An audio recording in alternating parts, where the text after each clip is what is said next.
Lahenu Malaya Botenu, Abiaba Yes Kapwa Biako, Ata Quados, Weshameka Quados, Madu Shameka Lam Waye, Weshamu Bene Israel, El Shabbat La So El Shabbat Le Dor Tam Olam, Beni Bene Bene Israel Otin Olam, Kisha Shet Ami Masa El Shaddai Wa Shamayim, Waya Ta'alet Ubayom Mazbi Shabbat Walina Fash, Baruch Shemeka, Baruch Yemeneka, Baruch Torateka, Baruch Dushateka.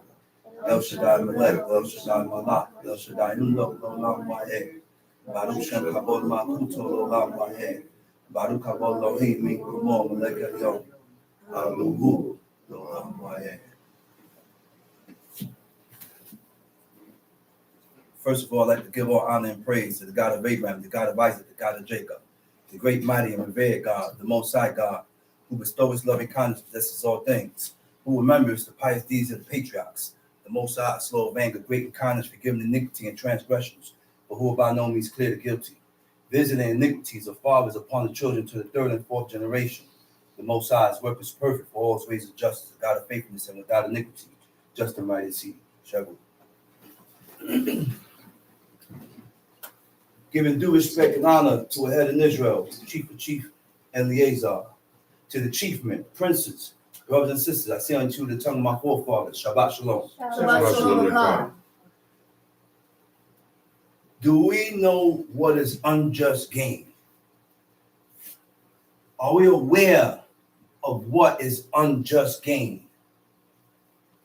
Unjust gain is when you gain something, or when you gain whatever you have gained it unjustly. What do I mean by gaining things unjustly? Right? Stealing, robbing, deceiving, credit card scams. All these things you can gain unjustly. Okay? I cannot gain things by committing an unjust act. What is an unjust act? An unjust act is according to what God said is unjust. This is what we as a people that had claimed the heritage of Israel have to realize. What God, what the Creator has deemed as unjust. When you steal, rob, deceive, credit card scam, I can't kill you to receive something from you. Huh? I cannot kill you or take your life because I want something from you.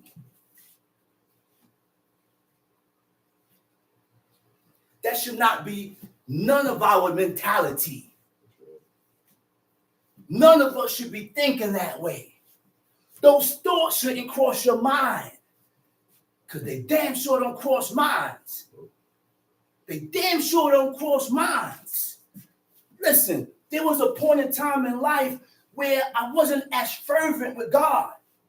And me and I, following the nations, right? Following the people, right? I call myself going to rob somebody. This to show you that that's not in me. I went to go rob the dude. I take the train. The dude was fighting. And I'm telling the other guy that's with me, I said, give it back to him. I started to feel sorry for him. That's not my profession. And I did that when I was, in my teens. After that, I ain't never did that again. That's not for me. That's not in me. See, we got to realize something. It's only two things, good and evil. Either you have good in you, either you have evil in you. What is the good? What is the good? Not determined according to what you say is good. What is the good that God is looking for? To adhere and commit to the will of God. So when you gain these things, when you gain things unjustly, you become detestable. You become hateful. You become despised in the eyes of God. You become hateful in the eyes of God. But people continuously want to continue to tell the people that God loves us. But we do the things that God hates. How can God love someone or love you or love us as a whole if we continue to do the things that God hates? We are all a work in progress. But you know what's the problem? Our problem is that we want to point the finger and we magnify people's faults without even looking at yourself. Without even searching yourself. Without even searching yourself. What did God say? What did God say, man? He said, take heed to oneself. And this is the battle and the conditions of the whole battle. This is trials and tribulations that man and woman is going through. The trials and the tribulations and the fight is what? We are fighting what we can't see. We're fighting what we can't see. But God gave us the power and the will to rule over it. The only way to rule that evil that's in us is to stick close to God's laws, commandments, and statutes. You're not going to be able to rule that evil that's in you going against God. You're not going to be able to rule that evil that is in you profaning the Sabbath day. You're not going to be able to rule that evil that's in you despising and not turning away from the things that God hates and despises. So now we look at a person that showed you who God was. I can't turn on my father. I can't turn on my father because number one, this is the man that showed me who God was. And if my father never showed me and raised me up in the laws and the commandments of God, then where will I be today? Where will I be today? October, December 30th, 2023. Where would I be doing today? Would I be dead? Or maybe I'll be in jail doing a life sentence. Or maybe I'll be just in the streets, lost, a lost soul. You know who the lost souls are? Are we aware of who is the lost souls? One that don't know who God is, who the true and living God is, because there's only one God. And when you have decided to serve this God, there is rules and regulations that comes with serving God. You can't put yourself above God. You can't put your feelings above God. You can't put your emotions above God. And nobody is above God. My children is not above God. My friends and my brothers and sisters is not above God. My wife is not above God. And your husband is not above God. That's why there was a sister that was married and her husband tried to detour her away from serving God, told her she ain't congregating no more. Started bringing things in the house that ought not to be brought in the house. She got up out of there and left. You better leave.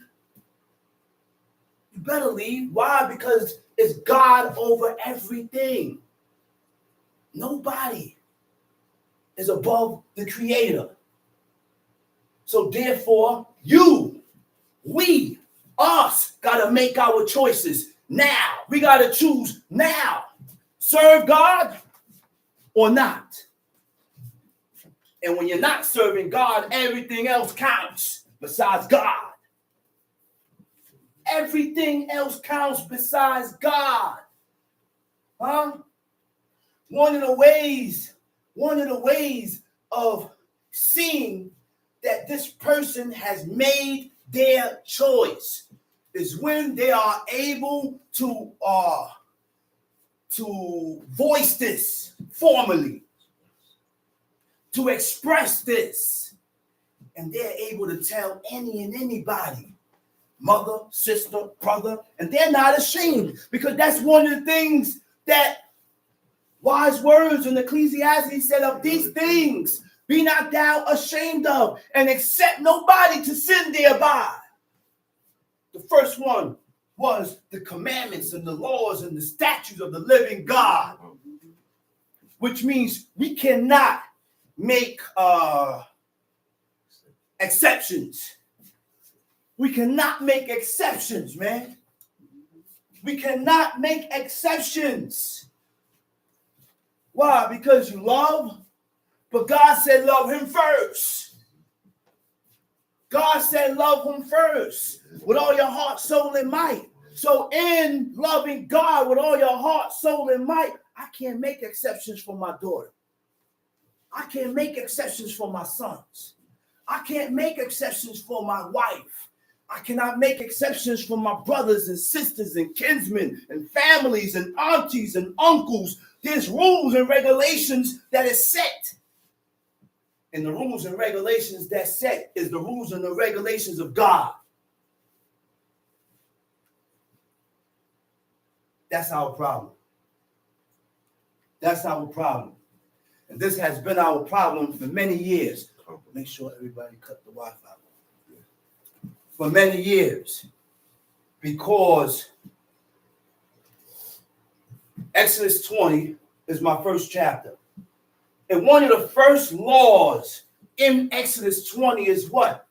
Thou shalt have no other gods before me. The word for before is akere, or acher, means to go after. You can't put nothing before the Most High, man. Nothing before God and his laws. You can't put yourself before God and his laws. Because when you do that, and when you put things before God and his laws, he's called a twister. He start and begin to twist your thoughts. He start and begin to twist your way of thinking. He start and begin to twist your thoughts and your way of thinking, which shows in your actions. Which shows in your actions and make you think that this is what it is, but it ain't what it is. No, it's good. Let's go ahead. And make you think that it ain't good. Make you think that you're moving in the right and correct way. That's your talent. Make you think that. And that's not good. All these negative reactions come from violation of the laws of the Torah. The Torah meaning instructions. That's what Torah means. Instructions. Let's read Exodus 20. We're going to go into the basics. Exodus chapter 20. Exodus chapter 20. And God spake all these words, saying, I am the Lord thy God. And God spake all these words, saying. Know that you know what you call that? Introduction. I said introduction. Now the Creator, the Most High, put the nation through a vigorous trial, vigorous restraints to prove that they are able to serve God. See, like I've always been saying, this is called the proving grounds. This is called the proving grounds. We are in America, and our ways stink before God. The way we think stinks before God. Okay? But the way to clean that is by taking heed to his laws. Okay? Taking heed to the Creator's laws, commandments, and statutes, taking heed to his ways. And in order to take heed to God's ways, you got to acknowledge your own ways. You have to acknowledge that my ways stinks. My ways is filthy to get clean. Because if you don't acknowledge the filth in you, then you can't clean it. Stop pointing the finger all the time, man. The person that you're pointing the finger at, realize that his shortcomings. Realize and recognize his shortcomings. She has realized and recognized her shortcomings. But you pointing the finger at he or she that realized their shortcomings and not realizing and recognize your own shortcomings. So you can't get better with God. Get in that way. There's no way you can get better with God moving in that order or that fashion. There's no way. But guess what?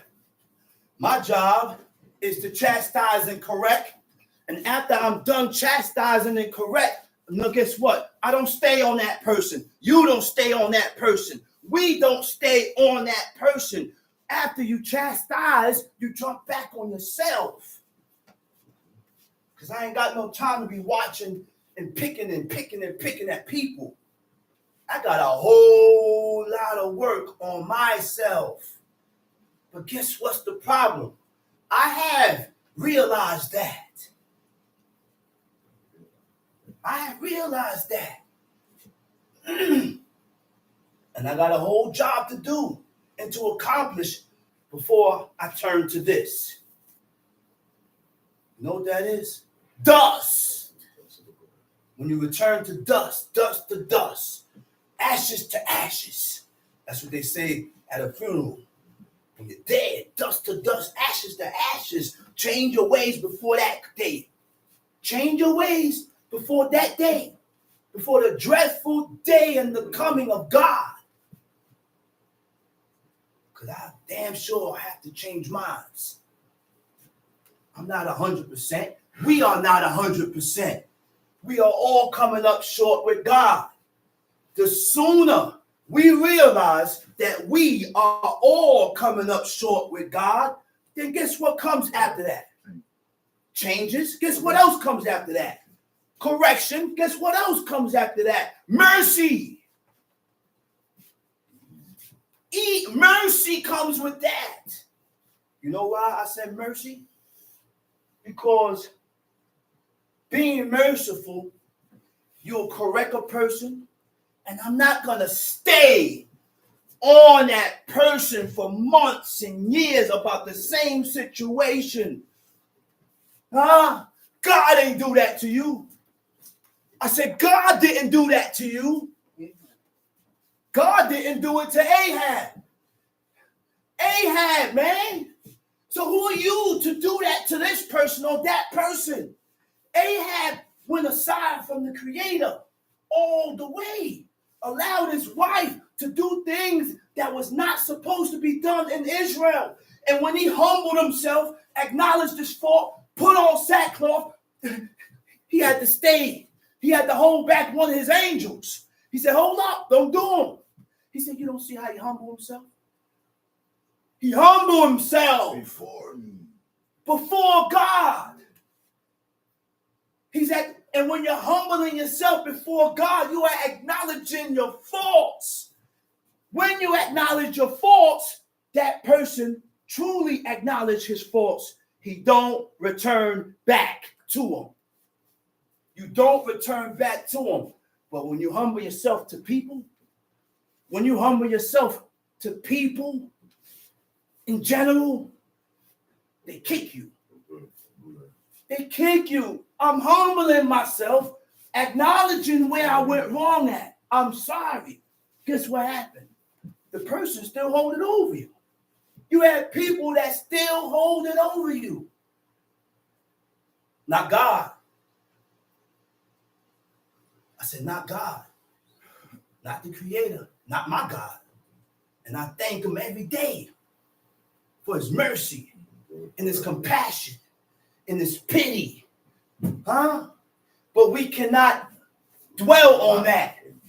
You can't depend and ride on that. Go and violate, go and sin, go and transgress, and say, well, I'll depend on the mercy of God. No, that's not how you move that. You don't move that way, man. You don't move that way. You don't move in that form, in that fashion. Read it over. God spoke all these words saying. I'm saying God spoke all these words saying. Huh? The only God, the eternal one, the most high, El Elyon, the creator of heaven and earth. I am that I am. One God, one law, one people. I said one God, one law, one people. This one God that I'm talking about have ways that we need to be following. This one God that I'm talking about have laws, commandments, and statutes that we need to be following to be accepted by him, to be his people. And if we are not following after the laws and the commandments of God, if we are not following after the ways of God, then we are not God's people. We are not God's people. In one of the chapters it said, it said, lo, I me. Lo, I me. Lo means not. I me means my people. Why God has disowned us in such form or fashion? Please explain to me why did God disengage and separated himself from a people that he once loved. I said from a people or from a nation that he once loved. But he commanded us and told us in order to inherit this land, we have to follow after my laws, commandments, and statutes. If we don't follow after the laws, commandments, and statutes, the land is going to kick us out. The land is going to spew you out. The land is going to kick you out. It's going to turn on you. What are we, man? Did we ever look in the mirror and ask yourself, what am I? What am I? And answer yourself truthfully. Yeah. Don't look in the mirror and tell yourself, I'm a good man. Don't look in the mirror and tell yourself, I'm a good woman. Because you ain't good if you don't acknowledge God. If you ain't good, you are not good if you don't acknowledge the Creator. In all your ways and in everything that you do, acknowledge God and put the Creator first.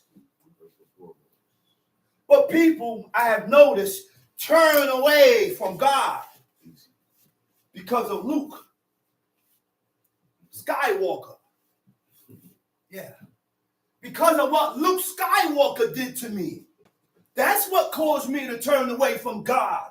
I said, Luke Skywalker, but what did God do to you to cause you to do such vigorous actions against his laws?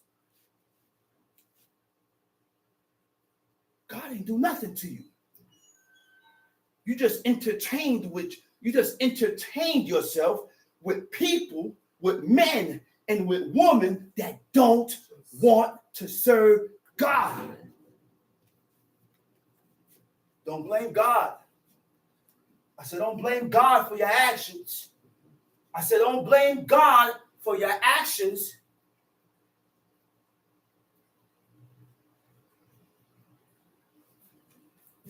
He said, God spake all these words, saying, I am the Lord thy God. I am the Lord thy God. I brought thee out of the land of Egypt, out of the house of bondage. Hold up.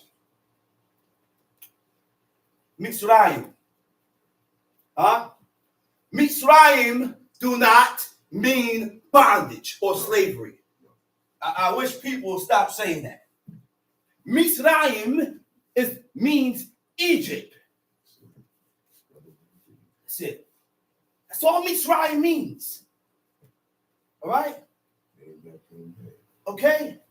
That's all Mitzrayim means.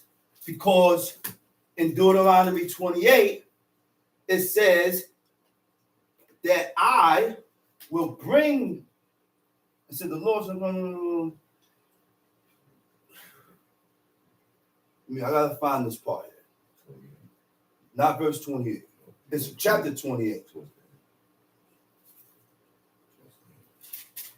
Towards the end, right? Okay. And the Lord shall bring thee into Egypt again, which is called Mizraim, not slavery. Into Egypt again with ships, right? By the way whereof I spake unto thee, thou shalt see it no more again. See what no more again? The land. When God spew us and kick us out, we ain't going back. When we do, when God, not when you go on your own. I said when God decides to bring us back, there will be no more wars over there. Right now, we don't belong there. Wait a minute. I said, right now, we don't belong there. Why are we going against the will of God when God kicked us out? You decide to get a plane ticket and go back. When God kicked you out of there. You don't belong here right now because the people that inhabit that place does not follow after the laws and the commandments of God. So because the people that inhabit Jerusalem is not following after God's law, there's wars over there. There's always going to be war over there. There's always going to be mishaps and troubles and trials and tribulations over there because the people that inhabit that place don't follow after the rules and the commandments and the laws of God. So don't ask me if I'm going back. I go back when God get ready to get me back there. And it ain't now. Guess what? I said, guess what? God said that he will return his people back. But it's sad to say, we're going to die here. I said, we're going to die here. But the word of God is not going to be null and void. I'm going to leave that right there, and I ain't going to go no deeper. God said he's going to bring his people back. But there are people, righteous men and women that have died here.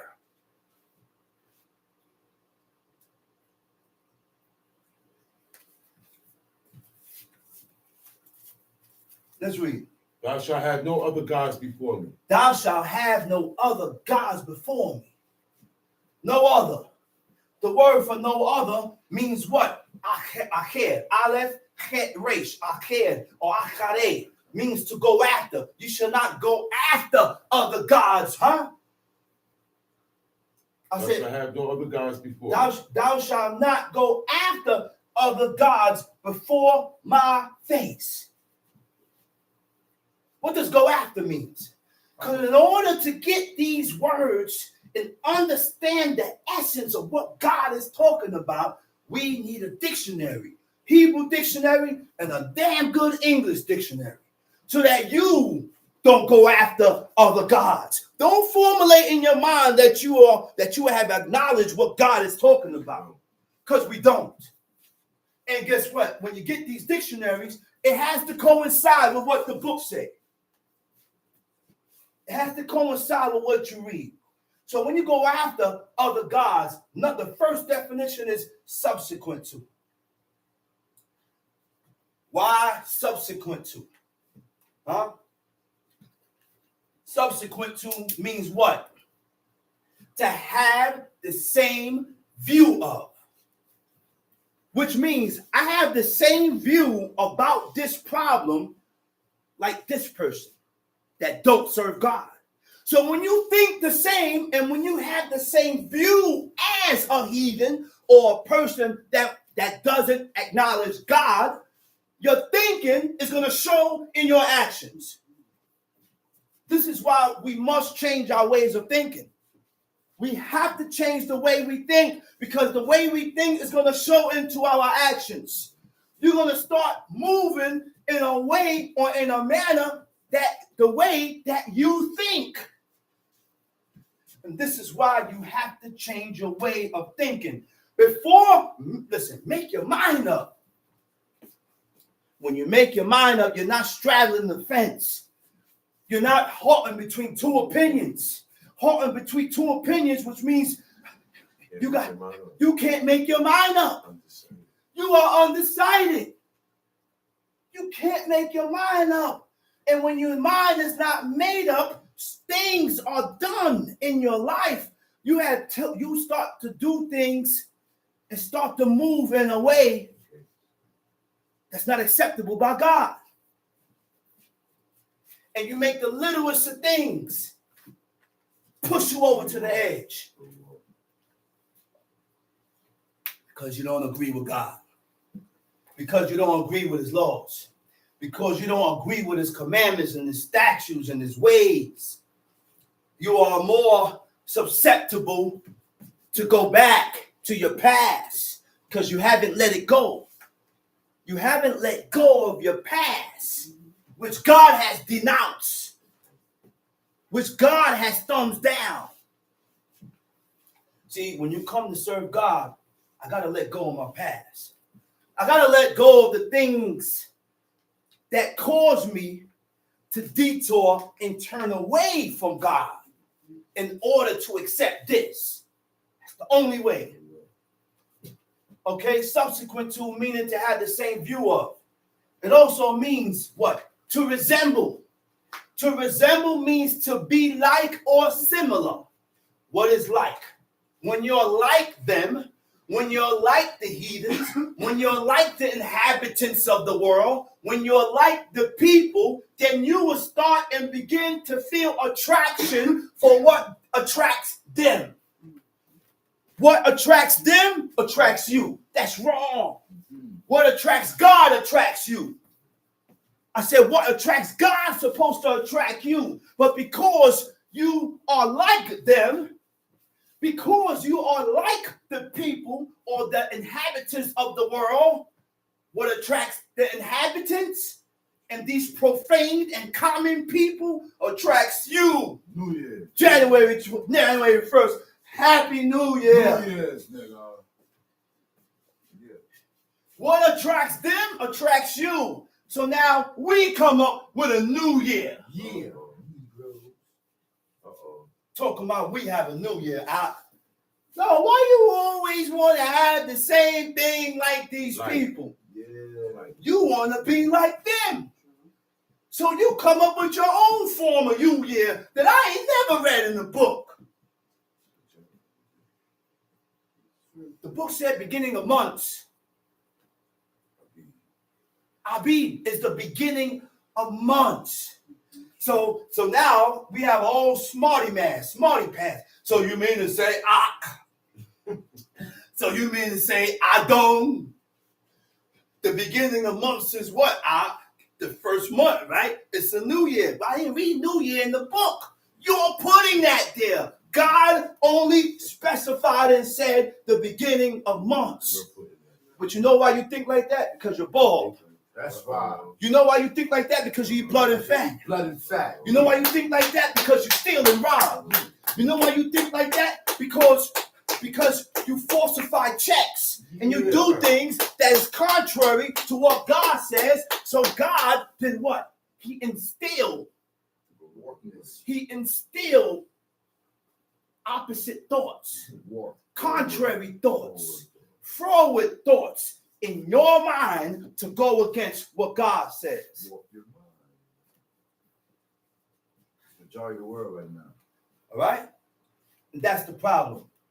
To feel attraction towards or what? Take pleasure in.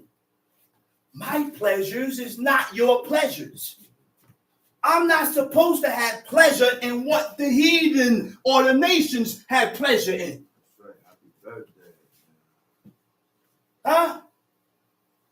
birthday. Which is what? Your enjoyments. Yeah. Which is what? Your enjoyments. Yeah. Your enjoyments.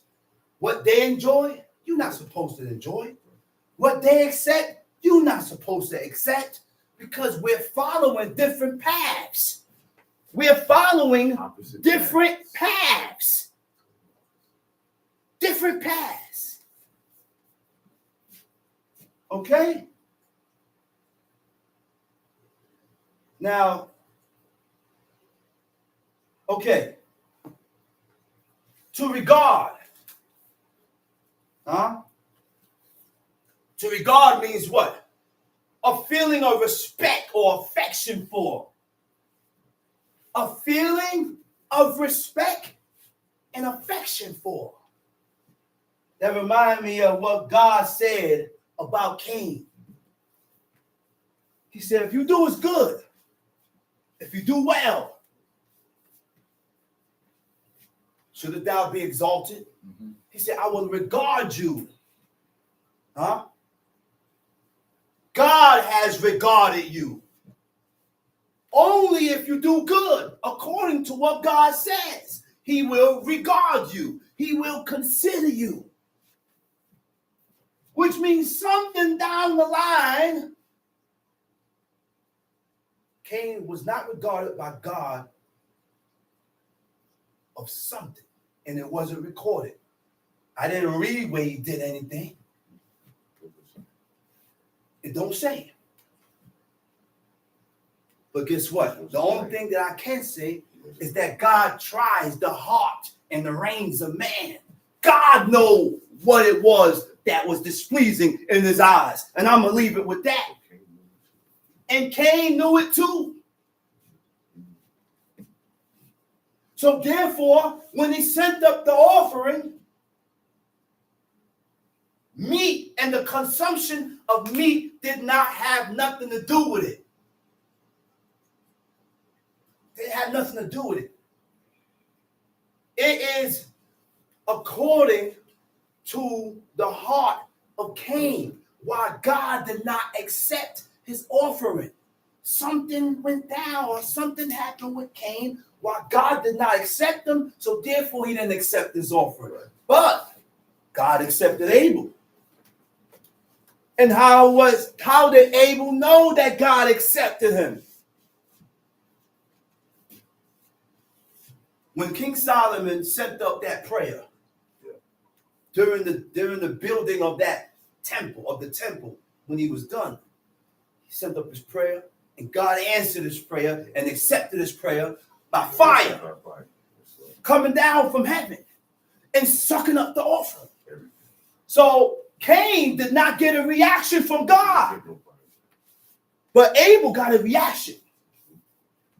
It was shown through the actions of God that he had accepted Abel, therefore he accepted his offering. But you Cain, you got to take heed. Take heed means to improve. Take heed means to do good in order to be accepted by God. So now, when you do good, no, not when you do good, when you mess up, when you're faulty with God, or when you're coming up short with God, to do good means to improve. When you improve, you have to correct your faults and do things. Add something in there. Add something in there to show God that I have acknowledged my fault. So therefore, I'm going to do this to appease your anger. This is what we don't understand. Huh? That's how our forefathers got down, man. That's the ways and the customs of our forefathers. But we do not read the book. We don't read the book to follow after the ways and the customs of our forefathers. I know people that read the book and they come to me and tell me that Saul was wicked. Yeah, man, they got to stop that. Y'all got to stop that, man. You know why? Because Saul can count the amount of things he did against God on one hand. On one hand. Count it. Count it. Say it. What did Saul do? And he had fingers left over. He didn't follow the commandment of God during war when he didn't kill Agag and he brought back the best of the sheep. And what's the next thing he did? When he consort of the witch of Endor. What else? Can you tell me something else? Only two things he did against God. How many things have you done against God? You can't count what you did against God. But you want to call these people evil and wicked, people that God has put before you to be used for examples.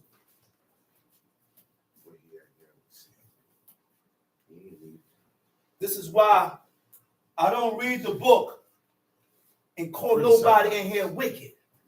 Even the wickedest one that God said was wicked, he still appeared to him in his wickedness.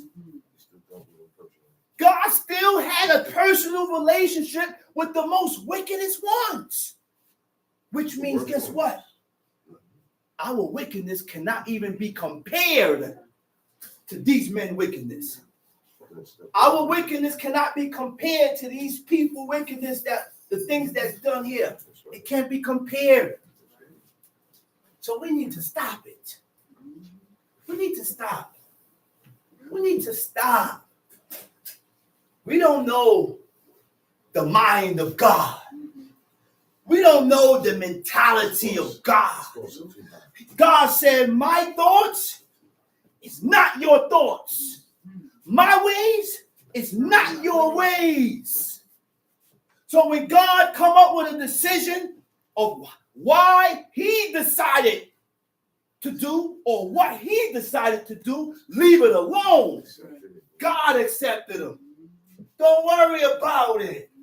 We tick in and we dibble and dabble into things that we need to leave things alone, because when we dibble and dabble at things that God left alone, and he did what he had to do to solve it, there's nothing to explain. There's no comparison, man. There's nothing to explain. That's like your father come up with a decision and you don't like the decision. So you start complaining about your father and your mother's decision. You out your cotton picking mind. That's what we do with God.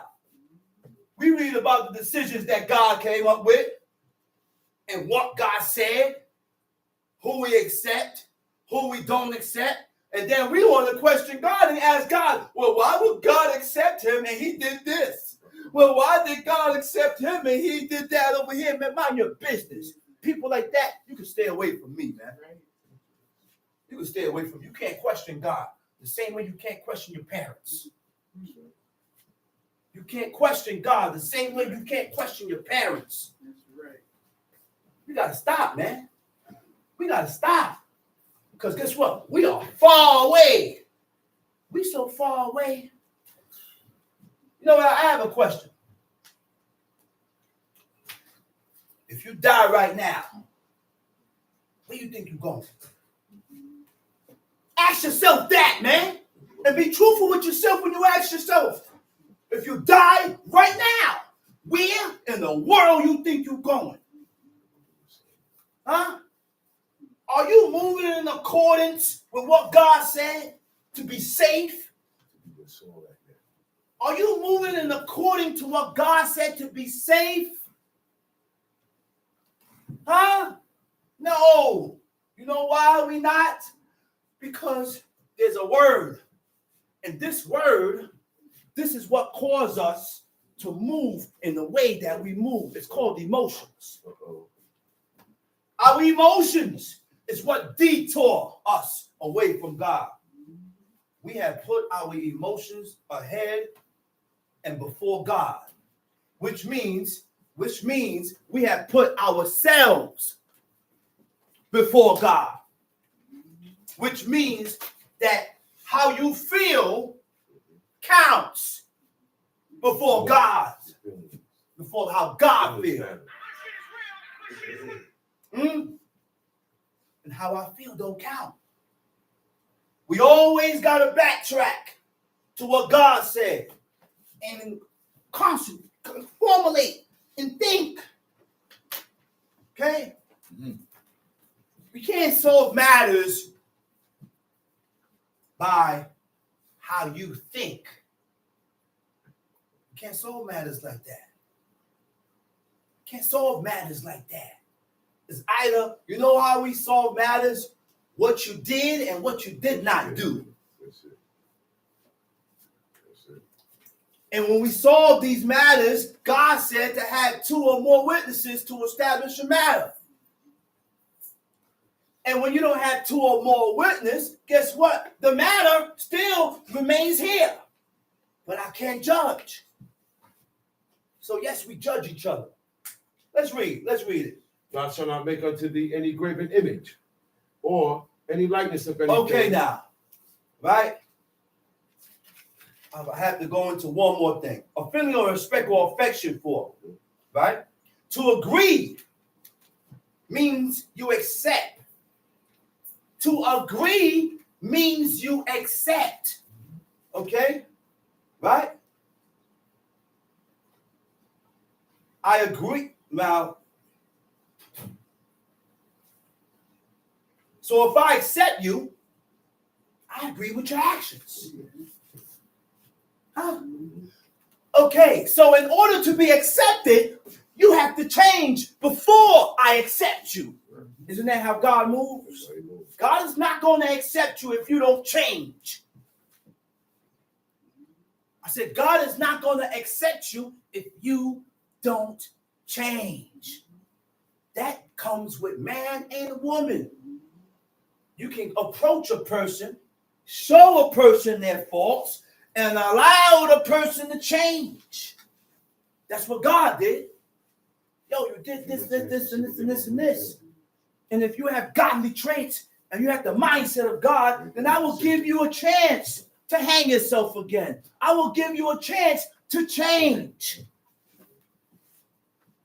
But I will not accept you until you change. Mm-hmm. Right? So, if I accept you, I'll agree with your actions. That is against God. That's why we got to be careful with who we accept. We got to be careful with who we bring in. We got to be careful with who we hug and we accept within the ranks. Okay? When you agree with a person, you are in agreement in opinion, feelings, and purpose. And your purpose. Watch what you agree with. Because whatever you agree with, it don't have to be acceptable by God. That's right. It don't gotta be acceptable by God. You're agreeing with something that suits you. Right. You are agreeing with things that only suits yourself. What I mean by suit yourself, this is the way you think. This is the way you move, and you're determining what is good according to your sick mind. Not according to what God said.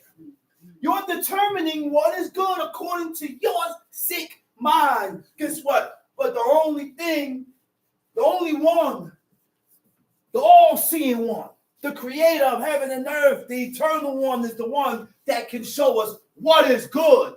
Because he created us. God created us. We don't know what good is until God shows you. That's right. We don't know what evil is until God shows you. How will we be able to determine that? Read the book.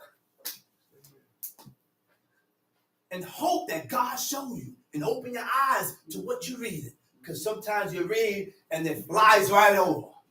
Sometimes you read and it goes right over your head. Why? Because you ain't ready yet. It's steps and stages when we're doing these laws, commandments, and statutes, man. Do we know that? So wherever you read, you ain't going to see all the time.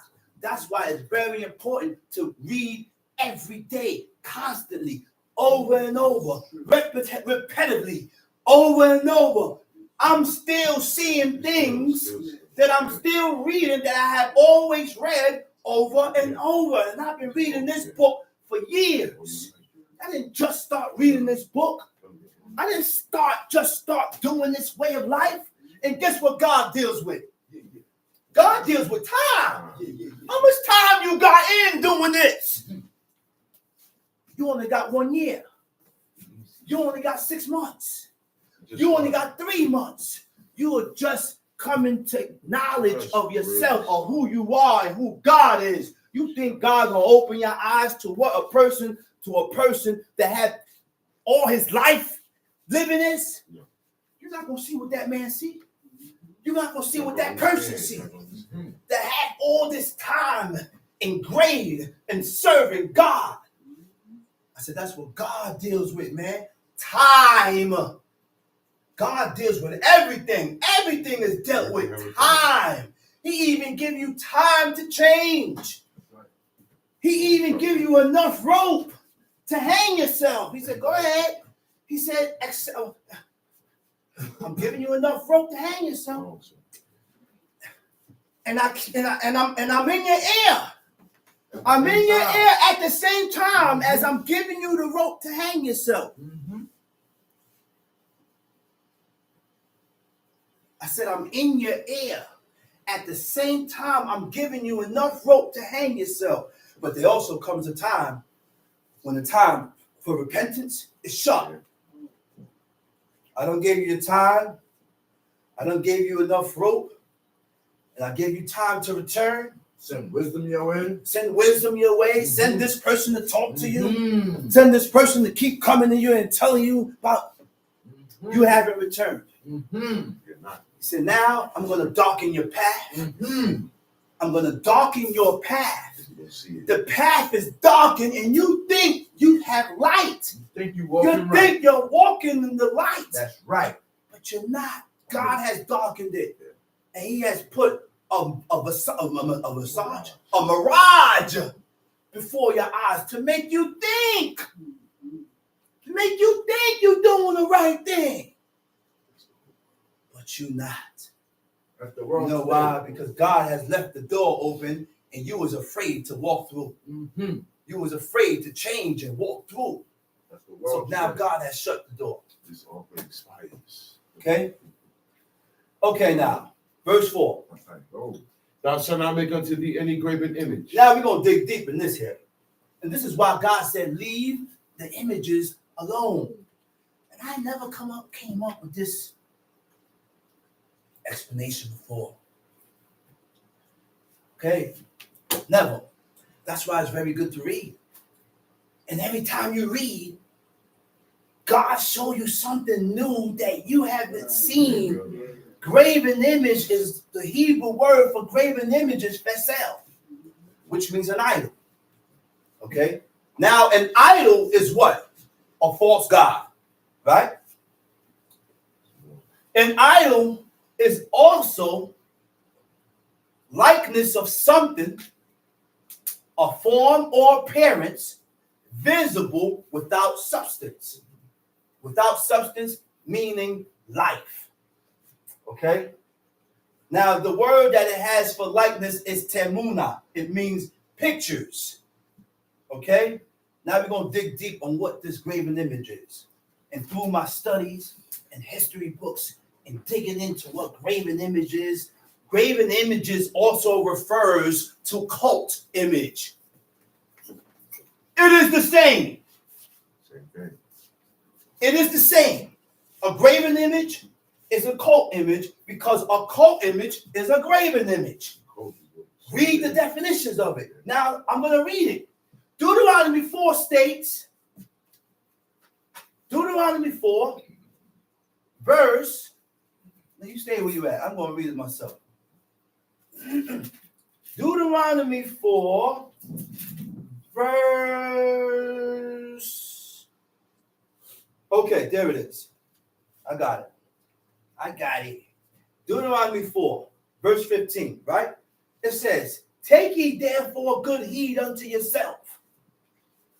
When you're taking heed to yourself, watch yourself. Instead of watching me and being on point with me or this person or whoever, we need to watch ourselves. Because at any given time, we can't turn away from God. Our actions can denote turning away from God. Our thoughts can denote the same thing.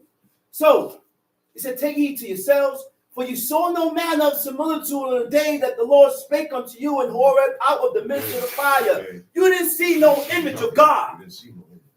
You didn't see the image of God. What you saw was the mountain skipping. What you saw was the whole mountain range incinerated by the presence of God. God has incinerated the whole mountain range, and it's been proven. And it's been proven by scientists and archaeologists that sulfur, large amount of sulfur was on that mountain range, Mount Horeb, Mount Sinai. He said this mountain had to have been burning for a very long time. It's like that right now. Very long time. And it's proof. He said, lest ye corrupt yourselves. This is how you corrupt yourself, right? And make you a graven image, which is a cult image, the similitude of any figure, right? Temuna kal samel. Temuna is an image or a picture of an emblem. Samel is an emblem or a symbol. This is why we never had emblems. That's why. We never had emblems. There was no star of no David. No. There was no star of no David. No. That 6-pointed star is a demonic emblem, is a demonic symbol, is a satanic symbol. Yeah. 5-point stars are satanic symbols. Yeah. Brooklyn Kohen. We did not deal with 6 and 5-point stars. Yeah. Nowhere in the book states that. You cannot show me, and you know what's the crazy thing about it? The same people that don't accept the Apocrypha will go into other books and to prove the 6-point star, talking about the sages. And man, no, listen, man, go ahead with that, man. Yeah.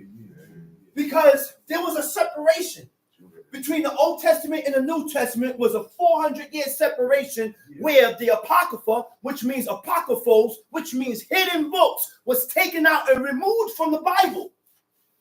That was removed on purpose because there was a lot of things in there that they did not want out. It was removed. But yet, you want to go into other books to substantiate an emblem that Israel never followed. Nowhere in the book states that we had a 6-point star. Okay?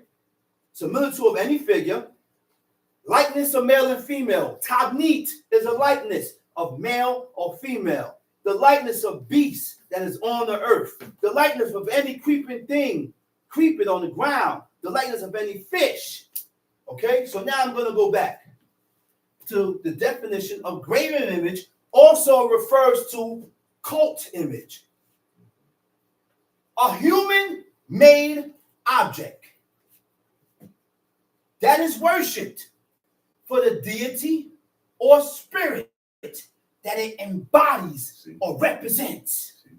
This is what the nations did. And because the nations did it, God commanded us not to have images. But then the people say, I can have an image.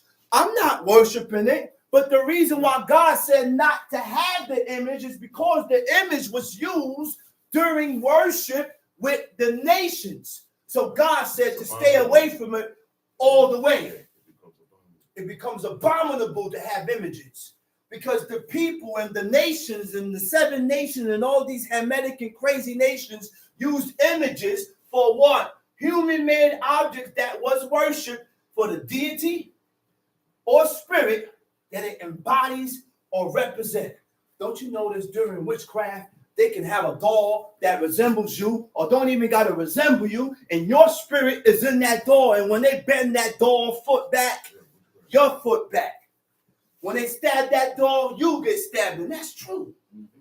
It happens. They do it with pictures also. And likenesses and images. So God told us, stay away from all that. Oh, I can have a picture. I'm not worshiping it. God says, stay away from it. Okay? Now,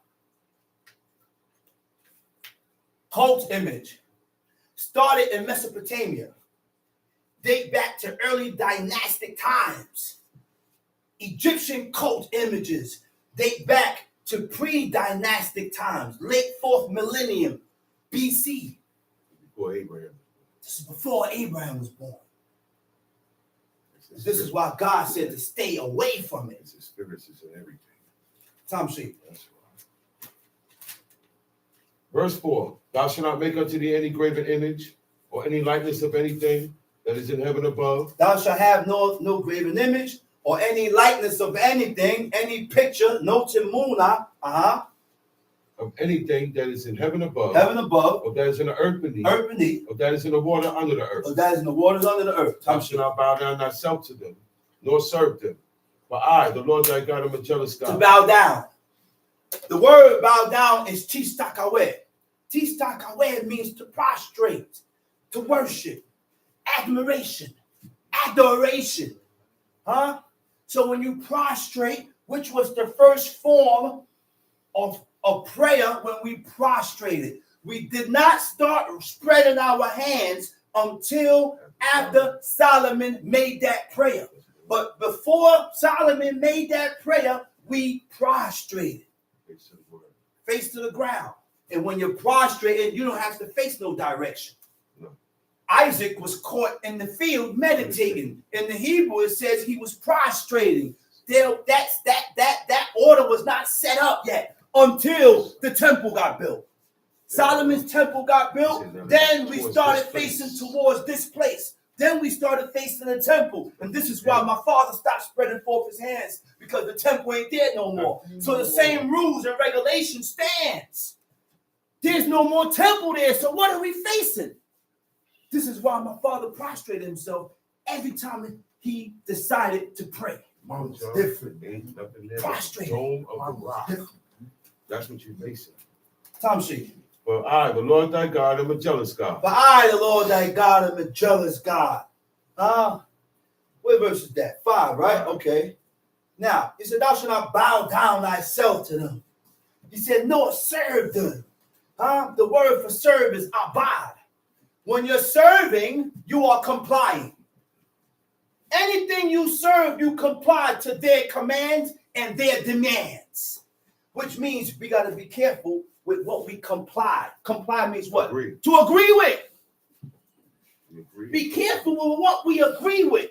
Because the things we agree with don't have to be the same as with what God agreed with. Be careful with what we agree with and what we accept. Tom Sheik.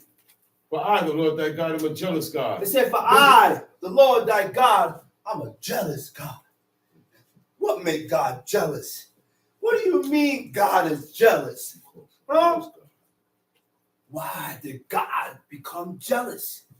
We made God jealous. You know why? Know why we made God jealous? Imagine. I've been with this woman for 15 years. And all I did was try and do good for her. And I did good for her. And I housed her and I sheltered her, took care of her, supported her, been her strength. And then she go off and meet a new cat. Johnny. Meet someone else. Should be so. And then Johnny. when she meets somebody else, she look at you and say, you never been good to me. You never this, and you never this, and you never the other, and never. I'm like, oh my gosh. Well, what about everything else I did? What do you mean? I'm all the way even? I'm just 100% all done? Like, am I that way? And then sometimes you start thinking about yourself. Like, damn, do I need to change or something? What am I doing wrong? You start going into yourself. Say, man, but people don't see the good that you've done for them. And that's what caused jealousy. I use that example to show the jealousy of God. Why? Because God did so much for a nation that did not show their appreciation for what God did for them. So this is what caused God to be jealous. Now, what is jealous? Jealous is a feeling. Jealous is emotions. Jealous also means intolerant of unfaithfulness. Intolerant means what? God will not accept behavior and opinions and ways that are different from their own, from his ways, from his opinions, from his thoughts. Is that deep? Which means if we continue to move in our own ways, in our own thoughts, in our own opinions, then God will not accept you. Turn you around. God is not going to accept you. What is unfaithfulness? Unfaithfulness is false to duty and obligation. We have a duty and obligation in life. We have a duty in life. We have an obligation in life. And the duty and obligation that God expects from us is to serve God and keep his commandments. Children got a duty and obligation. Wives got duties and obligation. And men have duty and obligation. Everybody have a duty and obligation in life. The only thing, do you know your duty? Huh? I said, are you aware of what your duty is? Are you? I got it, sorry. We're not aware. Are we aware of what our duty is in life? Because if we did, we'll be moving different. If we did, we'll be moving different. If we did, we'll be moving different. Search out yourself and find your duty in life. Find your duty and obligation in life. Number one, find your purpose. Find out why you were put here. Because why I was put here? Why I was put here? And I love my children. I love my 2 daughters. And I love my son. I love my mother. And I love my father. I love my family. But why I was put here was not for them.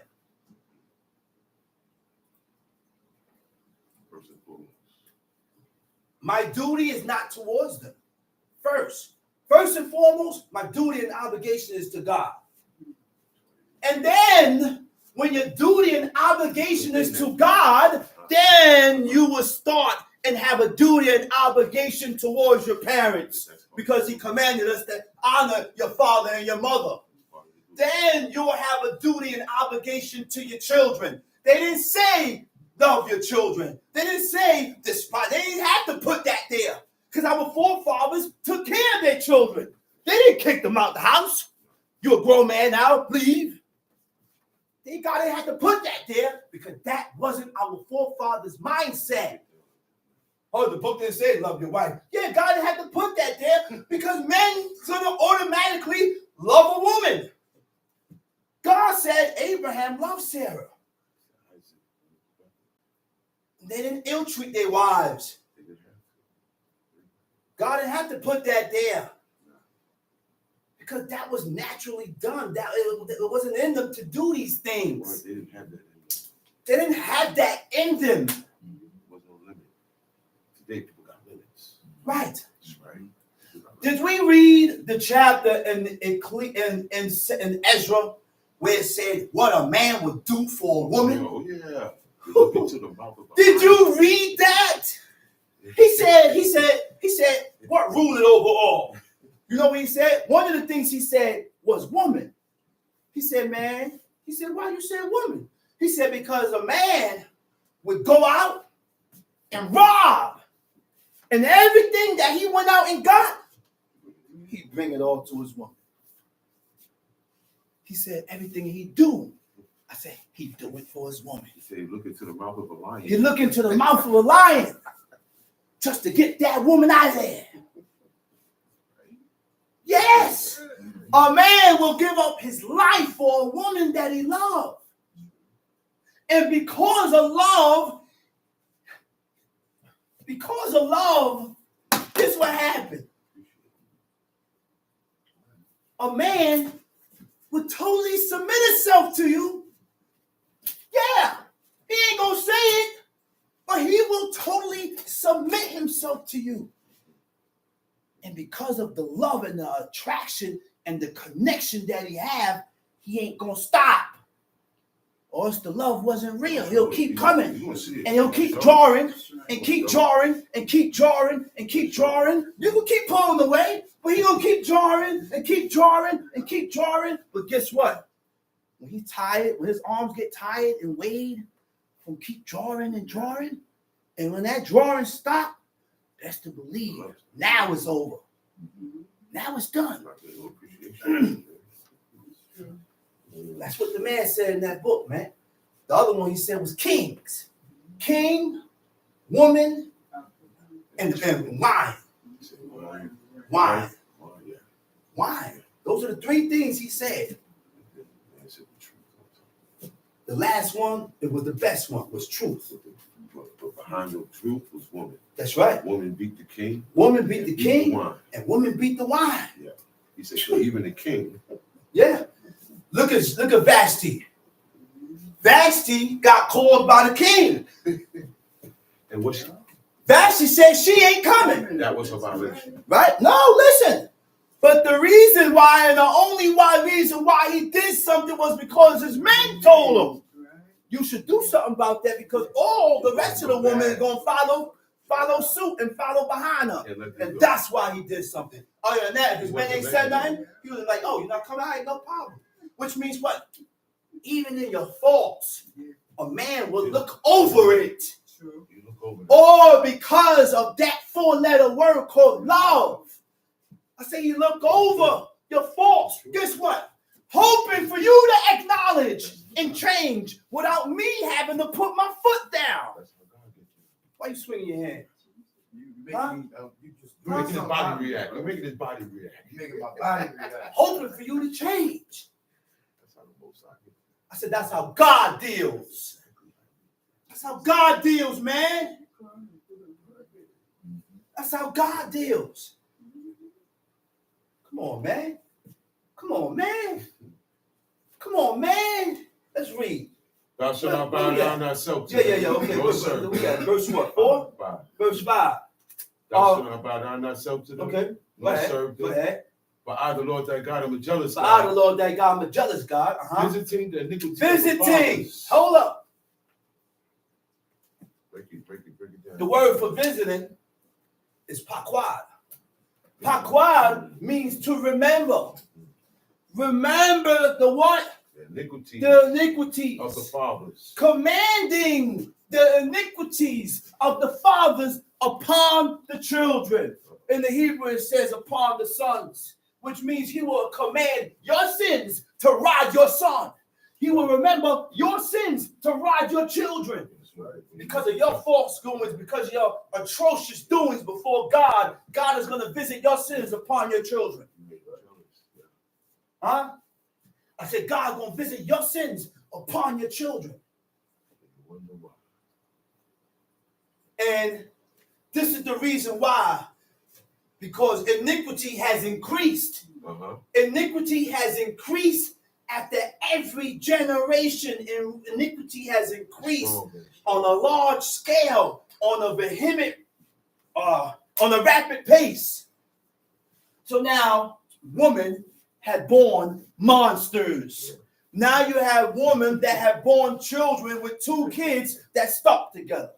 Now you have women that have born children with children that have Down syndrome.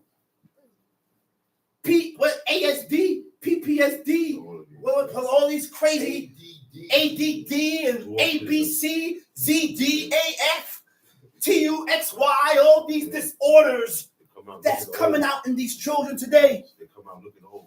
You know why? Or dwarfs. Because of the iniquities and the sins of the people. We forgot about the main one. Huh? LGB. Huh? Because of the sins and the iniquities of the people. Kids. That's why all this is happening to our children. Yeah. Because of our iniquities. And God is visiting and commanding the sins of your sins to ride your sin. We can't see sin. We can't see iniquity. Iniquity, sin is what? It's spiritual. It's spiritual. That's why when we violate the commandments of God, sin affects your spirit. I said sin affects your spirit. Iniquity weakens your spirit. Okay? Iniquity leaves a break and an opening in your spirit. And when iniquity leaves a break and an opening in your spirit, it starts to come to your mind. Before we violate the laws and the commandments of God, it comes to your mind. All right? Let's read. Visiting the iniquity of the fathers upon the children, unto the third and fourth generation of them that hate me. The word for hate is lesonai. Lesonai means what? Of my enemies. Yes, we are enemies of God. I said, yes, we are enemies of God. What made you an enemy of God? Your doings. What made you an enemy of God? Your actions that is against God. Your doings that is against God. Your thoughts that is against God. Huh? Your thoughts goes as far as, you know what your thoughts is? We cannot conversate about murder. We can't conversate and talk about murdering someone. Huh? Making them bleed out. To bleed out means to die. What are you bleeding the person out for? What are you stabbing them? What are you shooting them? What are you hanging them for? For what reason? Because there are reasons in the book why God said to kill a person. Adultery. What else? Adultery, profaning the Sabbath, a man lie with man, or a woman lie with a woman. These are all things that God said while a person or a man that's cohabitate with a beast and have sex with a beast. These are all things that God said you should die for. But by all means, we cannot be conversant in things that God is against. And I or you or we, if we have decided to serve God, we cannot be having that conversation. I can't be conversating with you about, are you murdering someone? Robbing someone? Murdering the person? Making the person bleed out and all this craziness? No. No, you can't. And by all means, we cannot accept that. I said, we can't accept that, man. Because that falls under what? Devising of thoughts. Okay, let's read. Verse 6. And showing mercy unto thousands of them that love me and keep my commandments. Thou shalt not take. He said, and showing mercy to who?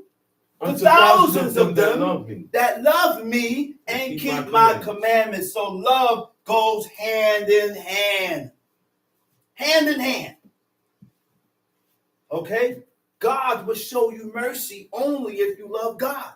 He said, I will show mercy to thousands of them that love me and keep my commandments. So love is an action word. Love is shown. Everything that I've done shows that I love you. Everything that God has done shows that God loves you. But we return our backs against the person that has showed you love. Huh? What is mercy? Faithfulness. What is mercy? Constant goodness. What is mercy? Compassion and forgiveness shown towards someone whom it is within one's power to punish or harm. Huh? What is faithful? Remaining loyal. You know what remain loyal is? So we know what remain loyal is? I'm not so easily to run. That's remaining loyal. Yeah. I said, I'm not so easily running away. Yeah. I'm not so easily ready to walk out that door. Yeah. Huh? Because I got faithfulness in me. Yeah. I'm faithful. Yeah. And the first one that I read about being faithful was Abraham. The first thing that I read about being faithful, you know, is another form of faithfulness. Constant pressure. Yeah. Constant pressure was put on a person. But he still found his way back to the one that applied all this pressure. Yeah. You can't tell me my moms ain't faithful. Yeah. My mom's got faithfulness to them. Yeah. Yeah, she faithful. I said my father had 3 wives. Talking about. I said 2 ran and 1 stayed. Faithfulness. Talking about. And guess what? Just by a person having faithfulness before God, that would draw his attention towards you. And that's why God deals with people in a way that he deals with them. Because you got faithfulness. Now, because you have faithfulness to what you saw before your eyes, now you can be faithful with God. But if you don't show faithfulness to what's in front of you, how you gonna be faithful to something that you can't see? You can't be faithful to God. You can't be faithful for what's in front of you. It don't work that way. We gotta practice faithfulness here between each other. Between each other, we gotta practice faithfulness. That's why my pops was able to backlash and lash and lash and lash, and I leave out crying, and I find my way back. What is that? Faithfulness. Look on. Yeah. I didn't run off and blame my pops and stay away and talk about I want him to apologize. And you gotta apologize too, Dad. You gotta say I'm sorry too. No. I wasn't rocked that way. Yeah. I wasn't rocked that way. Talking about. I didn't do nothing. Talking about, man. Get on my face. Loyal. Showing firm and constant support or allegiance. Huh? Constant support or allegiance.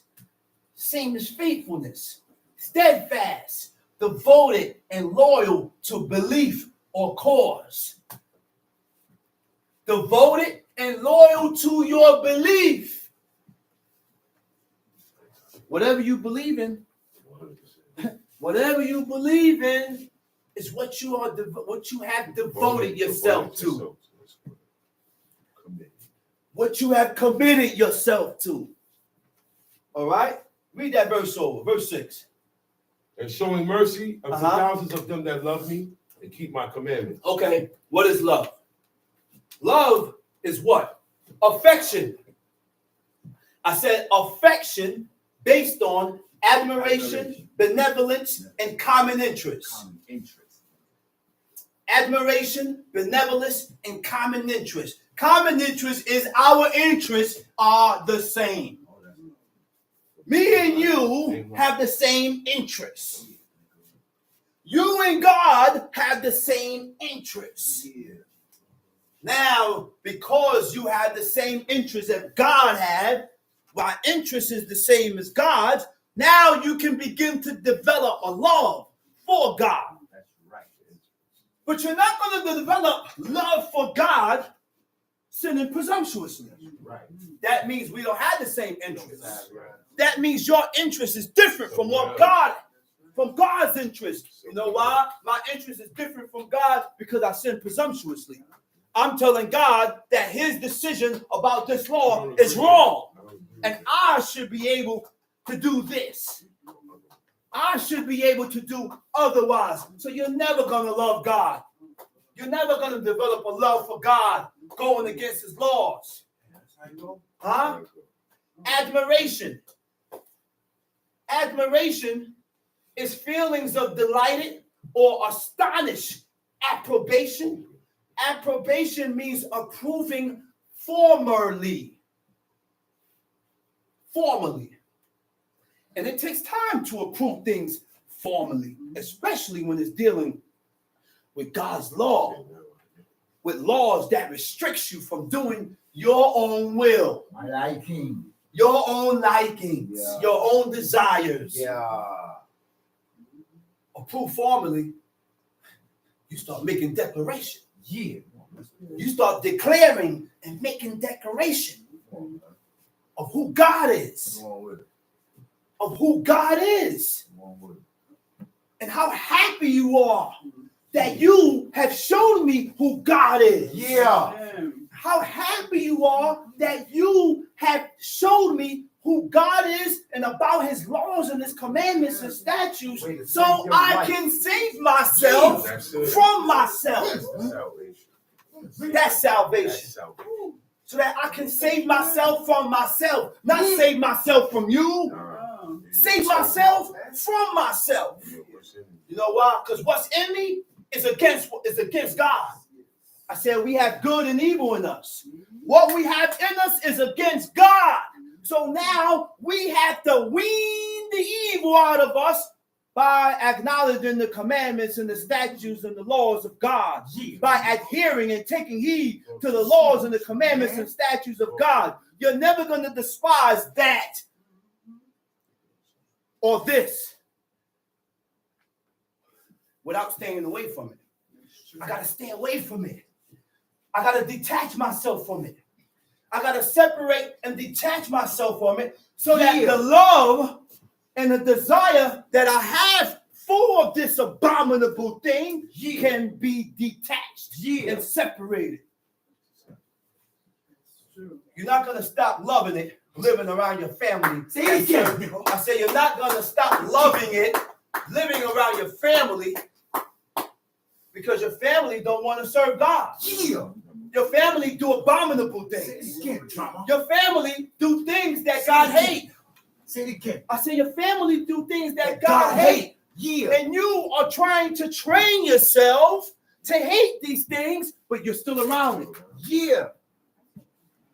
But you're still around it. You're not going to despise Christmas being around your family. Say it again. You're not going to despise New Year's, January 1st, being around your family. You're not going to despise Thanksgiving, being around November, being around your family. You're going to love it. And guess what? You have come up to the age where you can decide. You decide everything else. Everything else. That's right. Talk about I said you decide and come up with your decision with everything else. Talk about why you can't decide to serve God. No push. I said, why you can't make decisions to do the laws and the commandments and the laws and the commandments of God? Huh? Because that's not your cup of tea. You don't want to do it. Let's read it. Come on, man. Thou shalt not take the name of the Lord thy God in vain. Okay, hold up. Thou shalt not take the name of the Lord thy God in vain. What is vain? What it means to take the name of God in vain. For nothing. It has no meaning, no purpose. It also means a common use. Common use. Intemperate. It said, make not thyself of the naming, make not of the naming of the Lord thy God. Which means our forefathers never named that name. Yod-Heh-Wav-Heh. He always said the Almighty, the Eternal One, the Most High, God of Abraham, Isaac, and Jacob. He said, but my name, Yod-Heh-Wav-Heh, was I not known to them. God did not make himself known to the people with that name, Yod-Heh-Wav-Heh. We don't even know the correct pronunciation of that name. So Holy name. I don't mention it. And I stay away from that name. Let's read. Now we take God's name in vain every time we sin and we transgress. All right? Go ahead. For the Lord will not hold him guiltless that taketh his name in vain. Tom Sheep. Remember the Sabbath day to keep it holy. Remember the Sabbath day to keep it holy. I said, remember the Sabbath day to keep it holy. By you breaking the Sabbath, you not hurting me. You're not hurting nobody but yourself. Because God said to remember the Sabbath day. And anything you remember, you don't forget. But you're not going to remember the Sabbath day being around people that don't remember the Sabbath day. Next thing you look around, the sun is down, and you still in the kitchen cooking. Yeah. I said the sun is down, you still in the kitchen cooking, but guess what? I said, guess what? I said, good and evil is in man and woman. The thought comes, bing, cooking. Now you in your thought, man. It's dark outside. The sun is down. Yeah. The Shabbat is here. Yeah. And look what I'm doing. Yeah. I'm in the kitchen cooking. Yeah. Yeah. What do you think God think of you? Yeah. Say it again. What you think God think? I said, what do you think God thinks of you? Yeah. Huh? Yeah. What do you think God thinks of you? Yeah. That cooking should have been done from before the sunset. Say it again, dog. But because you are around people that don't serve God, the laws of God is out your window. It's not in your mind right now. And God has decided to jab you and put a thought in your mind. That's right. It's the Sabbath, which means he still have a little love for you. Still hipping you. Want you to consider your ways. Want you to consider your ways. Acknowledge your ways and change before the coming and the dreadful day of God. Yeah. We think it's a game. The world think it's a game, bro. We think it's a game. The inhabitants of the world think it's a game. Yeah. Everybody think it's a game. Yeah. But guess what? It ain't no game with me. Not me neither. I said it's not a game with me. Me And neither, I'm not bro. blowing smoke. No, you're not. Neither. I'm not blowing smoke. And I'm not just Make up it here clear, talking. make it Yeah. clear. You know why I ain't blowing smoke and I'm not just up here talking? I've been doing this for a very long time. Yeah. I was born doing this. Yeah. And the good in me, and the good in me is categorized with what God said is good. That's right. Yeah, bro. Huh? It's channeled with what God said is good. Yeah. Everybody got evil in them. Mhm. Everybody got evil in them. But guess what? Like Ezra said, Check it out. in Israel is God's name known. Uh-oh. I said, and these people that you chose, oh God, is your name known. We still consider the name of God in our faults.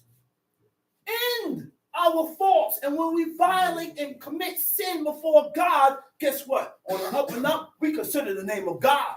And we consider the laws and the commandments of God. I said, not them.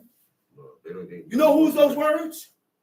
Those was words of Ezra. That's what it said. That's not my words. I'm repeating the prophet and the priest. He was a priest.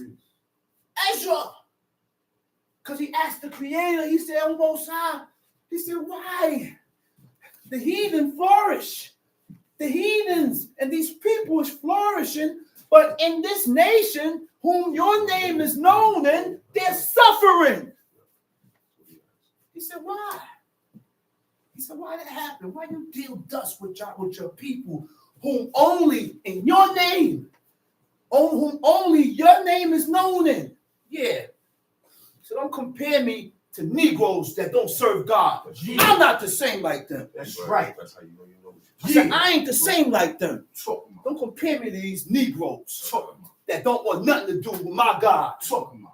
And now you want to channel and organize and what you think is good. Talking about. What you think is evil. But what you think don't count. Don't The count. only thing that count was what my God That's thinks. right. That's where I'm at. With the Most High thing. Yeah. What God think about me. Yeah. Huh? Chop. I said, what God think about me. Chop about. Huh? And if I'm fronting, may God strike me. Yeah. If I'm fronting this life, may God kill me tonight, man. Yeah. And remember my sins in the day of my death. Me too. Yeah.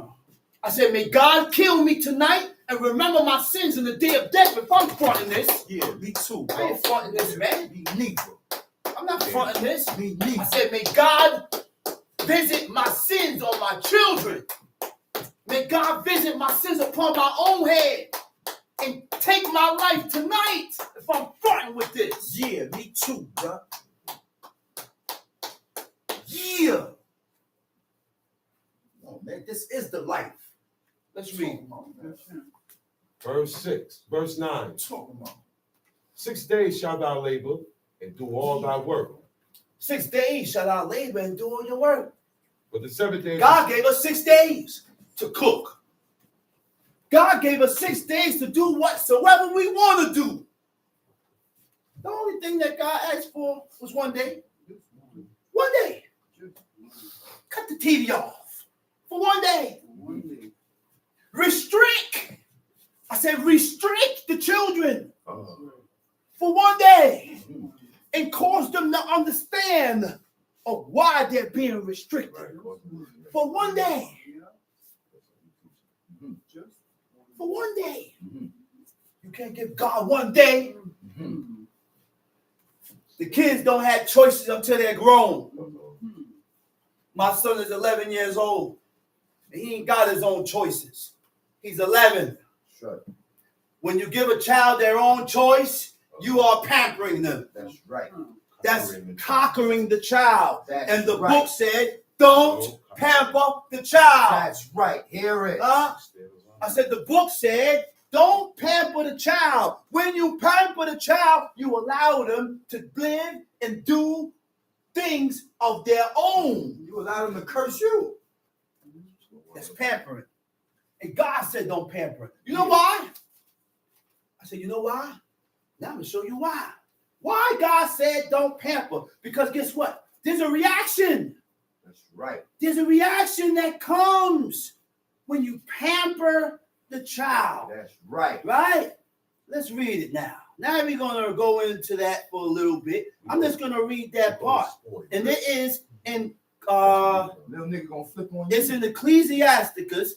I'm just hitting the point. All right? I'm going back to Exodus 20. Okay? The word conquer, there it is. Ecclesiasticus chapter 30. It says,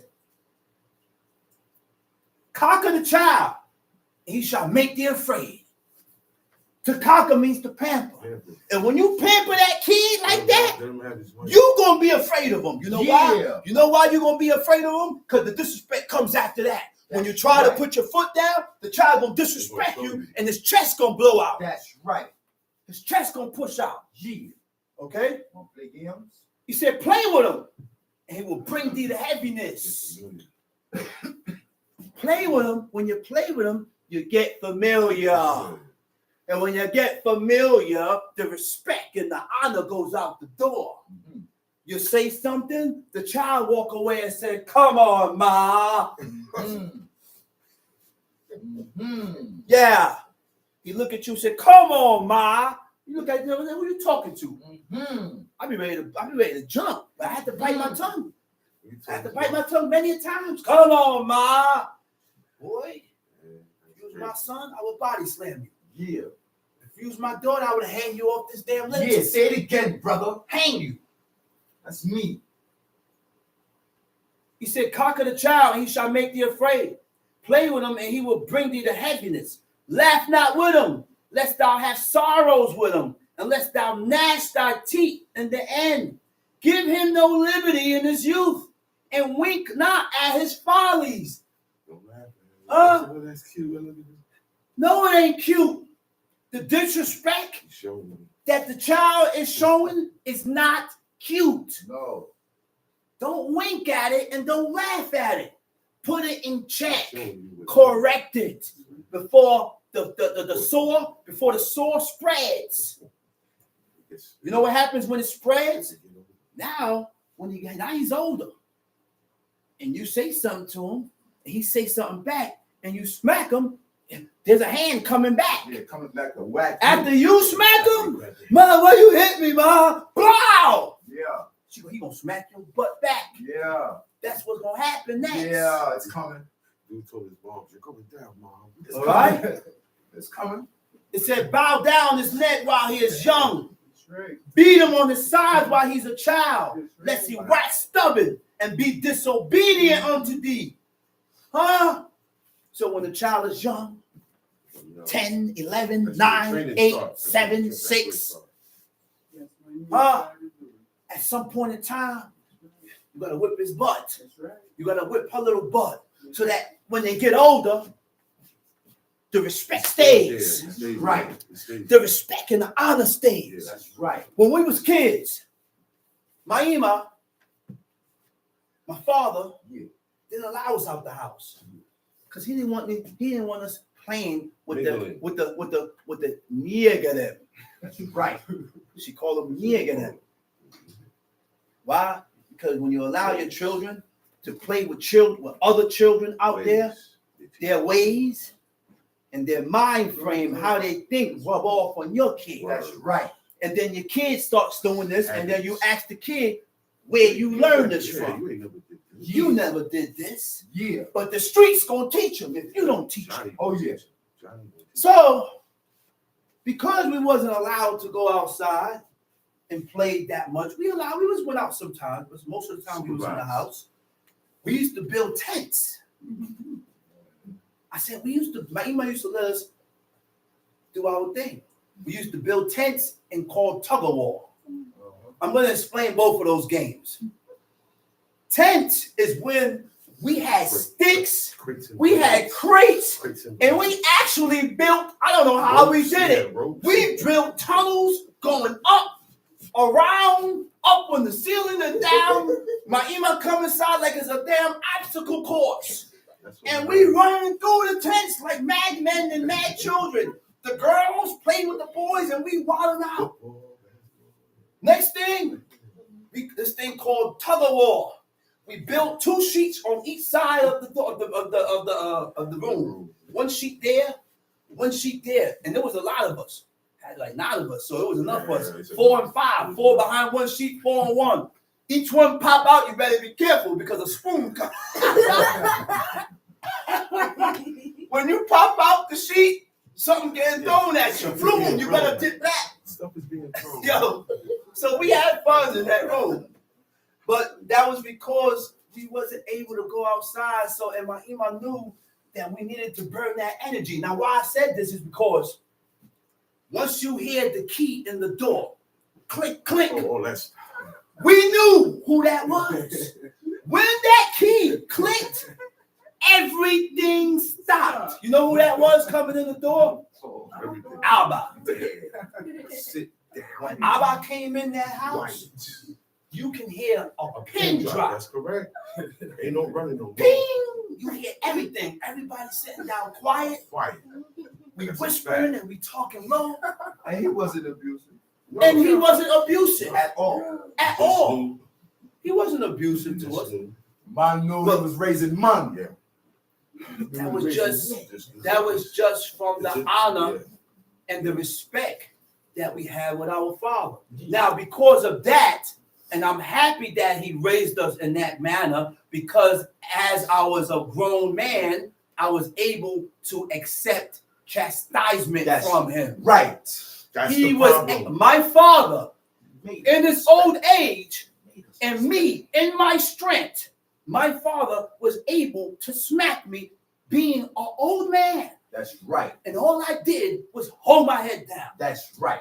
I remember one time I was sitting in teachers and he balled his fist and punched me in my forehead. Blow! I didn't look up at him. Held my head down. That's right. Tears drop out. Yes, Abba. No, Abba. I didn't tell my father I'm a grown man That's and you right. need to respect me as That's such right. to Yes. get respect. Did you I question didn't him? do that. Did you even question him? Talk. I didn't even question why. Talk. I left it alone. Yeah. I may complain, but I didn't show him that I was complaining. I Yeah. left out crying, and guess what? I found my way back. Yeah. Always came back. Yeah. Show, Talk about man. show and accept. Talk about man. So Please don't do God, that. always, you cannot conquer the child, man. Talk about. All right? Conquer means to pamper, Soil. spoil. Let him have Let his the way. child have his own way. Let her have her Or own let way. her have her own Let way. her wear what she wants. Huh? Let him wear what she wants. Let him Listen. go where they want. Let's read. Talk about man. But the 7th day is the Sabbath of the Lord thy God. Uh-huh. In it thou shalt not do any work. Thou, nor thy son, The 7th day is the Sabbath of the Lord thy God. In it thou shall not do any work. Okay? Thou, go ahead. nor thy son, Nor your son, nor thy daughter, your daughter, thy manservant, your thy manservant, maidservant, your nor thy maidservant, cattle, your nor cattle. thy stranger that is Now. within thy gates. Now, okay? Notice that it did not explain or mention the wife. Notice that it did not mention the mother. Because the mother is the only one that can do the work for the child. During this time, during Shabbat, the maidservants can't do no work. The maidservants can't do nothing for that child because she's doing her job. She have to, no maids, no work, no maidservants, no men servants, no servitude. The only one that was able to do work for that child is the mother. That's my child. I pushed them out. You can do the work. But if you are doing work for a child that's not yours, then you are in violation of the Sabbath. You are profaning the Sabbath. You're profaning the Sabbath day. Okay? Let's read. For 6 days. Now you have a place. You can't allow people to come in your house and do as they please on the Sabbath. No. Everyone must follow the rules and the regulations of the Sabbath because you're underneath a person's roof. That's right. A man's roof or a person's roof that serves God. Go ahead, read. What verse you at? Verse 11. Go ahead. For in 6 days the Lord made heaven and earth. For in 6 days, God made the heaven and earth. I said, for in 6 days, God created the heaven and earth. Ain't no big bang, and I don't want to hear nothing about no big bang. Because when you speak and emphasize on a big bang, I don't like doing that because you take away from the power of the spoken word. You take away from God's power of the spoken word. When God spoke it, it happened. No big bang in Genesis. And what proved that is that the herb of the field grew without sunlight. That's correct. The herb of the field grew first before sunlight. So you can't say that the sun was created first and photosynthesis occurred. None of that is, None of that occurred. word. None of that happened when we're dealing with the power of God to speak things into existence. He said, let the grass bring forth. Okay? Bring forth grass. Let's read. That's it. For in 6 days the Lord made heaven and earth, the sea, and all that in the midst. And rested the seventh day. And rested on the seventh day. God don't rest. Yeah. So it moved me to look up that word. The word yanak means to desist or to stop from creating. God has desist and he stopped from Rest creating. somewhere. Go ahead, read. Wherefore the Lord blessed the Sabbath day and hallowed it. The only day that God blessed. He didn't bless Sunday. Holy. He didn't bless the Monday, Tuesday, Wednesday, Thursday, Friday. The only day that God blessed and hallowed was the seventh day. No other day. So now we have sick-minded people that have come up with their own Sabbath day. They said Wednesday is the Sabbath. Hey, some people say Monday is the Sabbath. Hey, some people said this day is the Sabbath. Every other day except for what God said, which is the seventh day. Also, Emperor Roman Constantine has changed the Sabbath day from the seventh day to Sunday in honor of the sun god for sun worship.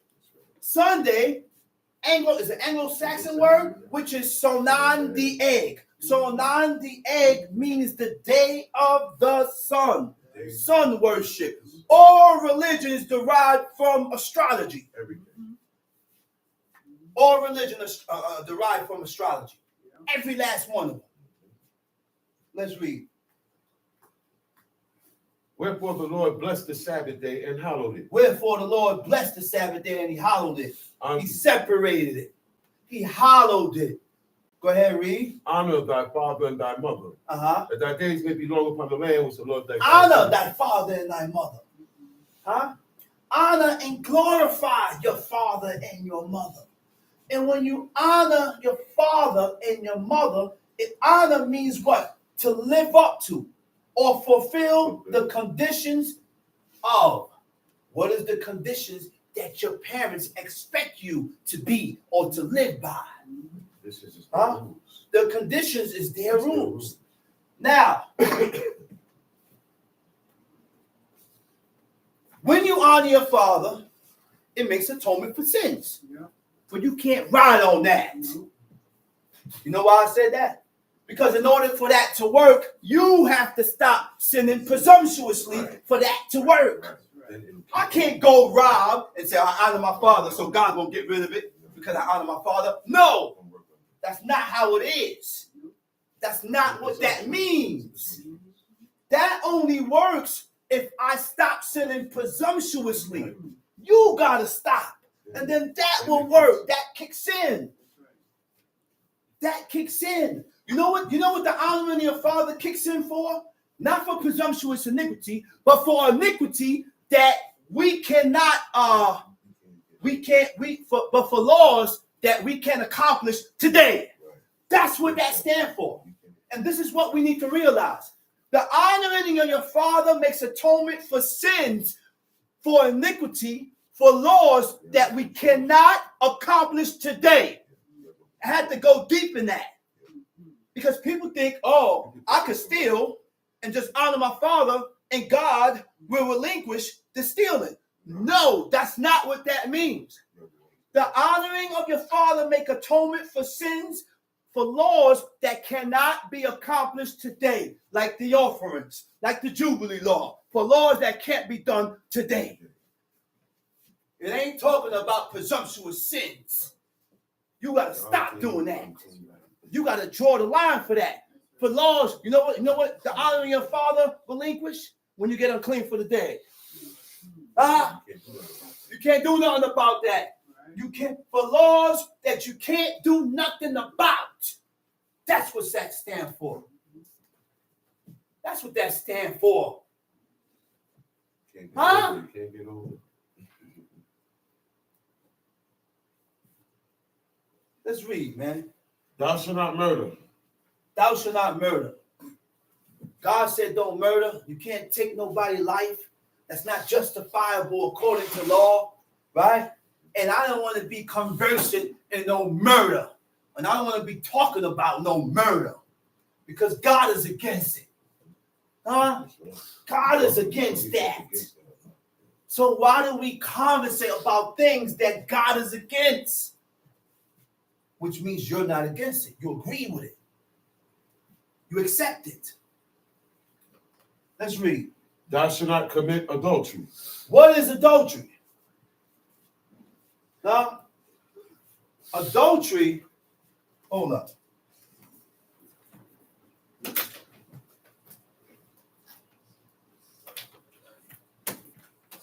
Adultery, right, is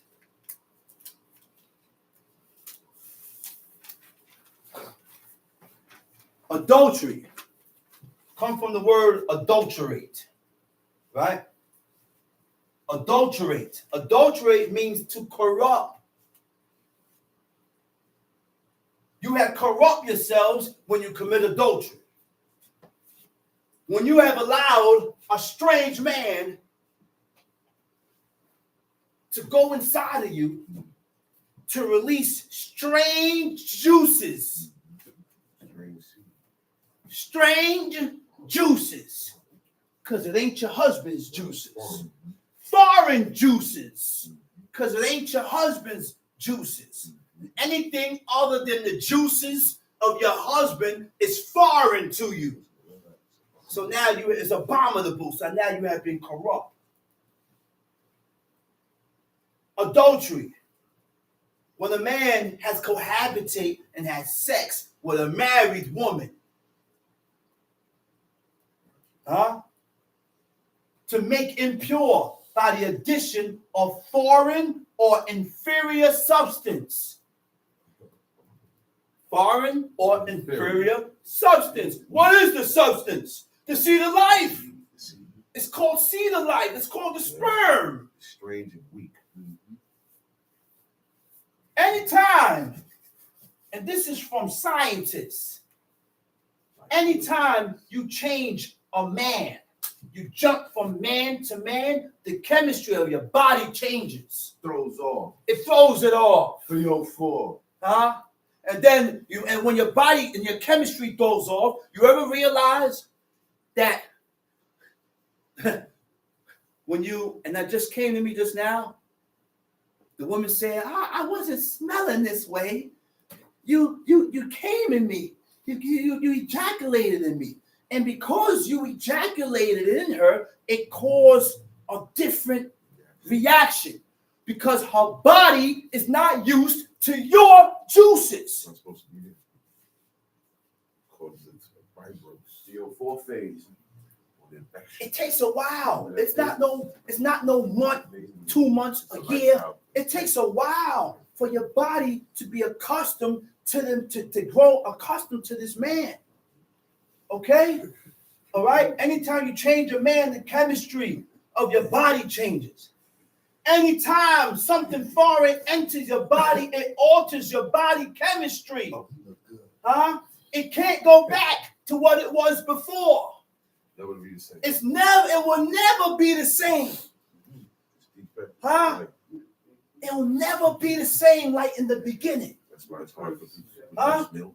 That's why the first husband can't take her back. And that's why God said the man that married her and divorced her and she went off, he can't take her back. He can't take her back because she's defiled.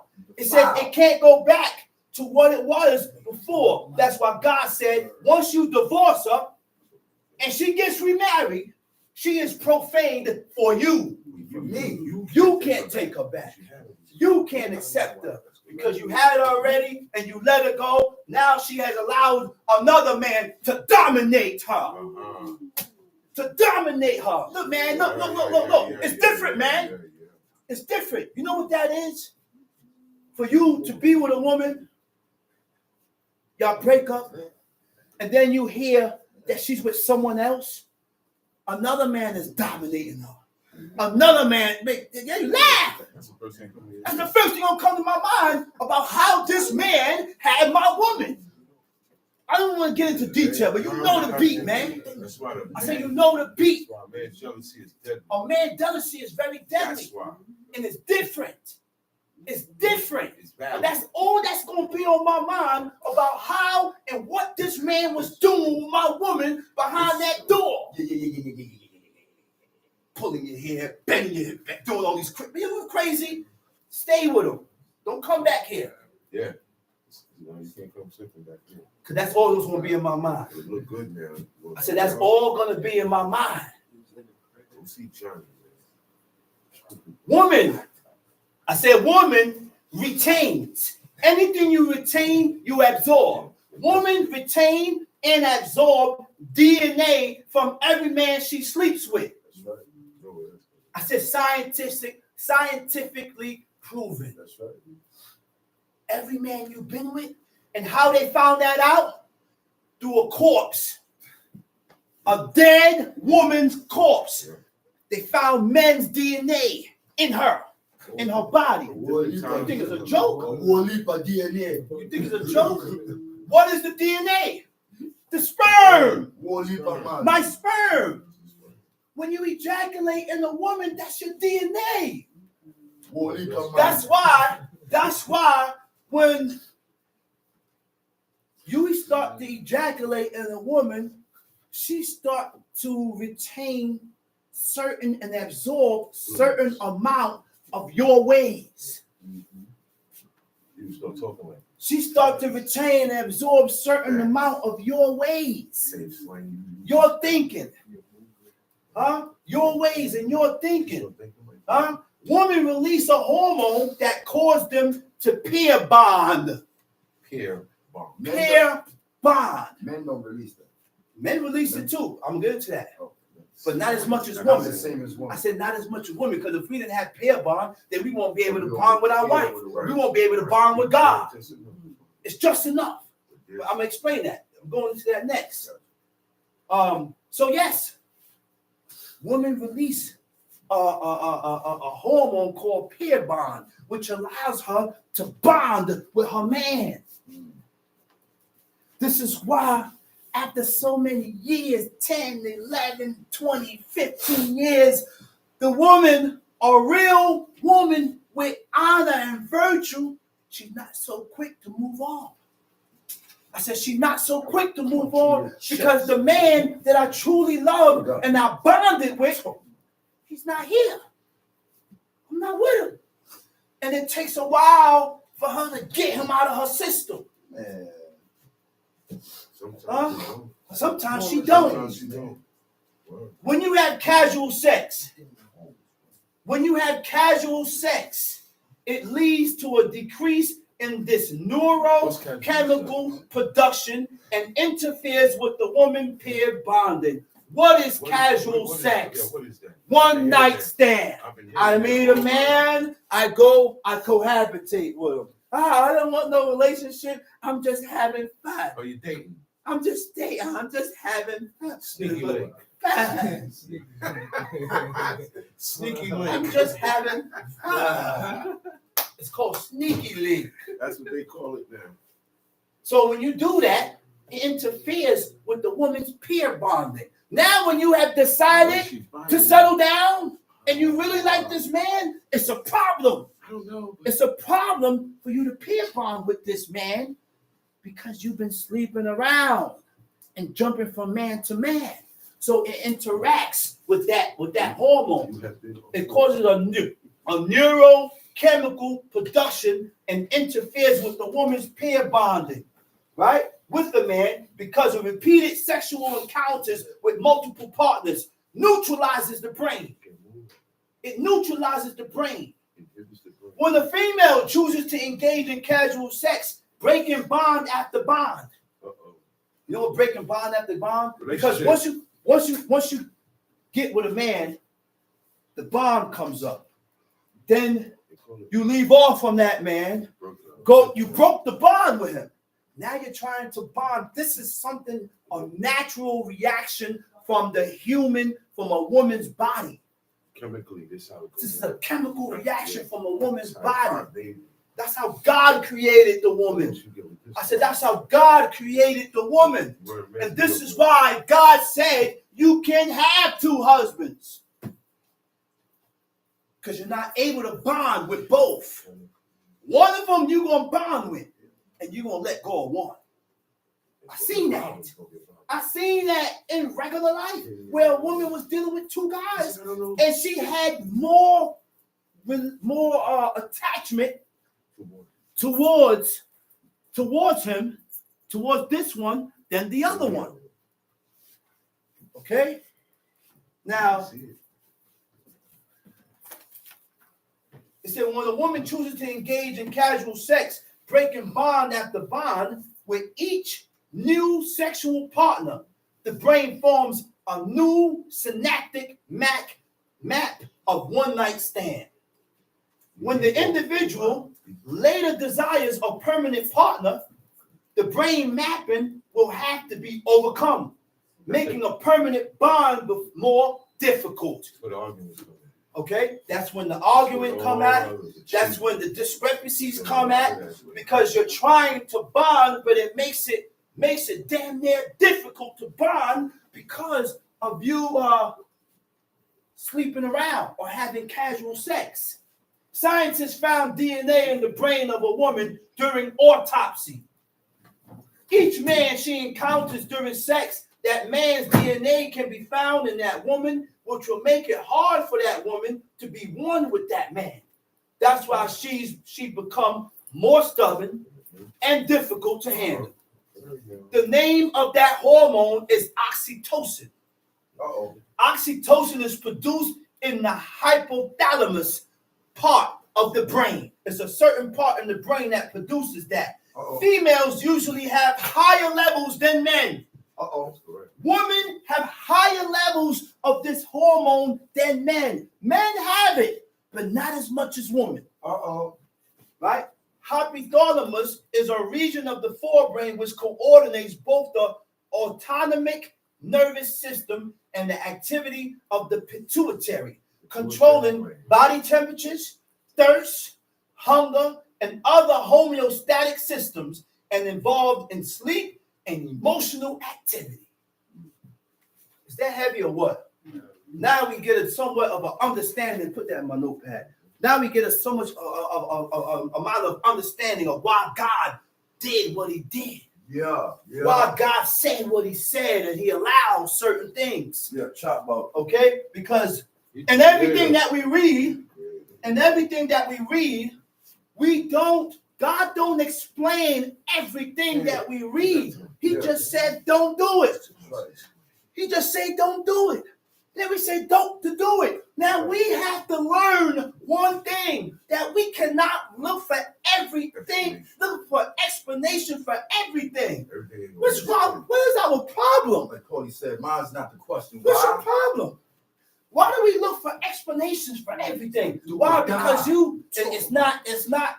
it's not filtering through your brain, or you're not accepting it, or you need an explanation of why we can't just do it. And that's called blind allegiance. And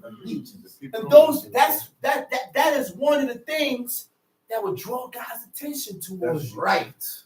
Because he didn't need that. He didn't need to explain it to you. He didn't have to explain nothing to you. Okay? Where we at? Yeah, okay. Murder or commit adultery. Thou shalt not steal. To steal means to take something that don't belong to you.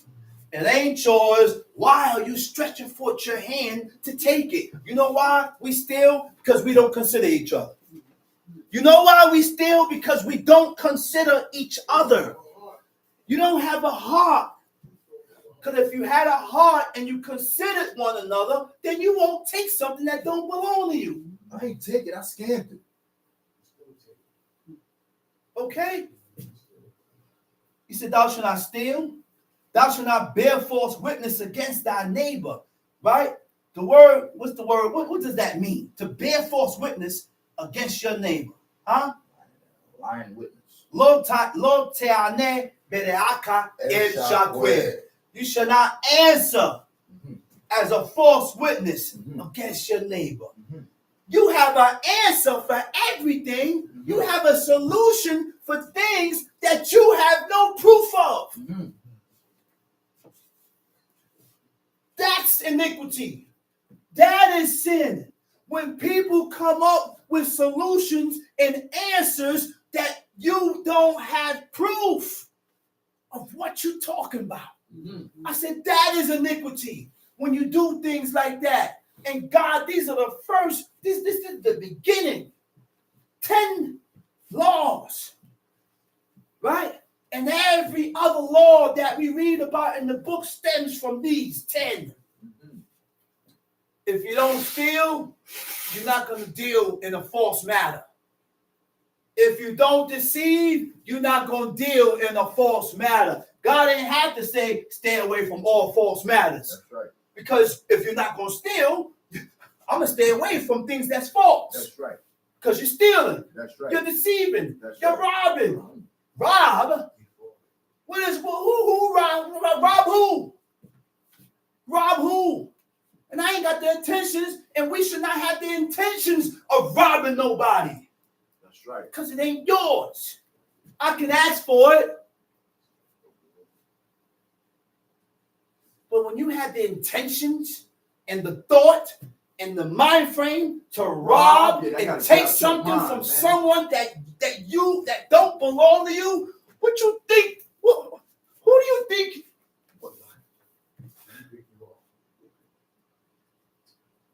That's the heathens today, man. That's the majority of the world. That's the whole world. I'm about to rob this thing. Yeah. Time sheet. He said, thou shalt not covet thy neighbor's house. And that's why we rob and steal. Because we covet. Covet, lust, and desire. What does covet means? Covet means when you desire and want something that don't belong to you. You can only tell if I covet it, if I took it. You understand? It's good. You can only tell if I covet it, if I stole it. Because coveting is a feeling. Coveting is a feeling that's built within yourself. and then you show it in your actions when you take it. Now you can covet and not steal, but the only one that knew that you coveted was you. You can't tell me I coveted. You can't look at me and say, oh, you coveted, because I didn't steal. I didn't take it. He said, don't covet what? He said, thou shalt not covet thy neighbor's house. Why are you desiring your neighbor's house? Why do you desire your neighbor's wife? Why do you desire your neighbor's manservant? Why do you desire your neighbor's maidservant? Why are you desiring his ox, his ass, and look, don't desire nothing that don't belong to you. It's not yours. Go get your own. Okay? Now we're going to stop there, and we're going to go into Micah. Let's go to Micah 2. Micah chapter 2. Exodus 22. Sorry, no Micah 2. Exodus chapter 22.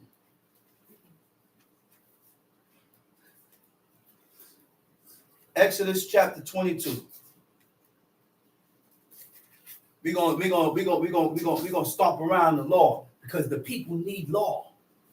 The people need law. We all need law.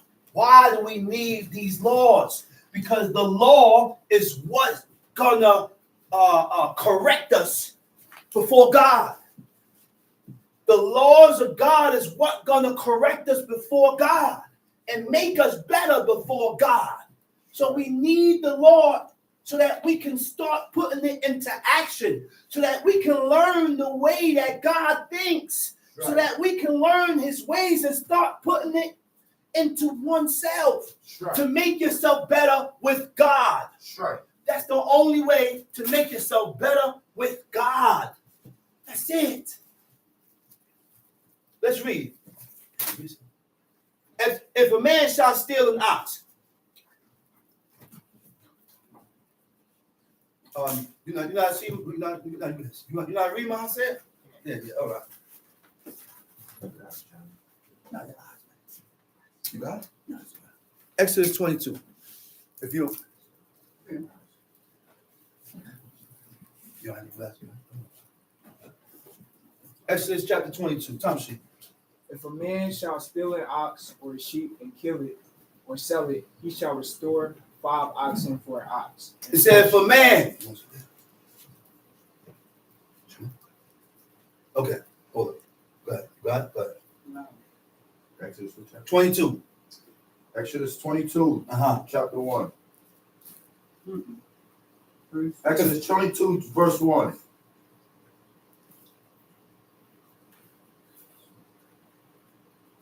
If a man shall steal an ox or a sheep and kill it or sell it, he shall restore 5 oxen for 1 ox and 4 sheep for a sheep. All right. If a man steals an ox or a sheep and he kills it, now look at the mind frame of people, and this is the mind frame that God is trying to show us that we should not acquire.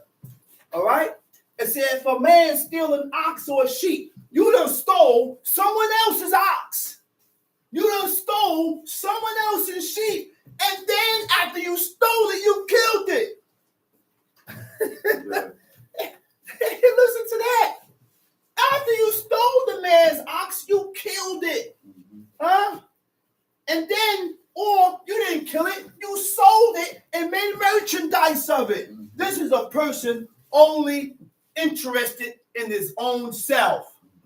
That is self-interest. You only have interest of yourself. That's pride, because you're only worried about you, and you're not worried about the person that you stole those oxes from.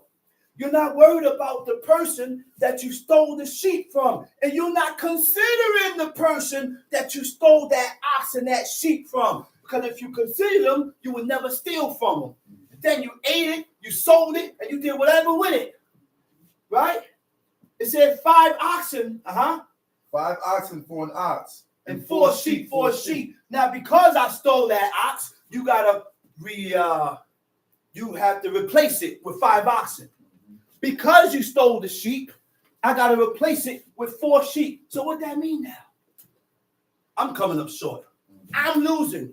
When you steal, you're gonna pay back more than what you stole. Now, I don't want to hear I don't have it. Now you want me to consider you that you ain't working and you ain't got it to repay. But you didn't consider me running up in my barn, taking my sheep and my ox. The laws of God shows us what to consider. The laws of God shows us what to consider. That's right. And when a man steals, God ain't say consider him. That's right. God said for that person to pay back. That's right. Pay back. And if you don't have it to pay back, you have to go work it off. You got to go work it off. Go get a job specifically to work that payment off. Time sheet. If a thief be found breaking up. If a thief be found breaking up where? This thief got found in my house. I said a thief, a robber got found in my house. See, when God said kill, and you kill a monkey, you can't look at it as murder because God said and sanctioned for that person to die. That's right. When a person is, all right, let's read it. If a thief be found breaking up. He's found in my house. So one day, I leave from work, I go to the gym, I come home, it's a thief in my house. Someone in my house breaking things up, robbing, moving swift. And be smitten that he died. Now, I go into my house. What the robber gonna do? Once he see me, he's not gonna run out the house. He gonna fight for his life because I'm coming after you. You are in my house, and I gotta protect my house and whatsoever is in my house. So I'm coming to you with 2 guns up. I'm coming to you with 2 knives, one stuck up like this and one this way. So I'm coming now. So when I'm coming at you, don't believe me. And you got him cornered, he gonna fight. Now, God said, if I smite him and he end up dead, what God said? There shall no blood be shed for him. He said, that's not murder. I said, that's not murder. The book tells you what murder is. The book shows you what is murder. There was a time where some people was after a brother, and the brother was warned. He laughed about it.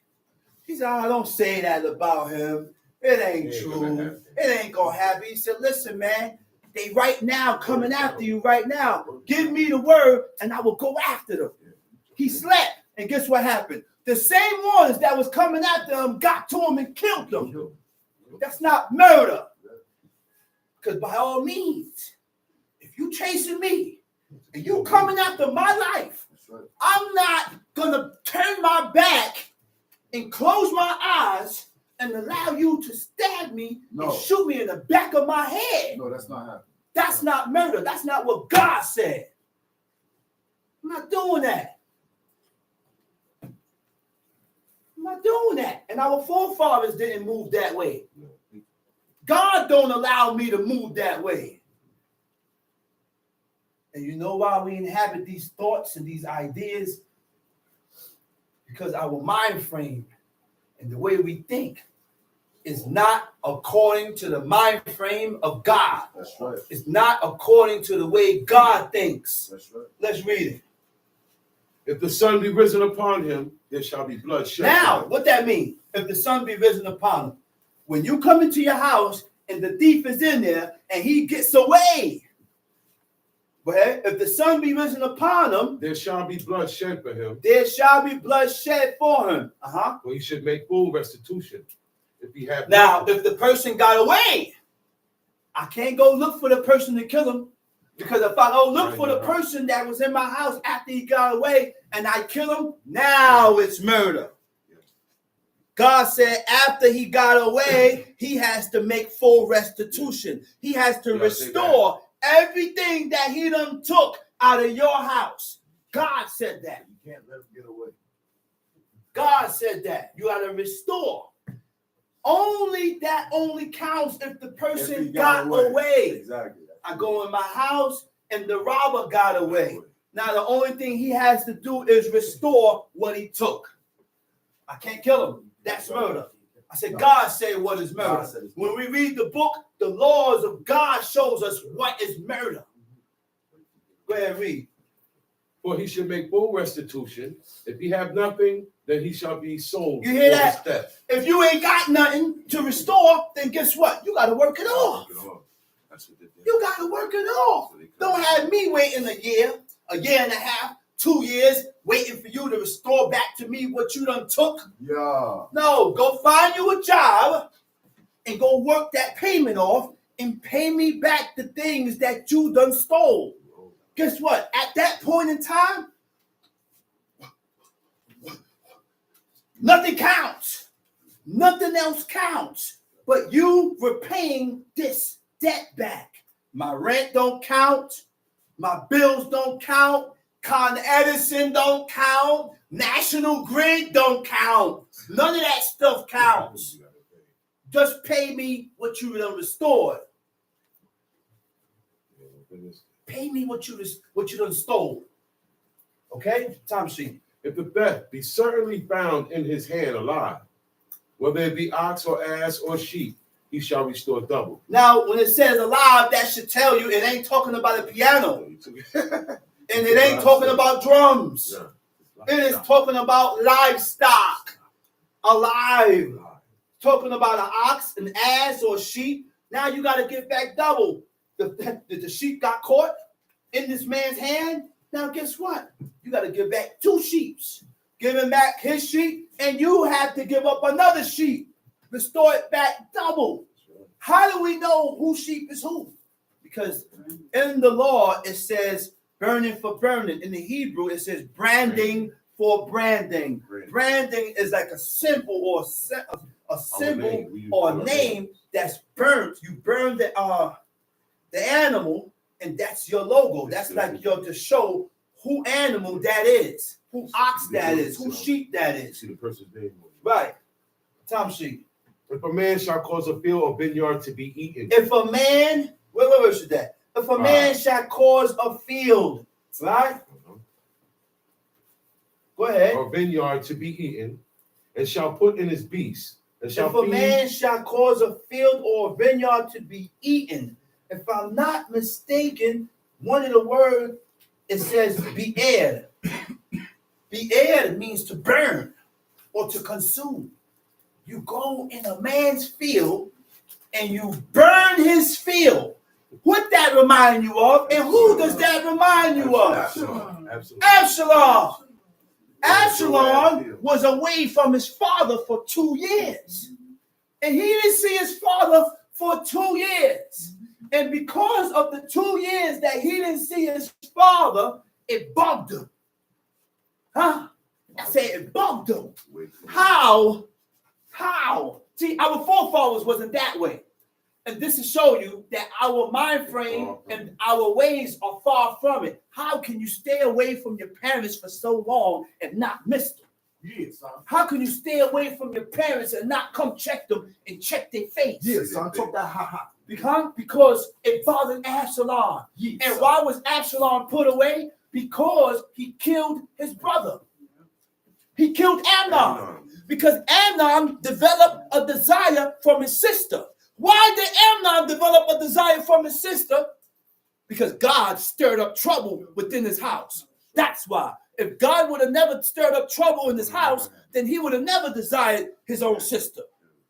If God would have never stirred up trouble in King David's house, then Absalom would have never chased him to take his life. If God would have never stirred up trouble in his house, then Adonijah would not have tried to usurp the authority or the kingship. All that happened within David's house was because of what David did, what? With Uriah the Hittite. When he murdered Uriah Hittite and committed adultery. Right? And what happened? Because of David's goodness with God, God erased it. He sent Nathan the prophet and he erased it like it never happened, but he still punished him. He still visited his sins upon his children. He visited what King David did upon Amnon, Absalom, and Adonijah. It still went down. It still happened. Now, it's not for you to question God or why God did what he did. We cannot question God. God did what he did, and that's just what it is. Who was the question? I said, God did what he did, and that's what it is. Leave it as that. Let's read it. And shall put in his beast and feed in another man's Now, field. You done took your own beast, and you put your beast in this man's field. And your beast is running wild in this man's field, eating everything in his field. But you have a field. You want to save your field and use his. That mentality is not good. Today. Those are people with that mentality. Huh? Those are people with that mentality. Use yours and save his. Now, if you ain't have it, and I don't have nothing saved up and none of my bank accounts, then I need, and I could come to you and ask and receive. But if you have, if you got, and you are using someone else's, and you have, then those are abominable ways. Those are detestable ways. Those are ways that stink before God. Let's read it. The best of his own field and of the best of his own vineyard shall he make restitution. Mm-hmm. If fire breaks out and catching thorns, If fire break out and catching thorns, so that the stacks of corn, the stacks of or corn, the standing corn, the standing corn, the field be the consumed field be consumed therewith. therewith. He that kindleth the fire shall surely make restitution. He that kindled with fire, you got to make restitution. Somebody kindled that fire. Absalom went in Joab's field. First, he was calling him because it was rank and order. They didn't say, I'm his son, I could come in. No, it was rank and order. So, and number one, he knew that his father thrust him away, told him to listen, leave. Yeah, you gotta come. All right. So he went to Joab, told Joab to go before my father because listen, I want to see my father's face. I didn't see my father in a while. I want to see my father's face. And he wasn't going nowhere till he seen his father. So he sent his men to go call for Joab. What? Absalom called me? I ain't got to answer you. Mind you now, that's the prince. High-ranking prince right underneath the king. But Joab's the general. Okay? So because he wasn't coming to Absalom, what he told him? What he told me? Sent them. Said, yo, burn this field. I know how to get him out. He gonna come out. Burn this field. When he burned this field, Joab came out. He said, yo, man, I want to see my pops, man. On the all up and up, I want to see my father. And guess what happened? Guess what happened? When he seen his father, he hugged him and he kissed him and he was at peace. He hugged him and he kissed him and he was at peace. Which means what? No matter what the child do, the father, your parents will still love you unconditionally. Those are the only ones that will love you unconditionally. The only ones. Remember that. Unconditional. The only ones you get. Those are the only ones you get that from. You get that from your kids. Everybody else hold faults over you. That from family members. I said everybody else hold faults over you. That's correct. Your parents love you unconditionally, no honor matter them. what. That's why God say honor them. That's why he gave strict command. And he told the people, do not touch the lad. That's right. He said, don't touch him. Don't touch Absalom. While being chased by his own son, he said, don't touch him. You know why? Because King David acknowledged that it was a punishment from God because of his shortcomings with God, because of what he did. You know why? That's why. So he gave a command and said, don't touch the lad, man. Don't you? He's trying to protect Amnon too. That's right. Mm-hmm. He kept asking for Amnon. He said, wait a minute. King David said, wait a minute, man. He said, you think I is a Ross? He said, you think I'm stupid? He said, and why are you so headstrong about bringing Amnon? The invite is real strong for this guy. Everybody else.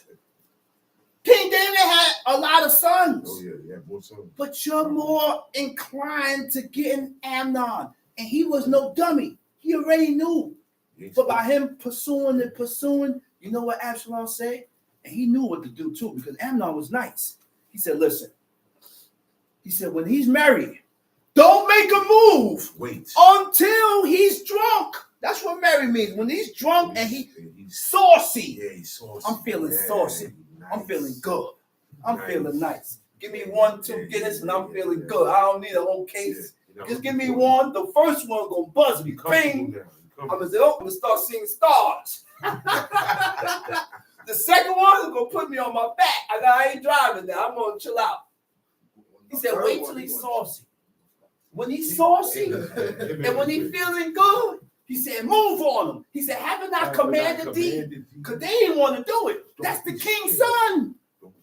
High-ranking prince over Absalom. Yeah, Amnon was over Absalom, and Amnon was nice.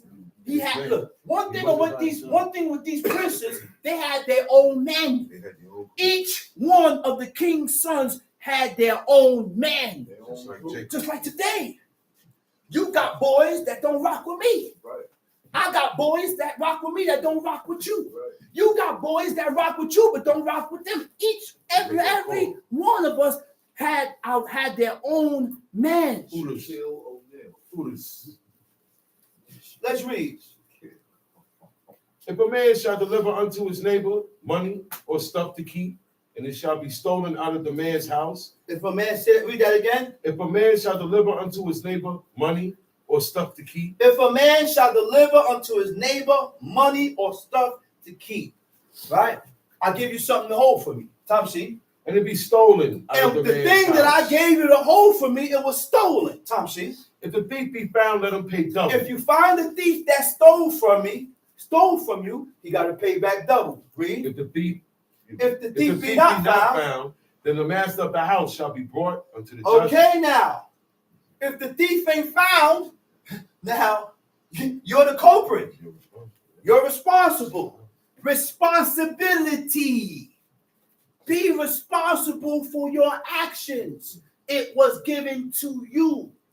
Now, because it cannot be found, and the thief was not found, now you have to go before the judges. Now let's get this straight. Softim, Sofrim.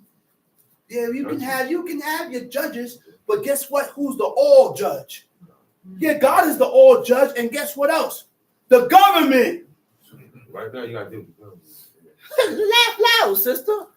Yeah. You know why? You know why she can laugh? Police. You know why? The government is over what you say. Because if you come up to with a judgment, well, brother, you are fired and you cannot officiate anymore.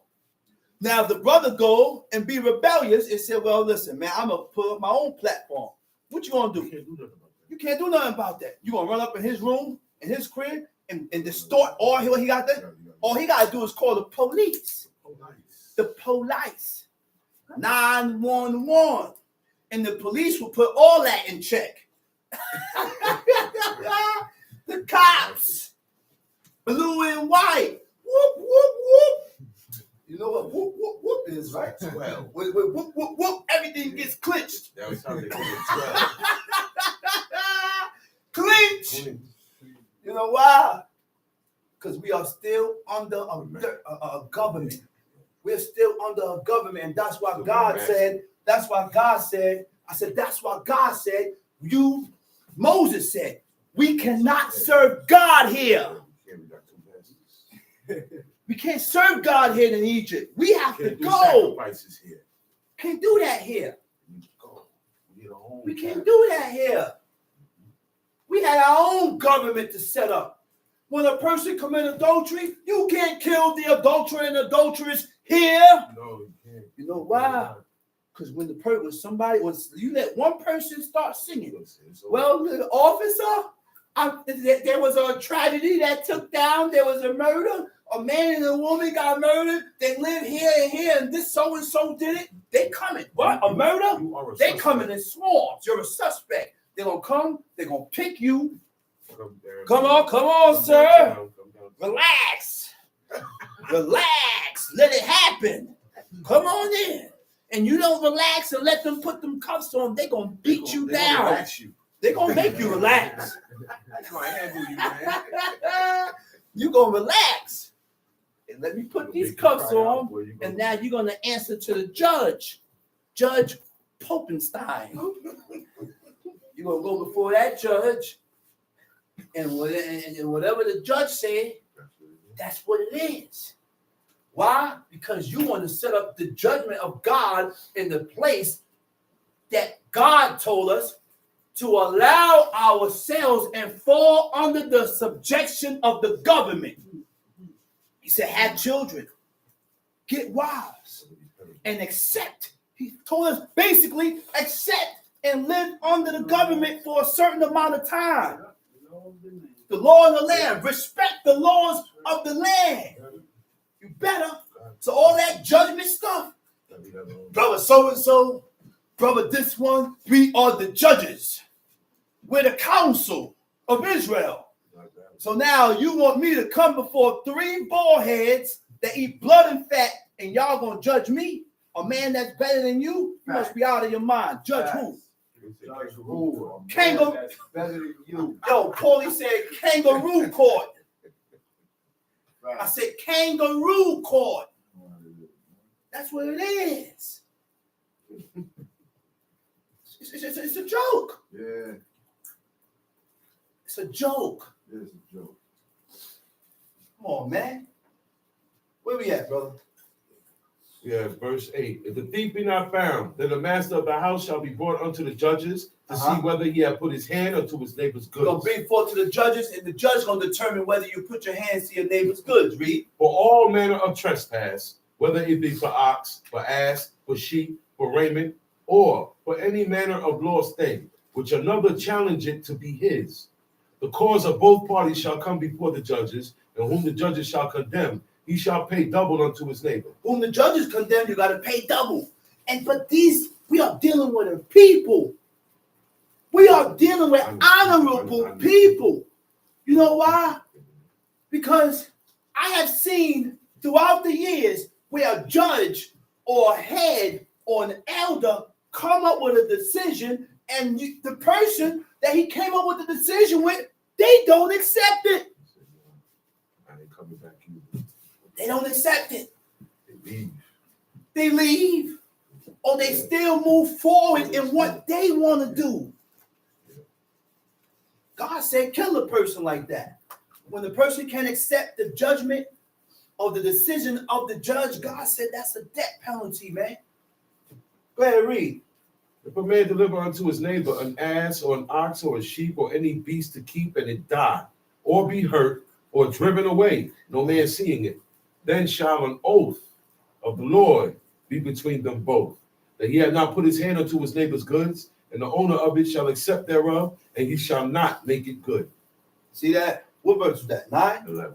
Oh, 11. All right. He said, if a man shall deliver unto his neighbor an ass or an ox or a sheep or any beast to keep, and it die or be hurt or driven away, no man seeing it. I done gave you an ass to hold, and when I came back, my ass is limping. One of his legs has been broken. I have to watch over that ass more so than my own, because this is not my ass. Anything can happen to my lifestyle, and I ain't gotta make no respect. I ain't gotta pay nothing. I'll make it good because it's mine. But if you give me your ass, I gotta make sure and protect that ass with everything that I got, that nothing happens to it. Because it's not mine. It's not mine. You can't use it because it's not yours. I can't. We understand that concept. You can't use something that was given to you to hold because it's not yours, and if something happened to it, you got to replace it. That is a certain mind frame, a certain way, a pattern of thinking that God accepts. You see the mind frame of God? You see the way God thinks? That's why when Jacob, excellent example, when Jacob was watching his father's flock, right? You know what happened when Jacob was watching his father's flock? And the law wasn't even constituted then, but this was Jacob's mind frame. This is the way. This is the mind frame of Jacob. So he's watching Laban's flock, right? When he's watching Laban's flock, there was some flock that got stolen. There was some flock that got taken from wild beasts. He said the flock that was lost and taken. Jacob said, he said, I bore the loss. Why? Because it's under my jurisdiction. I'm watching over it. So whatever got lost, he said, I bore it. Whatever died of itself, I bore it. All I did was bore the loss. Because it's under my jurisdiction. And that's righteousness. You still ain't lose. You see the mind frame of the righteous men? You see the mind frame of the men that God has accepted? Huh? Go ahead, read. And if it be stolen from him, he shall make restitution unto the owner thereof. Verse 13. Tom sheet. If it be torn in pieces, then let him bring it for witness. If it be torn in pieces, then bring it for witness. Whatever was torn in pieces by another animal, bring it for witness. Here is the animal. This is your ox. The lamb or the ox or the sheep was torn in pieces. And whatever I bought to show you that it was torn in pieces, there's no restoring. Now, we cannot update the laws and the commandments of God. It ain't talking about radios. No, it's not a beast. It ain't talking about headphones. It's not a cat. It ain't talking about laptops and computers and fans. I gave you my fan, you broke it. Now you got to restore me 2 fans. Go ahead with that. You ain't got to restore me nothing. No 2 fans. You ain't got to give me no 2 fans. You lost my bag of SF. You owe me 2 bags. You owe me 2 apes. Go ahead with that, man. It ain't talking about that. It's talking about livestock, Johnny. That's right, Johnny. Livestock, oxen, ass, and bullocks, cattle, not apes in 50 pieces. Not artifacts, not things. Okay? Not chairs and fans and radios. But we wanna upgrade. We wanna upgrade the laws of God. We wanna upgrade the laws and the commandments of God. Let's leave it for what it is. Leave it where it's at, because it said what? He said the laws of God is pure. The laws of God is pure. He said what? It's clean. It's clear. It's clean. It's clear. Restoring the soul. That's in the Psalms, not Psalms 19. He said the laws of God is restored. He said it's clean, restoring the soul. Huh? Anything that has to be restored, what does restore means? To give back. To give back. Huh? Let's read it. If it be torn in pieces, then let him bring it for witness, and he shall not make good that which was torn. And if a man borrow aught of his neighbor, and he be hurt or die, Go back with verse 13.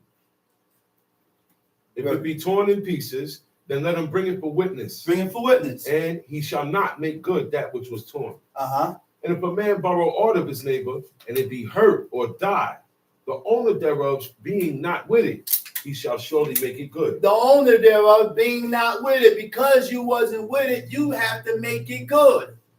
Because you wasn't there. You wasn't protecting it. Go ahead, read. But if the owner thereof be with it, he shall not make it good. But if the owner be not, what? But if the owner what? If the owner thereof be with it, he shall not make it good. I don't have to make it good. If it be an hired thing, It came for his hire. Time sheet. And if a man entice a maid. Uh-oh. And if a man entice a maid. What is a maid? A maid is a betula. A betula is a virgin. A virgin is a woman that have never had a man before in her life. She never been penetrated. She never been kissed on. She never been sucked on. She never been touched. She never been hugged. She never been none of that.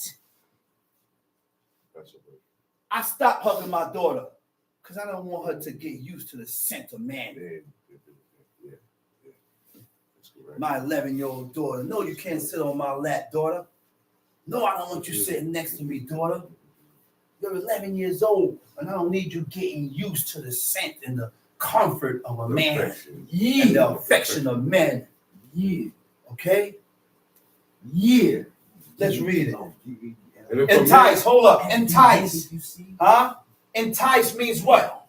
To attract. When you do things to attract the woman. When you do things to tempt the woman by what? By offering pleasure or advantage. That's enticing. Huh? You're making it be known that I want you. Huh? Now, he said, if a man entice what? A man entice a maid. A virgin that is not betrothed. She's not engaged. She ain't promised to nobody. Because if you're betrothed, if you're engaged, the rules still apply as if you're married. You can't sleep around, sister. You can't have another man because you end up dead, according to what God said. Let's read. And lie with her. He shall surely endow her to be his wife. He shall surely endow her to be his wife. Now we're going to dig into that word, endow. You know why? Because we play around with the book. And we play around with the things that we read in the book. The word endow, the Hebrew word for endow is mahad. Mem, hey, resh. It means to give a dowry. Okay? Now, what does a dowry mean? What does a dowry consist of? A dowry is a gift of money or property by a man for his wife. You know how much that is? Property? That's how much this virgin is worth. Property, that's money that you're giving to the father of this virgin for his innocent daughter that have never been with a man. Huh? Yeah. That's land. Real estate. And that's why if a woman was not a virgin, she was either married or widow. I didn't read about a divorce case. Nah. I said I did not read about a divorce case. Nobody asked for one. She's a widow or she was married. Those are the only two women. If a woman ain't married and she ain't no widow and she don't have that hymen, there's something wrong. Where's the hymen? And when you have decided to marry a man, then there is one thing that needs to be done. You must have a sheet. And when that man penetrates you and you bleed, that blood, the token of the damsel's virginity, must be picked up, folded, and saved for proof that my daughter was a virgin. Just in case if this God-forsaken man come up with false accusations talking about my daughter was a whore or she was sleeping around. So I had proof. No, my daughter wasn't a whore. No, she didn't sleep around with Tom, Dick, and Harry. Let me go to the closet and get the tokens of my daughter's virginity. Here it is. This is the blood that came from my daughter when this God-forsaken man penetrated my daughter. Those are signs of hatred. When you give false accusations. Huh? False accusations denote hatred. That's what the book said. You hated her. Giving up false accusations and lying speeches against her. I wasn't sleeping around. When I was with you, I was with you. And I had no eyes for no other man. But then now you want to put a blemish on me.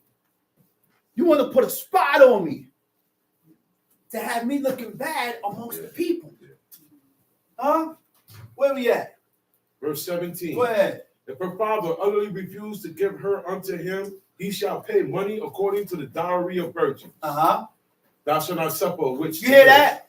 So the father has the power to take his daughter after you done penetrated her. And you still got to pay. I said the father got the power to snatch his daughter. You know why he gonna snatch her? Because you ain't do it the right way. You didn't include me before you penetrated her. You didn't get my approval before you penetrated her. You didn't come to me, man. You know what that is? I went to a brother before, like 16, 17 years old. And I had eyes for a sister.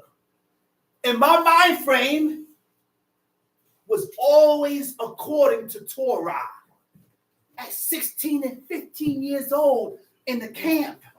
And I went to an elder man, an officer, and I said, I like your daughter. I went to the father. I went to the father. Went to the father. Told the father that I liked his daughter and I want to marry his daughter. You know what the father said to me? Looked at me like I was asking him to rape his daughter. He looked at me like you wanted your daughter for your own self. Like you did it wrong. You know what happened? Yeah, go You on. always had slicksters amongst the ranks. A slickster. And guess who got to her? A slickster. And the slickster that got to her, he didn't ask him. He took her around the mulberry bush in the basement and penetrated her. Ended up getting the girl pregnant. And he was pissed off. He was angry. Yeah, he was angry. But if we about this, then we got to be about this 1,000%, man. We got to be about this 100% and follow God 100%. Follow his laws 100%. That's right. All right, man? This is what it is, man. Let's read. Thou shalt not suffer a witch to live. Thou shalt not suffer a rich, a what? Who? Witch to live. Thou shalt not suffer a witch to live. Verse 18. Okay, a witch. God said witches. What does witches consist of?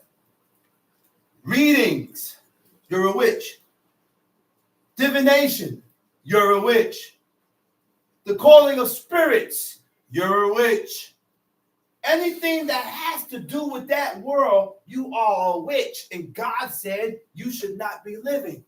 But you can't go around killing witches and warlocks today because you're going to jail.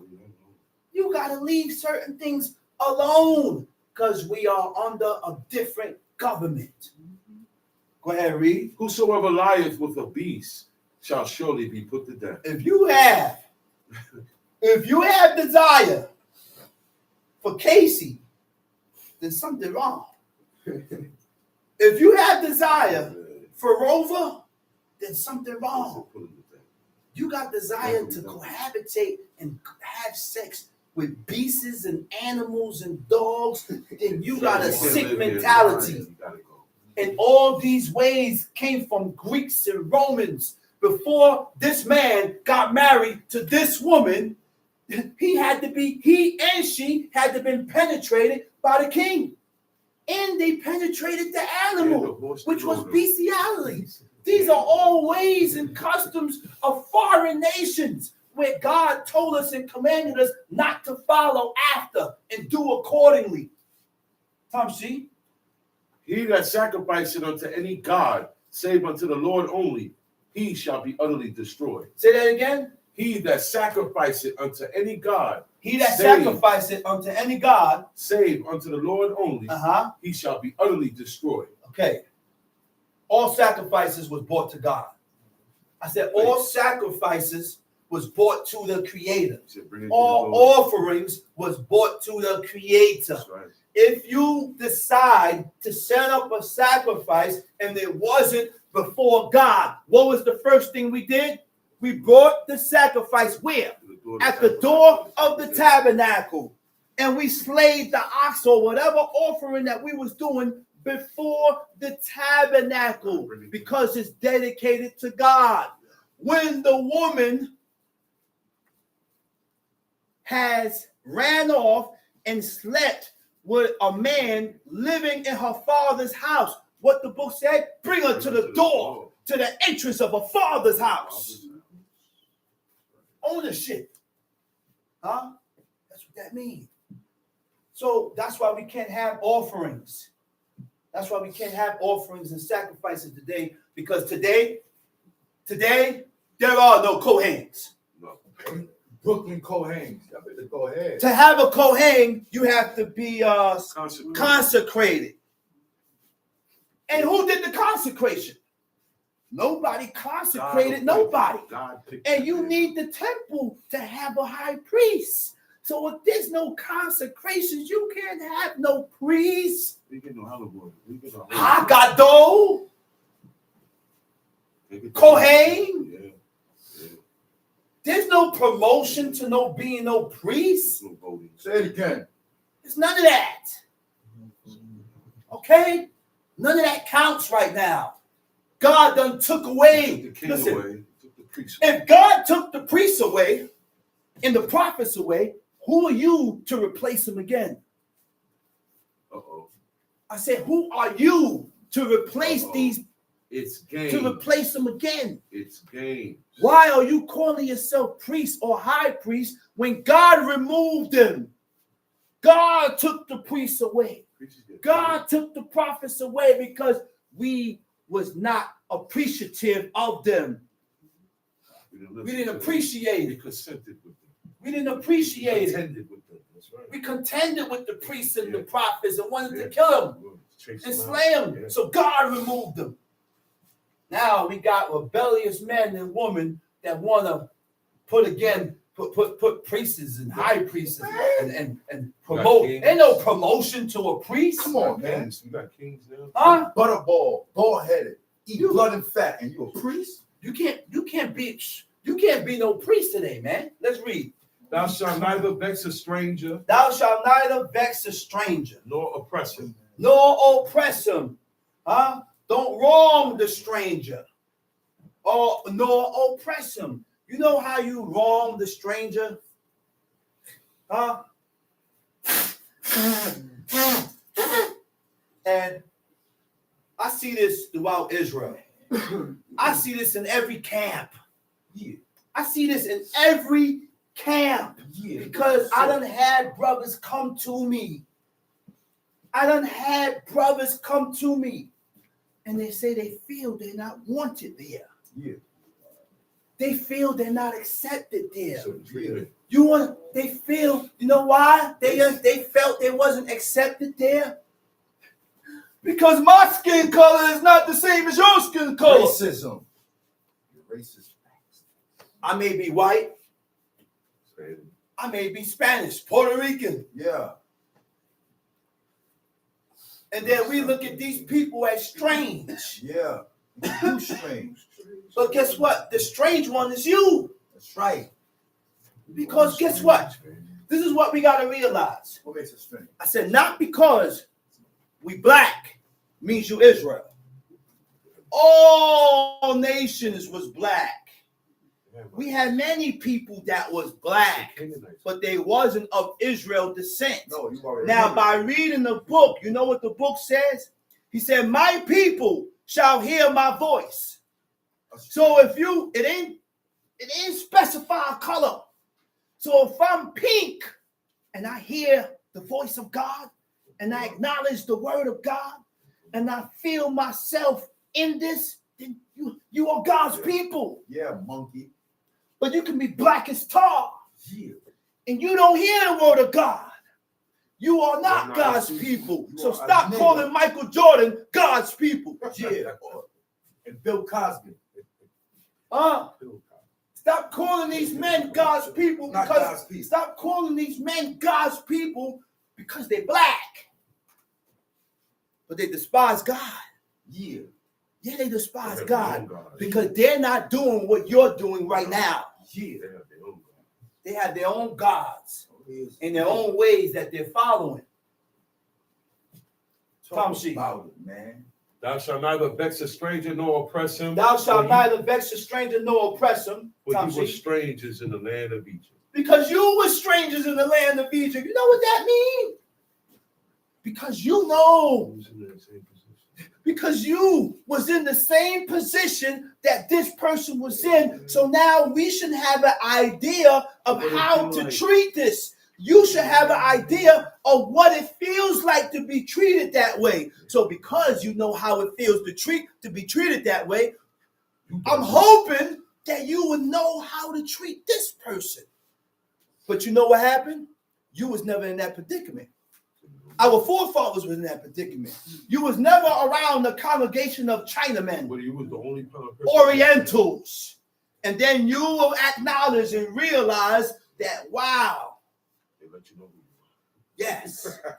Be around a group of white people and you're the only black. Then you will realize to be what it means and how it feels to be strange when you're the only black tar-faced person amongst a bunch of Chinese or amongst a bunch of whites or Spanish.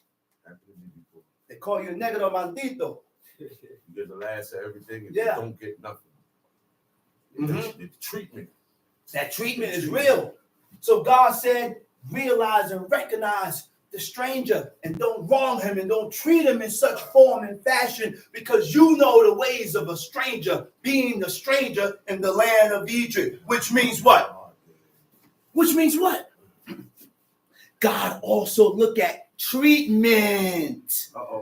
Treatment. Oh, I ain't break the law, but why you treating him like that? Oh, I ain't being the law, but why you treating her like that?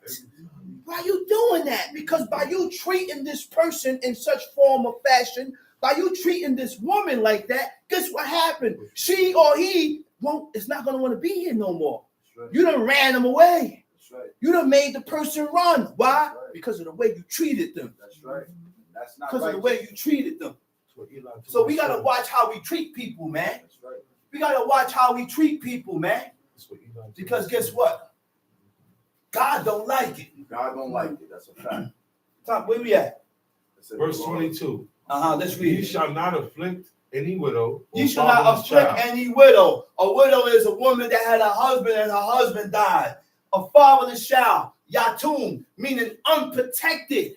Yatum means unprotected, which means unprotected, meaning he could have a father and his father not around. He's doing 30 years. He falls under Yatum, unprotected, because he don't have his protector there. He ain't got his father there. People move on you, and you ain't got nobody to run to. You run to your pops gonna come out for you. That's 1,000%. That's 100. Better believe that.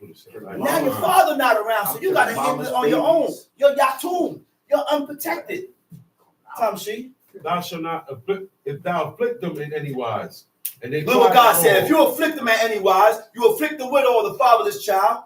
And they cry at all unto me. And the fatherless child and the widow cry to God. What? I will surely hear their cry. God said, I'm going to hear their cry.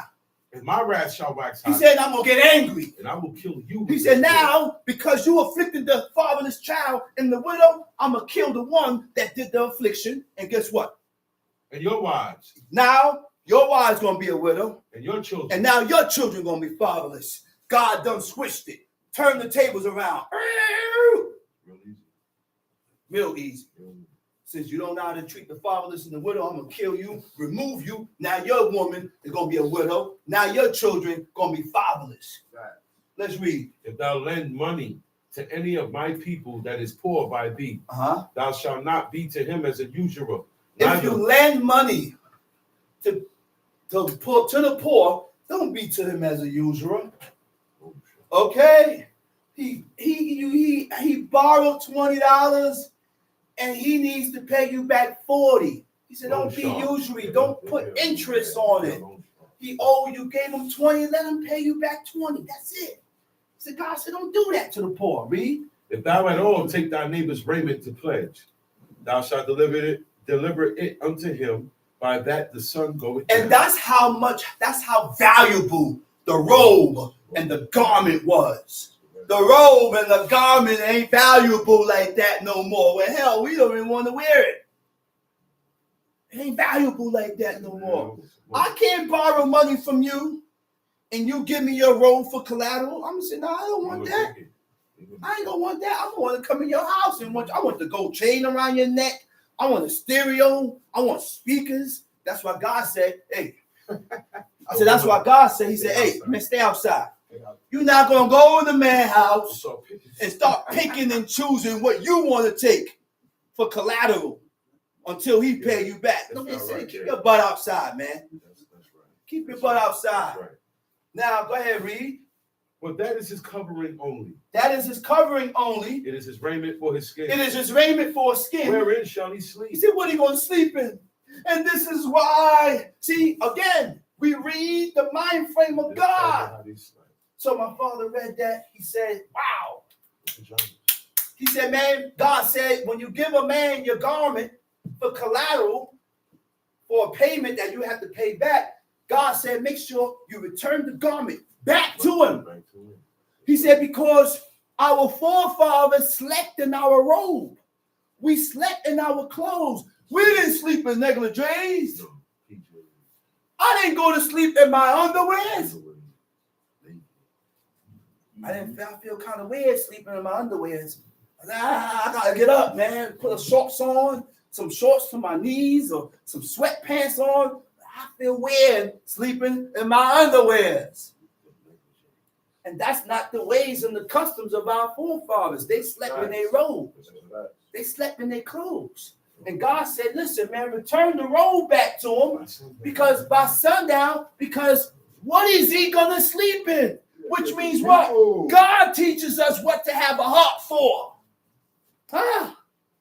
I say God teaches us what to have a heart for. And you're not going to know how God's heart is and the things that he teaches us to have a heart for because you don't read.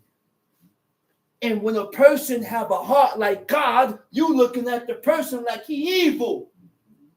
But the person got a heart and the mind frame of God.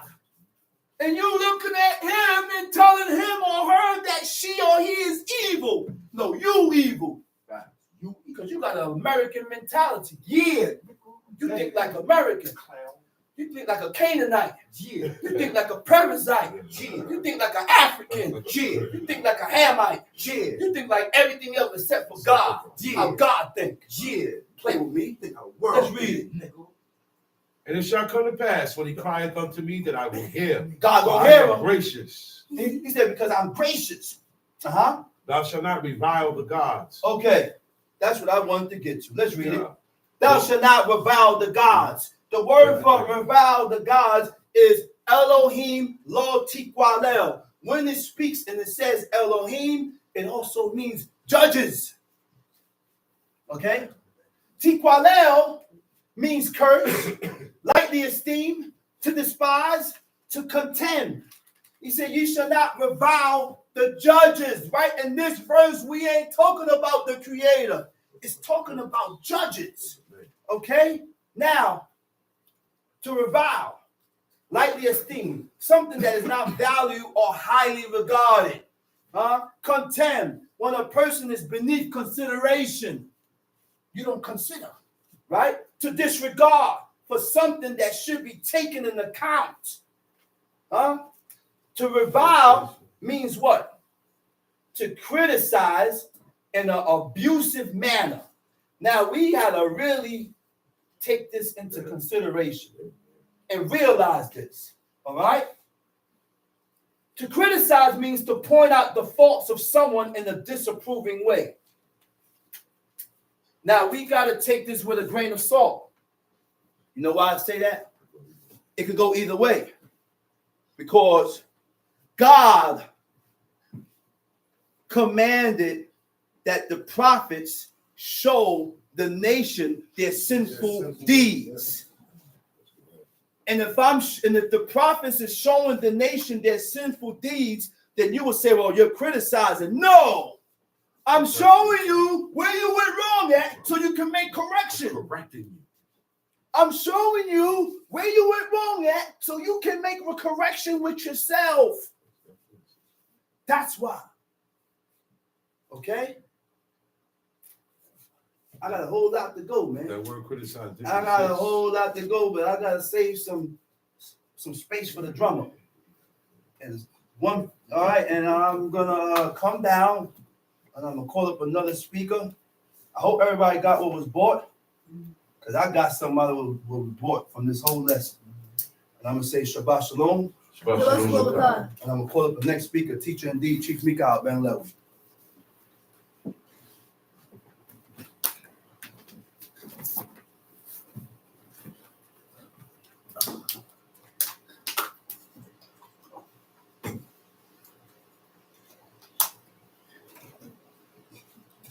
Giving all praises to the God of Abraham, God of Isaac, God of Jacob. Giving all due respect to my father, my teacher, and my leader, Chief Eleazar Ben Dodo of the tribe of Levi. Giving all due respect to Chief Ben Prince Smith. Brothers and sisters, I bid you out of tongue of our forefathers. Shabbat Shalom. Shabbat Shalom Leka. Would you please rise and repeat after me?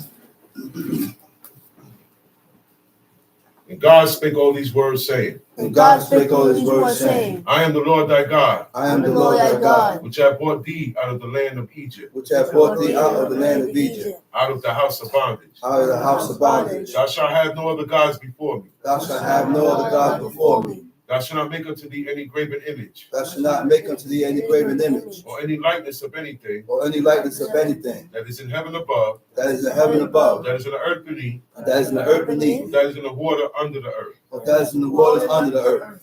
Thou shalt not bow down thyself to them, Thou shalt not bow down thyself to them, nor serve them.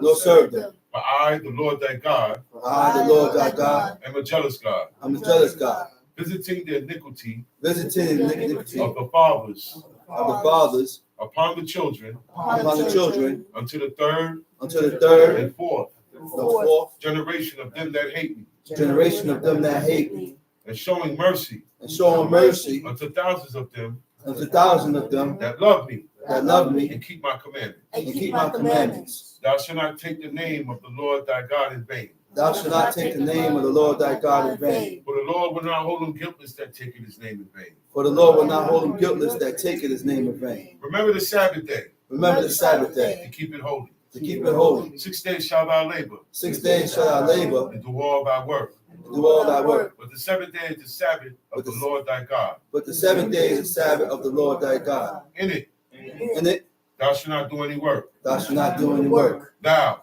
thou, nor thy son, nor thy son, nor thy daughter, nor thy daughter, thy manservant, thy nor thy manservant, maidservant, nor maidservant, nor thy cattle, nor thy cattle, nor thy stranger that is within thy gates. nor thy stranger that is within thy gates. For in 6 days For 6 days the Lord made heaven and earth, the Lord made heaven and earth, the sea, the sea, and all that in the midst, and all that in the midst. and rested the 7th day. The rest is the 7th day. Wherefore the Lord blessed the Sabbath day Wherefore the Lord blessed the Sabbath day and hallowed it. and hallowed it. Honor thy father and thy mother, Honor thy father and thy mother, that thy days may be long upon the land that thy days may be long upon the land which the Lord thy God giveth thee. which the Lord thy God giveth thee. Thou shalt not murder. Thou shalt not murder. Thou shalt not commit adultery. Thou shalt not commit adultery. Thou shalt not steal. Thou shalt not steal. Thou shalt not bear false witness against thy neighbor. Thou shalt not bear false witness against thy neighbor. Thou shalt not covet thy neighbor's house. Thou shalt not covet thy neighbor's house. Thou shalt not covet thy neighbor's wife, Thou shalt not covet thy neighbor's wife, nor his manservant, nor his manservant, nor his maidservant, nor his maidservant, nor his ox, nor his ox, nor his ass, nor his nor ass, anything that is thy neighbor's. nor anything that is thy neighbor's. You may be seated.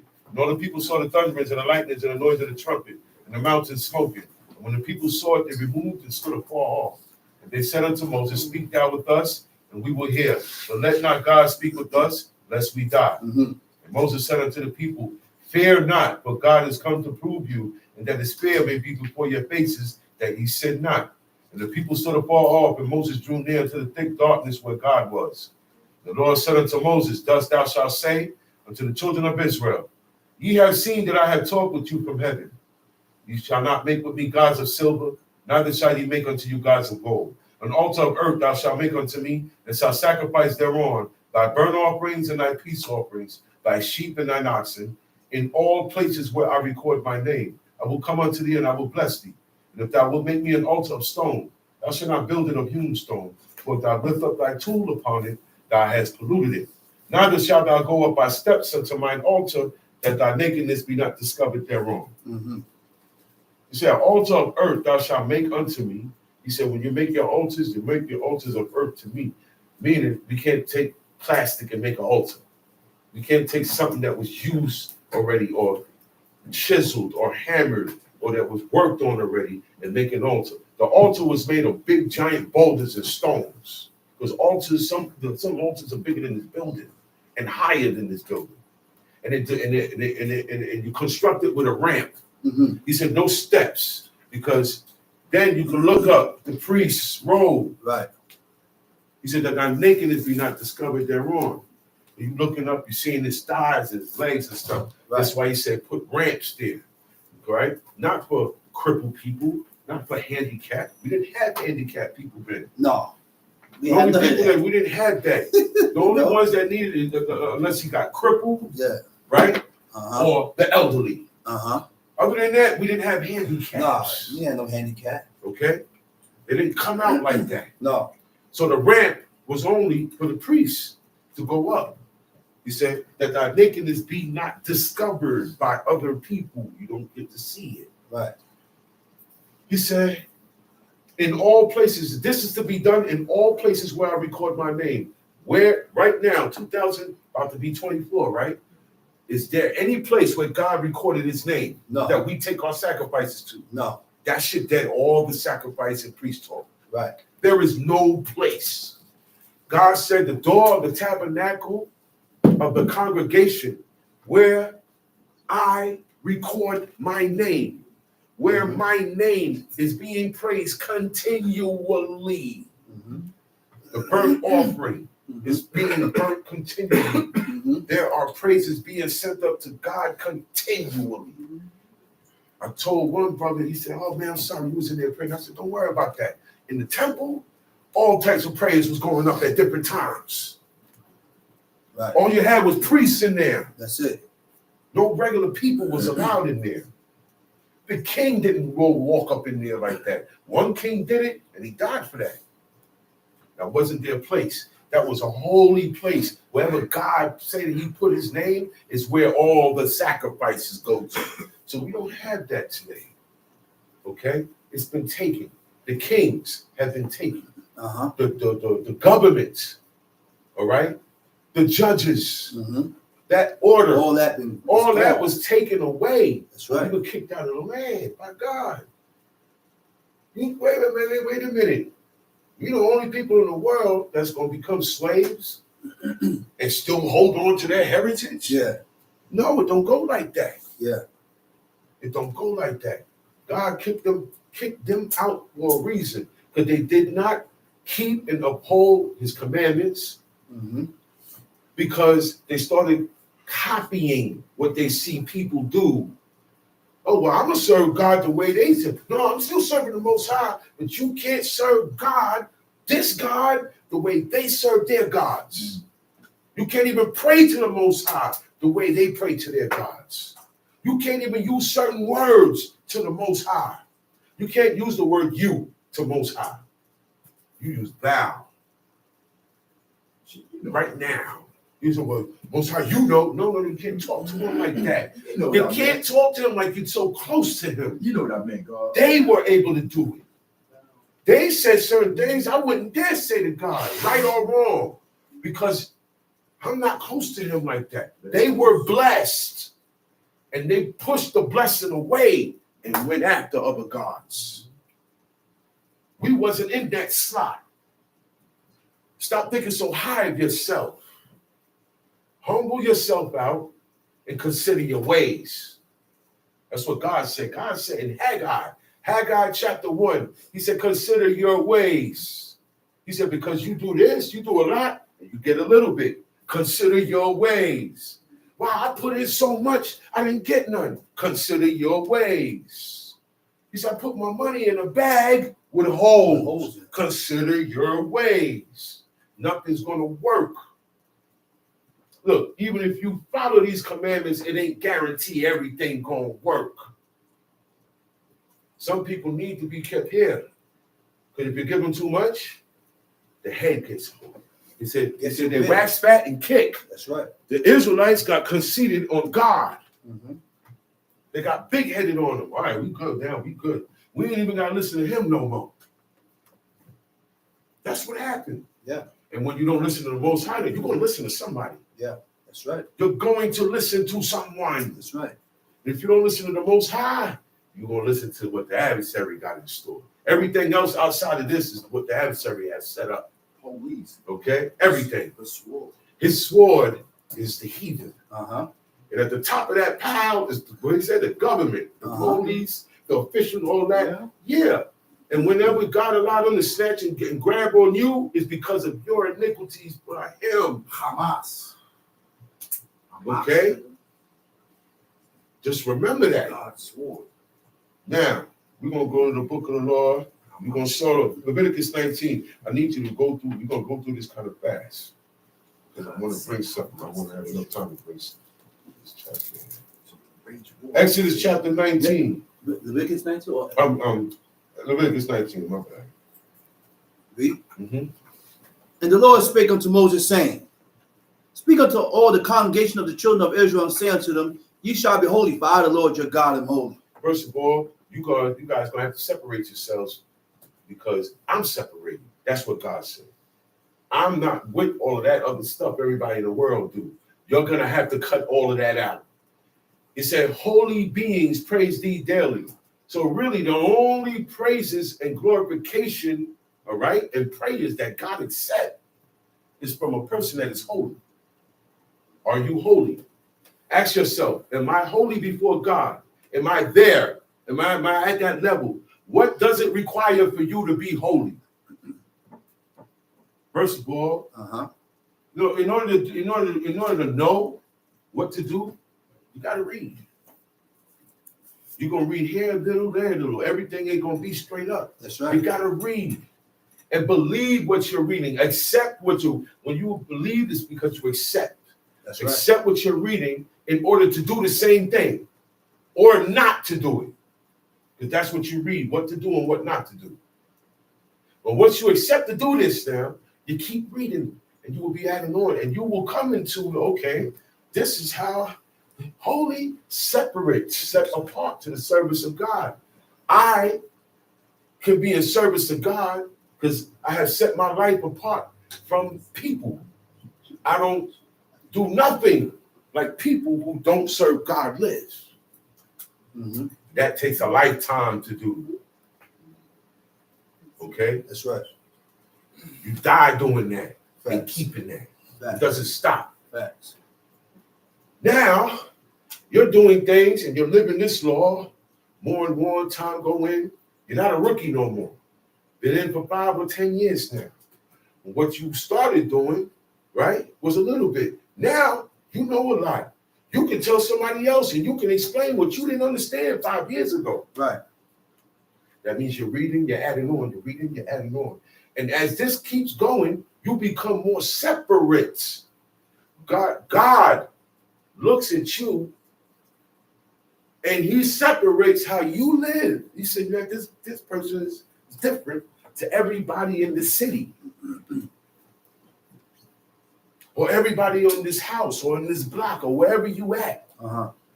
He will just say, okay, that person is setting their life apart, but the only way to do it, these commandments got to be withheld. Okay, when you're mad, you got to remember these commandments. We don't remember the commandments when we're upset. We don't remember our commandments when we are upset. And I have a valid reason for being upset, but I take it so far. It's so far out. I wound up messing up. I've seen this. Okay? Pay attention. Mm-hmm. Okay? We got to keep those emotions will mess any of us up. Okay? Right. Watch your emotions. Be easy. Be circumspect and consider our ways. How we deal and behave before God. There are things that we do to each other God don't like. One part in the book it said the Most High looked at it and it what? It displeased him. He looked at it, he said, man, I don't like what he said to him, or I don't like what he did to them, or what they did to him or her. Certain things, said, man, I don't like that. That's why he said, yo, y'all don't consider me, y'all don't consider each other. He said, when you moving like that, you think you consider yourself, you don't. Because you're setting yourself up in the long end. When it's time to die, then it'll be too late. So all of this has to become holy, how you're living. Okay, everything I do has to be separate from other Israelites, because not all Israelites are good. We make it sound like all the Israelites that call themselves Israelites today are on the top echelon of righteousness, and we're not. No. Our devotion is not as strong as Christians.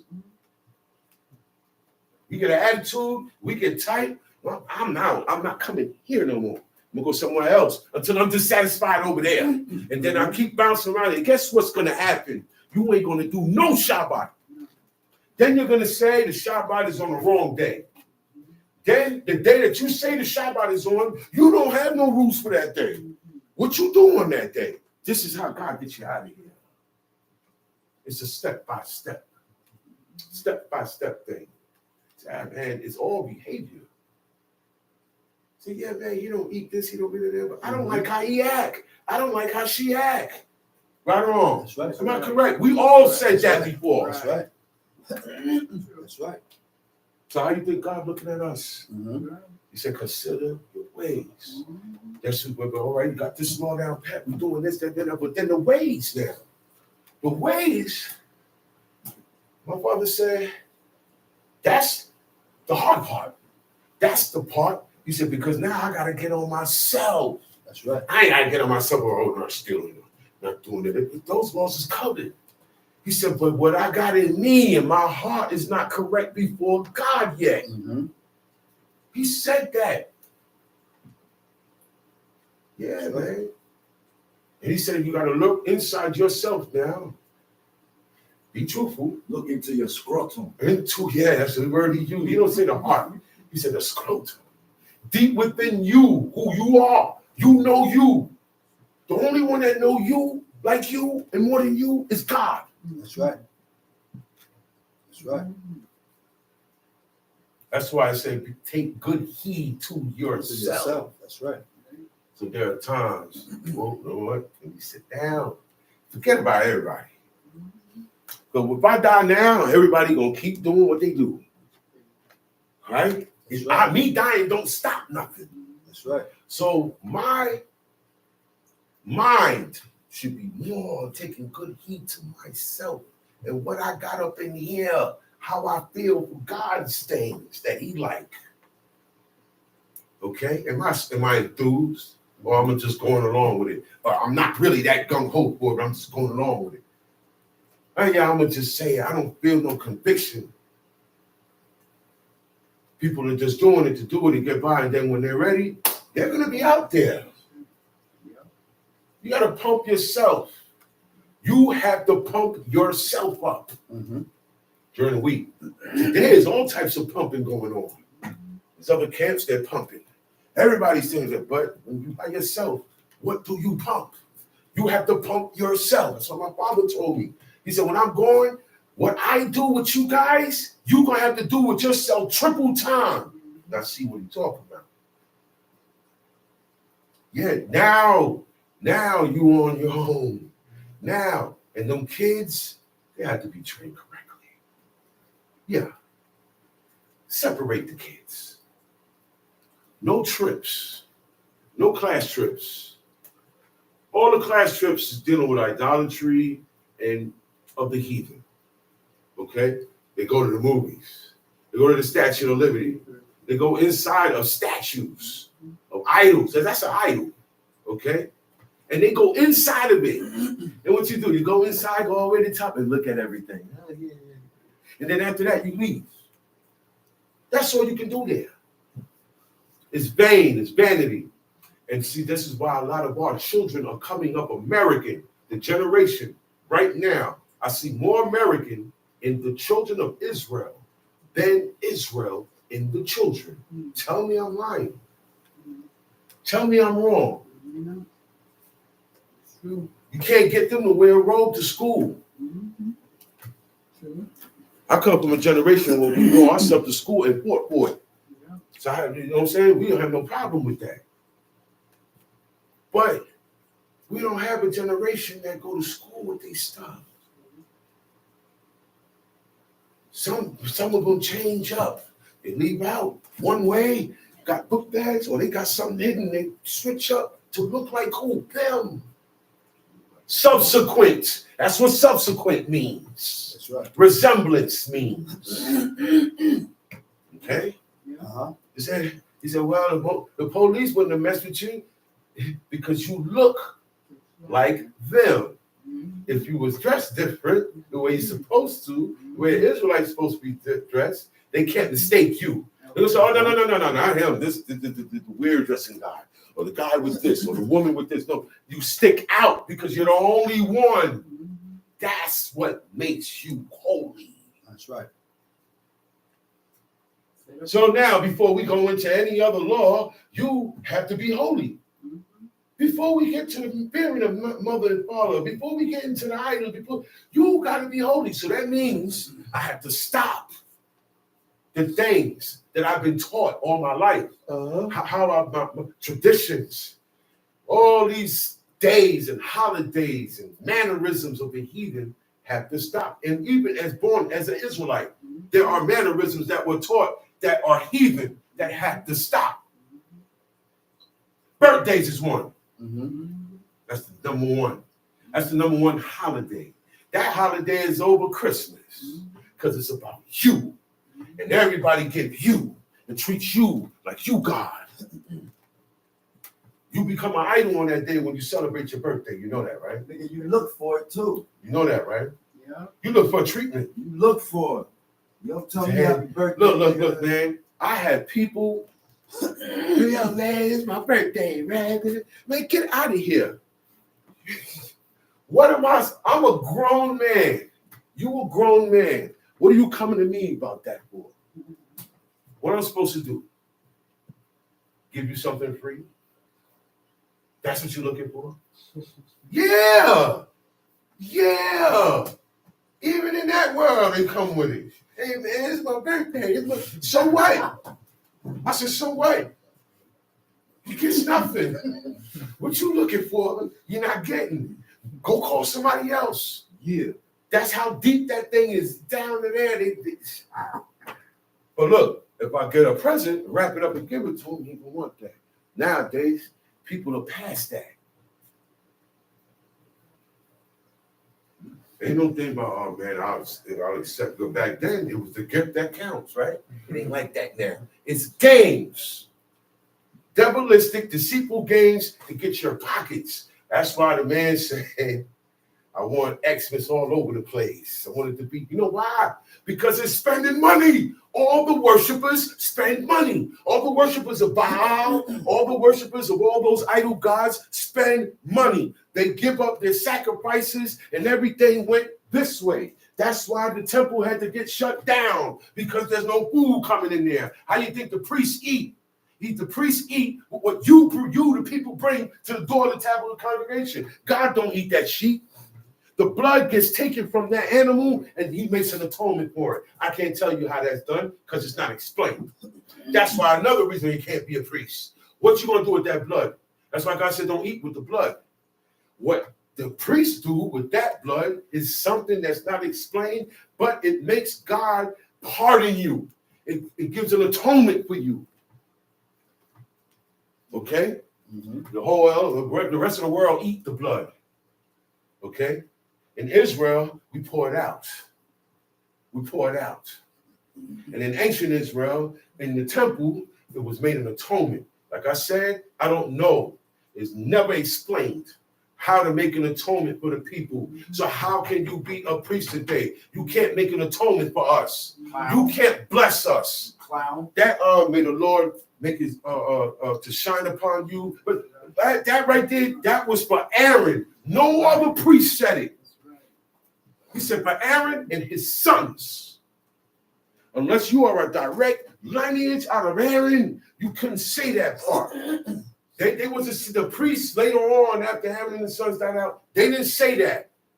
That was for the first generation. I call that the first generation because they're the ones that came out of the wilderness. That's the first generation of Israelites. Mhm.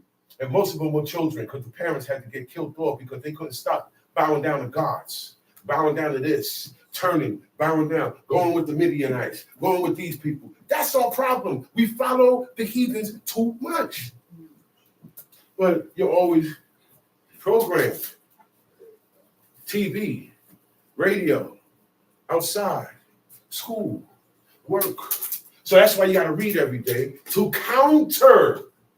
Your brain will tell you, yo, man, yeah, that right there. Now you can't get it. You'll say, yeah, man, I want to get that. There's something to say, no, you can't do that because of the law. In the law, it says this. And what you're supposed to do is shut it down. Say, yeah, nah. He said, no, I ain't gonna do that. I can't do that. I said, why, man? Because I said, yeah, I can't do that, man. Because the way I live, the laws that I live by, see, I gotta explain this to you because you don't know God.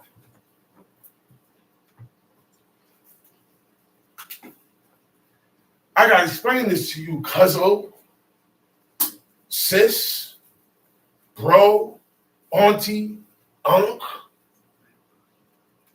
When you come to visit me, wait till after Saturday. Don't come before Saturday. Don't call me Friday evening. You know I'm good about close to Friday evening. You know I'm good about to get ready. I'm getting ready. I've been doing this for 35 years. You know my situation.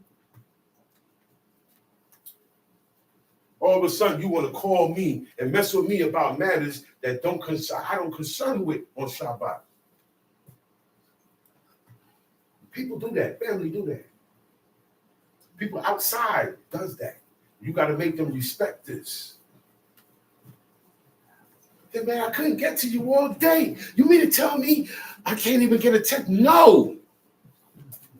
The only people that I answer is the ones that's coming here. Like the brother just said, yo, throw me the keys, boom, I answer. Outside of that, I don't answer nobody. I don't say, well, sundown, nothing. You know already, and I'm getting tired of saying it. Because look, they'll hit you later and say, oh, my bag is the Sabbath. Cap, you knew it, bro. You knew it while you called. You knew it, bro. But I understand you. Look. It's not your fault, and I ain't mad at you. It ain't his fault. That's right. That means I'm doing what I'm supposed to do. Because he's coming at me. And he's going to come at me in different areas because I'm up here, but I'm on another level. I don't do the stuff you do. So he got to come different. But he going to come. All those who's doing these commandments and doing what we do today, he's always going to try to get you to stop doing this. The first thing for all the new people, he's going to try to get you to stop coming here today. That's right. Once he gets you to stop coming here today, he got you. Mm-hmm. Don't ever stop coming. Don't ever stop. And that's the first step of being holy is the Shabbat. In your life, you making this day separate. That's the first step in you becoming holy before God. The world uses their part. Okay? All right? Because the world is just the opposite. It's the opposite. This is the day that they let you off work. Yeah. Think about it. Right before this day, they give you the check. Why I can't get my check Monday when I really need it? At the beginning of the week. Listen, man, the higher ups know what they did. They know what they did. They know how to keep it, to make it hard for you and see you say, you know what, now I'm going to just conform. Right? Don't do that. Keep coming. You're going to get a spirit on you that, man, you don't sleep all night and you wake up, you're still tired. That's him. Your stomach only hurt on this day. That's him. That's him. And that's you. That's the evil part of you that's in you. That's bucking. To try to make you come up with an excuse not to come today. Because this is when you're going to hear most of your lessons and your teachings on the Shabbat day. I get up This early is when you're every going to morning. get it. You get up early every morning. morning. No. And you ain't even going nowhere. You ain't even going. No. People get up early in the morning, ain't got no job. Every morning. Nothing to do. But when Shabbat comes, you were taught to sleep on this day. You were taught to wash your car on this day. You were taught to go see family on this day. You was taught to visit people on this day. You was taught to go to the movies. You was taught to take the kids to Chuck E. Cheese. That's why it feels strange. Yeah. That's why. And you got the majority of the world doing one thing, and you got a handful of people doing one thing. It looks like the majority is right. Never. Not when it comes to the Most High God. The majority is always wrong. Always. So the first level of being holy is the Shabbat. And in time, you become more holy, you become more separate, you become more unlike the people, right? Right. And it said, for I, the Lord your God, am holy. He said, look, whatever I am, you're going to have to be like me. I'm God, so I need you to be godly. I'm righteousness, so I need you to be righteous. That's how he is. He said, I'm holy. I'm separated from all that stuff. He said, you got to be separated too. You can't be doing the same thing they're doing and come praying to me and I accept you because I'm holy and you're not. It's not how I go. It's not how I go. Tashi, You shall fear every man his mother and his father. be afraid of My your mother. Sabbaths. Be afraid of your father. We're not afraid of our mothers. Stay We're not away. afraid of our fathers. Stay away. Because our actions will show that. Stay away. You don't have fear. You can't do that, man. Stay away. Whatever you stay away from, you hate. Yeah. That's what I was taught. You hate. You don't like it. You despise it. Or him or her or the place or whatever it is. Whatever you avoid, you don't like, you hate, you don't want to be a part of. Yeah. You have to look at your actions. What they say, actions speak louder than what? Words. So we can talk all day, right? But then what I do speak louder, speak volumes than what you heard me say. That's right.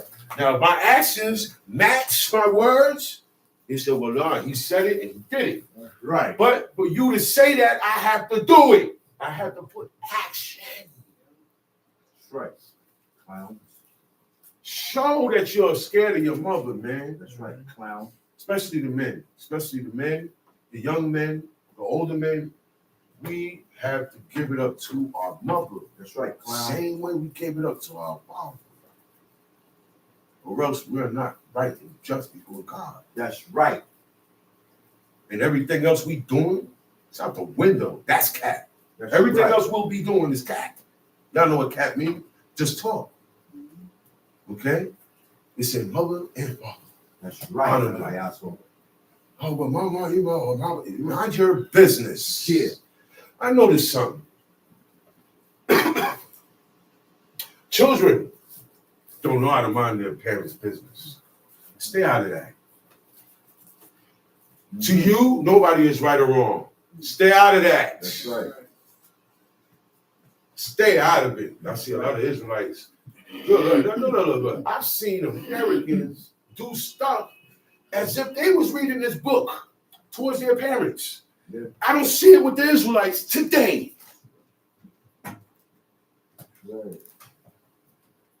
Man, when you try to talk to them, they want to go, man, yo.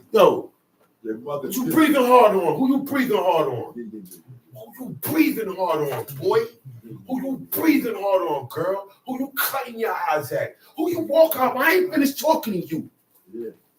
I ain't dismissed you. Yeah. That's true. Report in. Word, man. Yeah. Yeah. I'm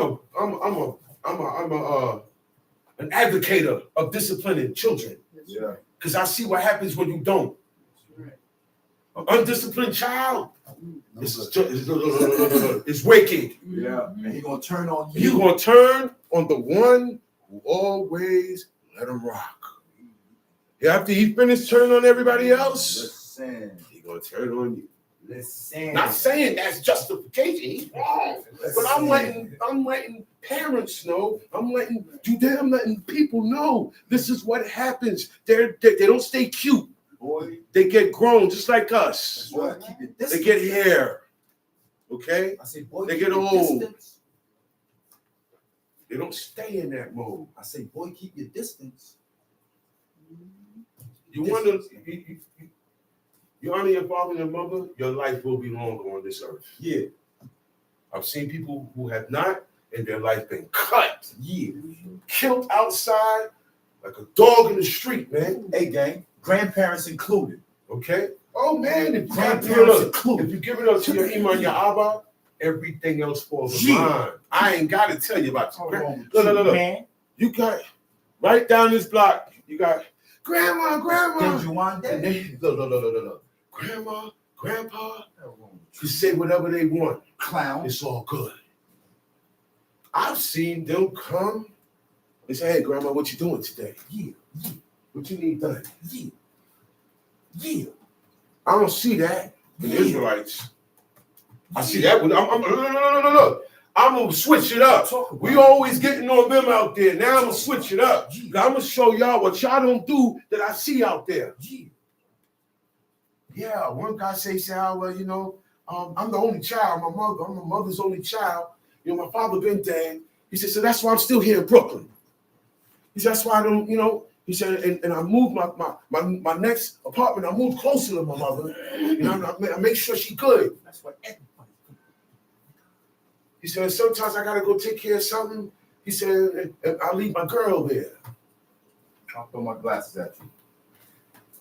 I'll throw my glasses at you, brother. He's a heathen. He's a heathen. He don't know nothing about God, but some heathens have things naturally in them Talk about it, gang. that if they get that God give them that opportunity, that's the goodness that they can tap into. Yeah. Talk about it. Get old and have your children. Get older and your children disrespect you and see if you like it. Yeah. Now, I'm not the type of father that's going to tell my children, you better respect me. Then I don't do it. You got to cover both sides because you're a son and a father. Yeah. So we got to cover both sides. And the men get stronger in this, then we will see stronger women and children. Yeah. Right. That's why they're so weak. We're starting these relationships off weak. The men get stronger, the woman gets stronger, the children get stronger. Yeah. Tom sheet. Turn ye not unto idols, nor make to yourselves How molten do I gods. turn to an idol? I'm going to make it simple and plain. I am the Lord your The God. people who serve idols, right? If I follow whatever they do, I follow the idol.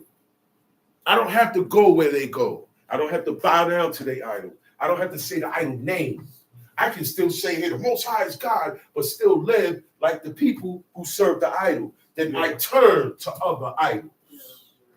I turned unto idols. I turned away from God. The turning is living the lifestyle after someone or a group or people. It said, nor make to yourselves molten gods. Back then, they made their own deities. They made their own statues. You didn't go nowhere and buy nothing. Yeah. Everybody had their own household gods. The gods of the elderly people who died before the generation that's living. When they die, you make a picture of them, you put it on the wall. That's where pictures going on the wall came from people who died in your family. And then everybody else started putting dogs, this, abstract, just a bunch of colors. That's where art came from. Art came from worship of the dead. But don't believe me. Don't believe me. I'll be telling y'all where stuff comes from. That's right. Don't believe me. It's where it's coming from. Art. That's why it costs so much money. All that stuff in the museum, a piece of junk costs $400 million. Mm-hmm. They'll put value on a piece of junk and say you still a slave. Because you got a social security though. Just remember that. That ID is where you from, who you are, and where you live at, in the hood or here. They know who you are by that number. We don't have no land no more. Okay? We don't have it. All that got snatched. The only thing you have is the knowledge of how to get close to God before you die. That's it. That's what's supposed to matter. That's right. We're too happy, a little bit too happy. In Ecclesiastes, it said, man, it's better to sit in the house of mourning than to sit in the house of Mary and partying and all this. Every minute. Don't take nothing serious. That's why you fail. Because we want to have fun and feel good all the time. That's the problem with Israel. All right, we're going to skip all that. Skip that. This is the... Go down to verse 11. Because all of that is dealing with the peace offerings and how we ain't got no business messing with them offerings. So that's something personally you would read and have to yourself. I don't teach too much of the offerings because you're not supposed to be doing it. So I don't emphasize it so much. So I skip over that. Go to the one that matters. Tumshi. You should not steal. Don't steal. How you steal? There's different ways to steal. So many ways to steal. It's different. But today, the most common way, the most average way, look, the wave now, right? That's the wave now. I don't take my gun out, rob you no more. I don't rope you up no more. That's what they used to do back in my day. Today now, scamming. Yeah. Fraud, fraudulent information over your electronic devices. Go in your bank account. Use your bank account for my purposes. Okay? Open up a bank account. Steal your money. Put it in this bank account. Put it over here. Switch it over there. You can't be doing that. Okay? You're not going to make a lot of money when you serve God, because most of the ways to make money out here is ungodly. What he said, unjust gain. That's right. That's unjust gain. There come a point where you got to tell yourself, I'm stealing, and I have to stop. I got to stop doing it. I'm stealing. I'm committing adultery. You have to consider your ways. Remember, a thief, there's a curse that goes in the thief. Every person that's a thief that has a house, God sends a curse in your house. Right. He said, the thief and the liar. Mm-hmm. He said, this curse, and is a curse. And a person that's swear falsely. And the person that swear falsely. A liar. The roll. That's the liar. When you look in the Hebrew, it said one that lies. There's a roll, like a parchment roll. See, like this here, ancient, right? There's a scroll, right? He said, and it shall But enter into the prophet looked in the sky, and he said, the Lord said, look up in the sky. When he looked up, he said, I see a scroll. He said, that scroll, he said, it goes and enters into the house of the thief. One that swear falsely. I swore falsely, I lied. It means you lie. So it goes into the house of the liar and the thief, because lying and thievery go together. Go hand in hand. In order to scare him, I gotta lie to get this. Okay, we're not supposed to be dealing with that. No type of fraudulent paperwork. Okay? How would you like somebody to do it to you, man? Just turn the tables around. We cry about stuff that happened to us, and then we turn around and do it to people. I didn't like it when it was done to me, but I do it to you. What that say about me, man? I'm not that good of a person before God and man. I have a lot to clear up. And the way I'm going, it don't look like I'm going to clear it up, because I don't want to even admit that I was wrong. I won't even admit, I shouldn't have did that. I don't hear people say that no more. And then you got the people who do say that, right? But then you ain't saying it when you wrong.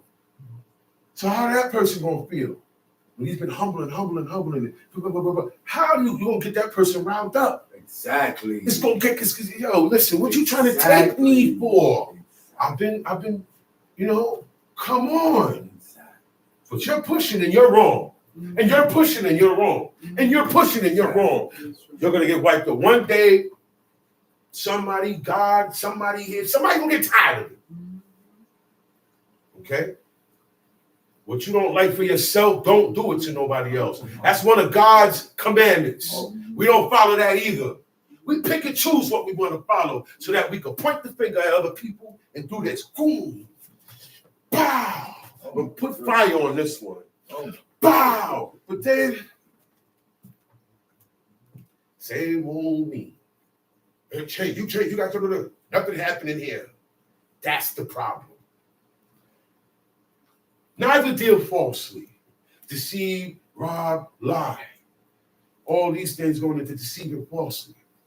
It said, neither lie one to another. Don't trick each other. Look, one time I was saying, don't surprise me. Because sometimes to surprise a person, you got to lie. He said they didn't surprise each other. They didn't have surprise birthday parties because they didn't celebrate birthday parties. They didn't, oh, he's a jolly good fellow. They didn't do these things. They didn't do these things. They didn't let the kids learn nursery rhymes. All nursery rhymes were made by witches and warlocks in London. That's why that song, London Bridge is Falling Down. It's witches that made that song. That's why they said London Bridge is falling down. They trying to still bring it down. They said, take the key And lock them up. Yeah, all those nursery rhymes got some stuff in it. Cow jumped over the moon. Jack and Jill ran up the hill. All that stuff don't sound what they going up the hill to do. To do something wrong or to worship the moon. Y'all don't even know where these things came from. And the school, they say you gotta take them to school.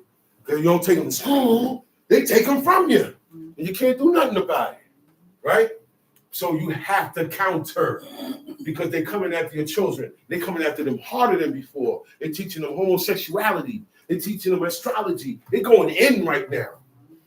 Yeah, they're teaching the children a bunch of things. You could be whatever you want to be. You don't have to be what your mother and father want you to be. Yeah. In China, I seen one show. It's a show. But this is how they get down. China, he had a daughter. China guy, he got a daughter. And he's a doctor. He wants his daughter to be a doctor. You know what he told her? He said, look, as long, he said, you could eat freely, live in my house, everything. He said, because I want you to be a doctor. He said, but me and you don't have nothing to say to each other until you become a doctor. She's only in high school. She'll come in, she said, good morning, Daddy. And he'll look at her, and she said, don't speak to me until you become a doctor. You're not mad at her, but he was on her. Like, I don't want to have nothing to say to you until you become a doctor. Yeah. But it was in joking manner, but outside this country, let me tell you something. America is a bad one, boy. America break all traditions, countries, everything that a person was brought up to believe. They'll come here. America will break that. Israelites too. This bad boy was built to break everything, every rule, okay, and to allow abominations to be cool. Yeah, that's what America does. Okay, and they're geared at your children. Pay attention to them more because they're watching you, and after they finish watching you, they follow the heathen. And ye shall not swear by my name falsely. Right. When we swore, we didn't say God's name. See, when he said don't swear, he said swear by my name, right? El Shaddai. Right. Of the Lord God, God of Moses, or the God of my father. I could say that. My God is the same God that my father had. So I can say the God of my father. I don't have to say no name. I say the God of my father, or I say the God of Moses. I don't have to say his name. I can swear by those different attributes that are also his name. Those are names and attributes accredited to him. You know who I'm talking about. I am not saying his name. I said, God of my father. The God of my father, that's what I say. Because that same God I serve is who my father introduced me to and showed me how to behave before him. So that's the God of my father. I don't have to go back either. I don't have to say God of my fathers. Immediate. Yeah. God of my father. Yeah. This immediate stuff. I don't have to say his name. Talk about. It said, a man shall be brung if you give this man something to keep or hold, and if he's stolen out of his house. That happens many times. That has happened to me. When somebody had given me something, and when I go to get it, when somebody knows, I say, yo, man, this wasn't mine. This was being held. You know what I have to do? In my pocket. I don't lost money that wasn't mine. But the person didn't even know it. Yep. You are not even going to know what happened to it. That's the law. That's the law. You're not even going to know what happened. I ain't even going to tell you. You don't need to know. It's here. It's good.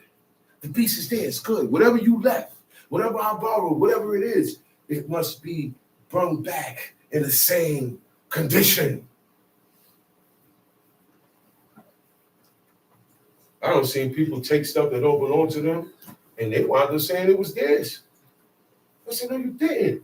I seen a man pick up the receipt. He said, look, this is my receipt. I bought it. He said, I bought it, man.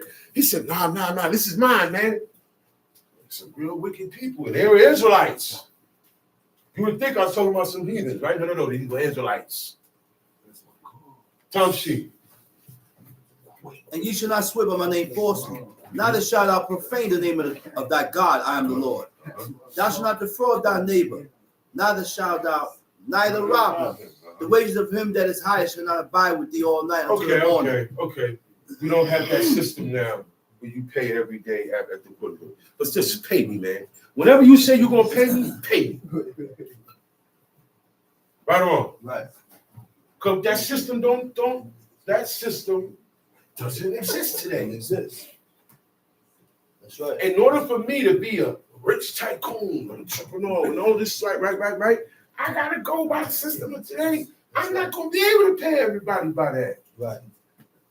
And that was field work. Right.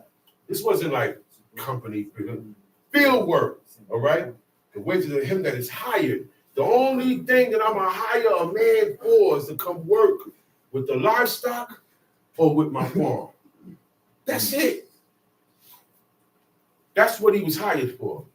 Like you said, we're not gonna upgrade nothing. So that man was hired. That type of work is paid every day. Field hand. It's called field hand. Everybody ever heard that before? The word field hand. Yeah. Is a person that is hired to work on a farm. You pay that person today. That still rules. You pay that person at the end of that work, at the end of the day. They didn't have businesses like we do today. You can't run a business today and pay these guys every day. We got 3,000 workers that work in this company, this cable company. There has to be a set time now. See, they didn't have that here. The only jobs that back then you get hired working in that field. Time sheet. Or working in the house as a manservant or maidservant. Time sheet. Thou shalt not curse to death, nor put a stumbling block before the blind, but shall fear thy God. Yeah, the Lord. So you have a different treatment to blind and deaf people. That's all. This stuff like this you wouldn't want to do to them. Don't do that. The person is blind. You don't do stuff to mock them. The person is deaf. You don't mock them. Okay? You don't put a stumbling block before the blind. You know the stumbling block? You don't know the Lord the way I know the Lord. But I tell you, it's okay. It's okay. You can cut your beard off. Get your meat well done. Okay? No, you can celebrate your birthday. Yeah. That's not eating with the blood. Just get it well done. Yeah. I don't see nothing wrong with celebrating the day that you were born. That's just your born day. God made you on that day. See, this is what Israelites will tell you. Yeah. Okay? They tell them That's a stumbling block, y'all. Yeah. Something to put in the way of your progress. Yeah, they tell them now. Okay? Tom sheep. Birthday lovers. Ye shall do no unrighteousness in judgment. Thou shalt not respect the person. If you're gonna judge a matter, be fair, be correct, man. I've seen people judge matters against people who they don't like. It's not right. In this matter, you know what? I said, nah. He can't decide nothing in this matter because he's not outside of this. They don't get along. So he is going to rule against this guy forever. They say, yeah, that's right. I said, nah, don't let him. Bring people who are non-biased. And why you got to do that? Because you don't have these people walking around. These people are honest people. You didn't have guys like that.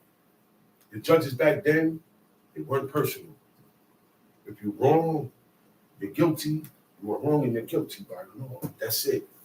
You could have offended him the day before, but he's not going to let that override his decision. Right. That's how different they are to us. Y'all got that now?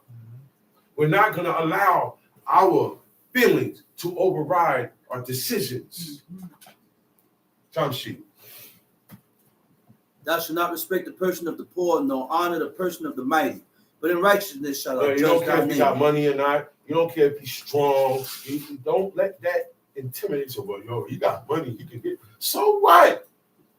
God gave him that money and take it from him. As easy as he got it, one time, one snap of the fingers, he'll have a reason to come take that.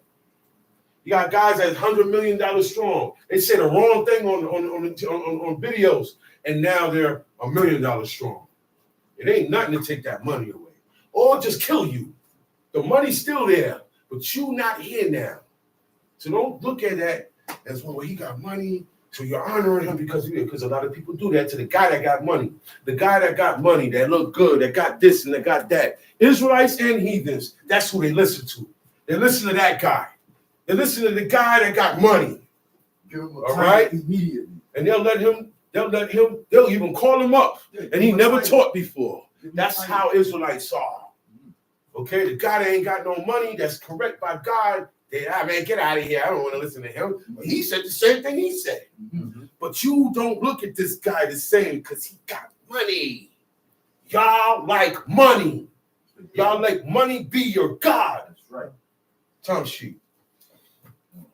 Thou shalt not go up and down as a talebearer among thy people. Stop spreading lies and carrying it to other men. Because the men did this. The woman didn't do it. Yeah. The woman didn't go from city to city. The men did. Yeah. The men did these things. Women kept their mouth shut.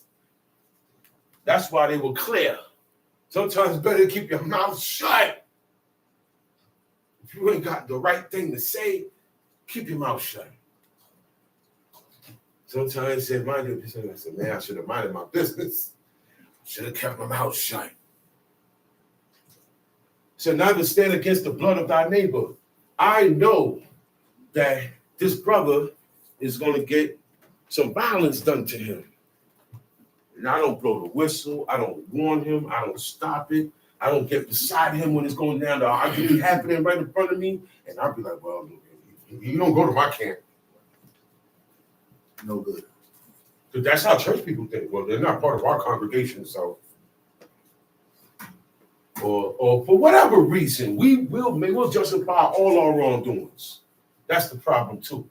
You justify all your wrongdoings. You can't. It's always a but. Or yeah, but if you can't just say, yo, yeah, I was wrong. I said that's it. Ain't gonna happen again. And let's move on, man.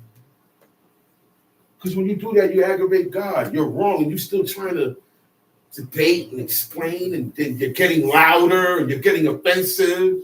Come on, you're wrong. You're wrong. Rub it on your chest and go. Tongue sheet.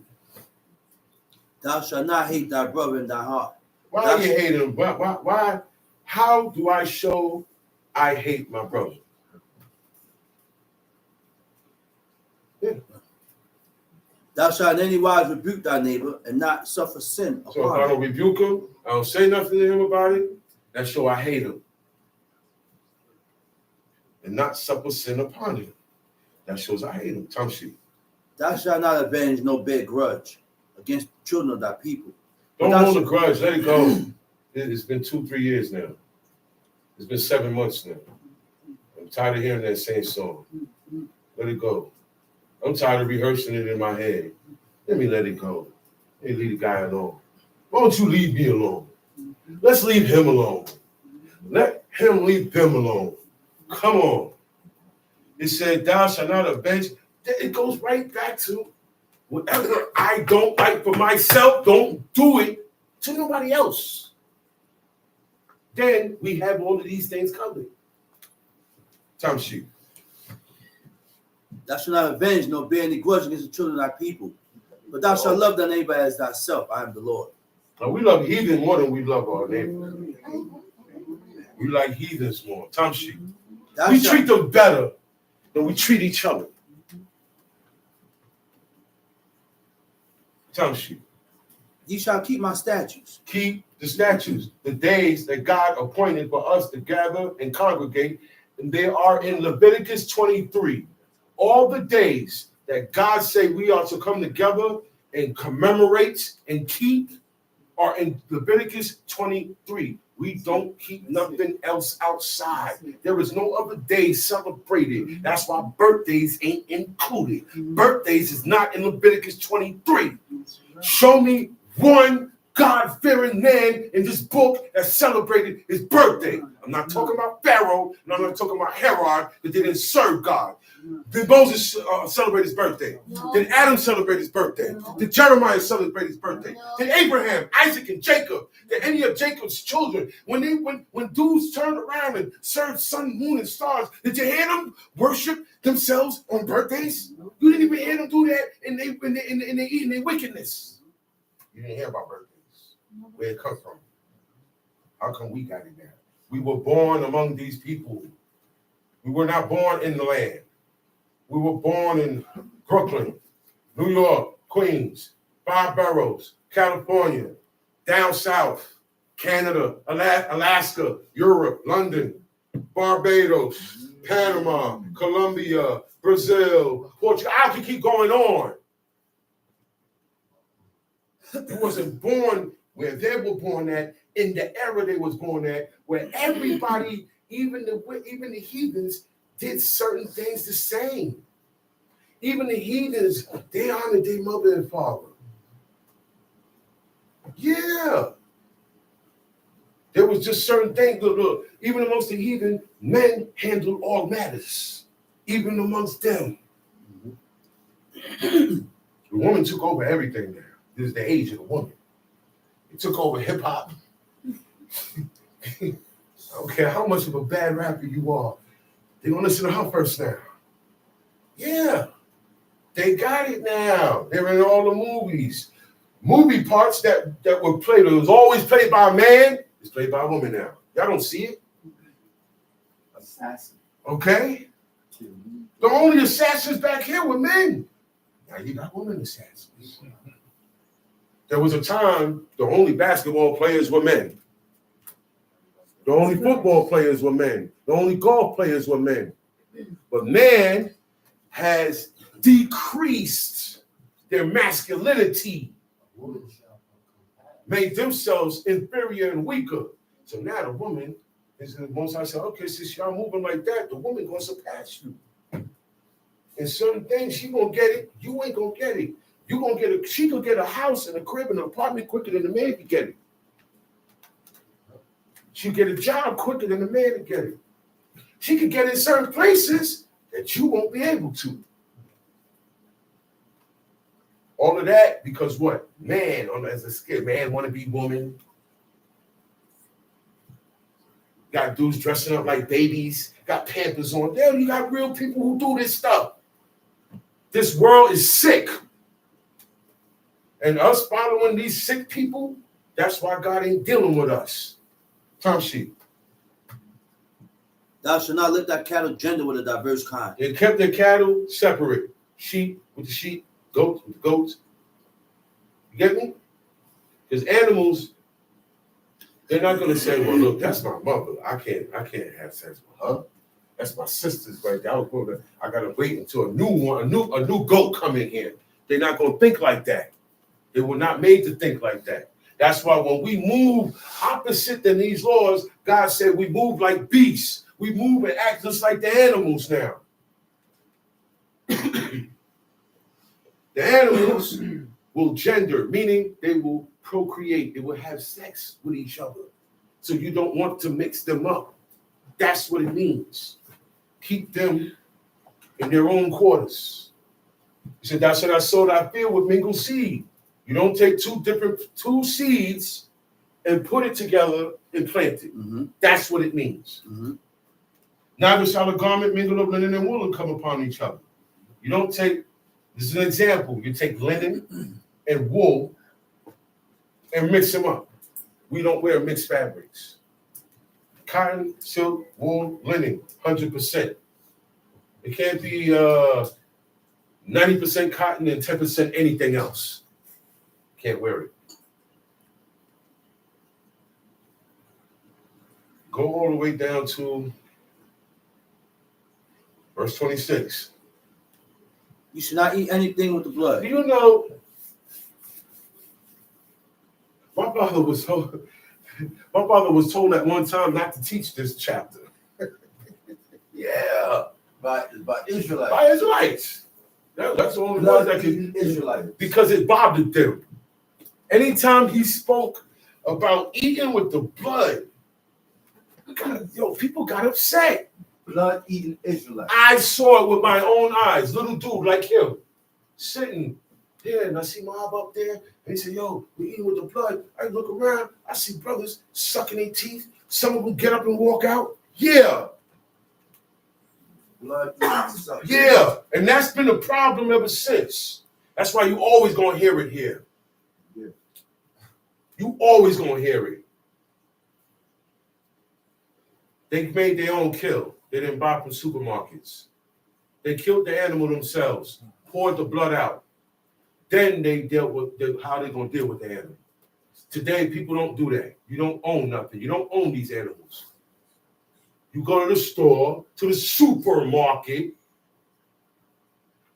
and buy chopped up pieces of meat, animal parts. You don't get the whole animal. You get animal parts. And it's with the blood and with the fat. They ain't taking it out because they don't live like this. You got to take that home now and soak it until God knows how long it's going to take. Okay? Especially depending on how it's cut, because people don't. All right. Let me show you something. Once you kill an animal and you don't take that blood out, any cut that you put on there, right?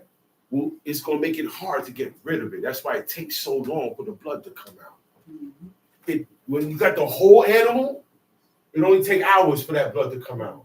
But once it's frozen and congealed and in parts, you go buy it, you take it home, you got to put it in cold salt water. You got to do this for over a week for it to look like this. Because red meat, the reason why it's red is because of the blood. Blood is red. Your blood is red. My blood is red. Animals' blood is red. Everybody's blood is red. That's what makes the meat red. When you take the blood out, it becomes white like this. You mess it up. There's no way to get the blood out. That's why it was a skill to it. You can't just go shoot the animal down. That meat ain't no good. You ain't gonna eat that. You got the gunpowder all up in there. They caught back there. They caught them with arrows and with cunning and skill, like Esau.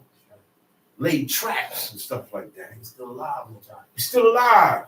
Alive. The heart is still pumping. But now you go and you get that dead animal pieces from the store. You got to soak that. That thing take longer than if you had the whole animal here getting the blood out. Because it was frozen. I can do that. Say, tomorrow at 6 o'clock in the morning, I hit a deer up. By noon, sometime around noon, all the blood is out. But if I go get deer parts and I put it to soak, it's going to take, I've seen it take over a month because it wasn't cut, right? It's cut to be fixed immediately. It's not cut where they're going to have to soak it. So, no. That's why it takes so long to soak it. And that's why people don't soak their meat. That's why, because it's too much time. They can't wait. Just like the people in Saul time. They say, yo, the people eating with the blood, man. They could not wait. They were so hungry. They said, forget this. We're going to disconnect ourselves from God because we are so hungry. But that's what they did. You disconnect your spirit from God when you eat with the blood. And you link your spirit to the devil. Because in that world, you got to drink blood to be down with him. That's why God said don't eat with the blood. It's very important. It is very important, man. He said, neither shall you use enchantment, because to cast spells on people, you got to be a person who drink blood to be a witch, and all that stuff, to be a warlock. You have to drink and eat blood and eggs and chicken blood. The blood that you're going to be dealing with is chicken blood. All right? Why in all those rituals chicken is being used? I tell y'all, chicken is no good. Chicken is being used. God never used chicken. He used pigeons or turtle doves. That's the only birds that he used. Am I correct? Am I correct? I say, oh no, pigeon is a dirty bird. That's not a dirty bird. The chicken is a dirty bird. What do you think a dove is? A white pigeon. What do you think a dove is? Oh, but those are city birds. God said they clean. Know what else God says clean? What is it? The beetle? Yeah. Beetle. Grasshopper. Grasshopper. He said the grasshopper and the locust are clean for you to eat. But you ain't gonna eat it. You eat oxtails though. Yeah. You will eat oxtails quicker than you will eat what God says clean. You know why? Because you follow the heathen too much. You're too used to following people. You don't want to be different. That's why. Tom Sheet, man. Texas in every way. That's why. God said, locusts, a bowl of grasshoppers. You ain't going to want to eat it. Look. People eat all types of stuff. They ain't got no business eating. But you won't eat what God said you eat. You eat tails and feet and ears and noses and hearts and livers and blood pudding. Blood pudding. They take the blood and make pudding out of it.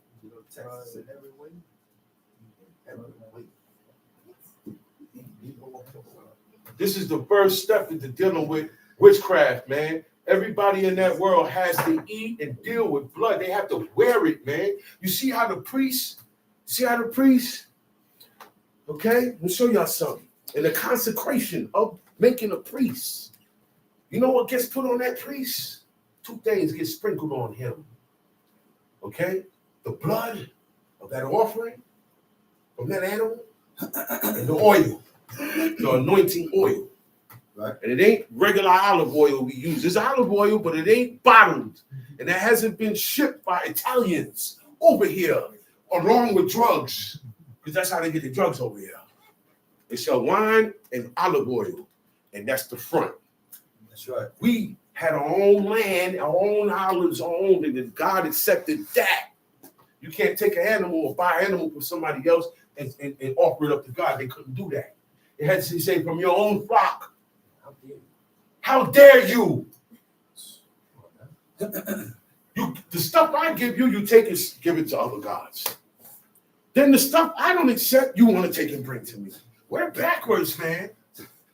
That's how Meshuggah. That's what Meshuggah is. Meshuggah, the first order of anybody being crazy, okay, is not serving God. You are crazy if you don't serve God. That's the number one. Observe times. You know what observe times is? The future. Don't let nobody read your poem. And pretty girls gonna say, come here, let me read your poem. Say, no, you don't read my poem. You gypsy. Get out of here. You a gypsy. Yeah, that's what gypsies do. They're looking at white, I'm looking into your future. None of that stuff. Don't deal with that.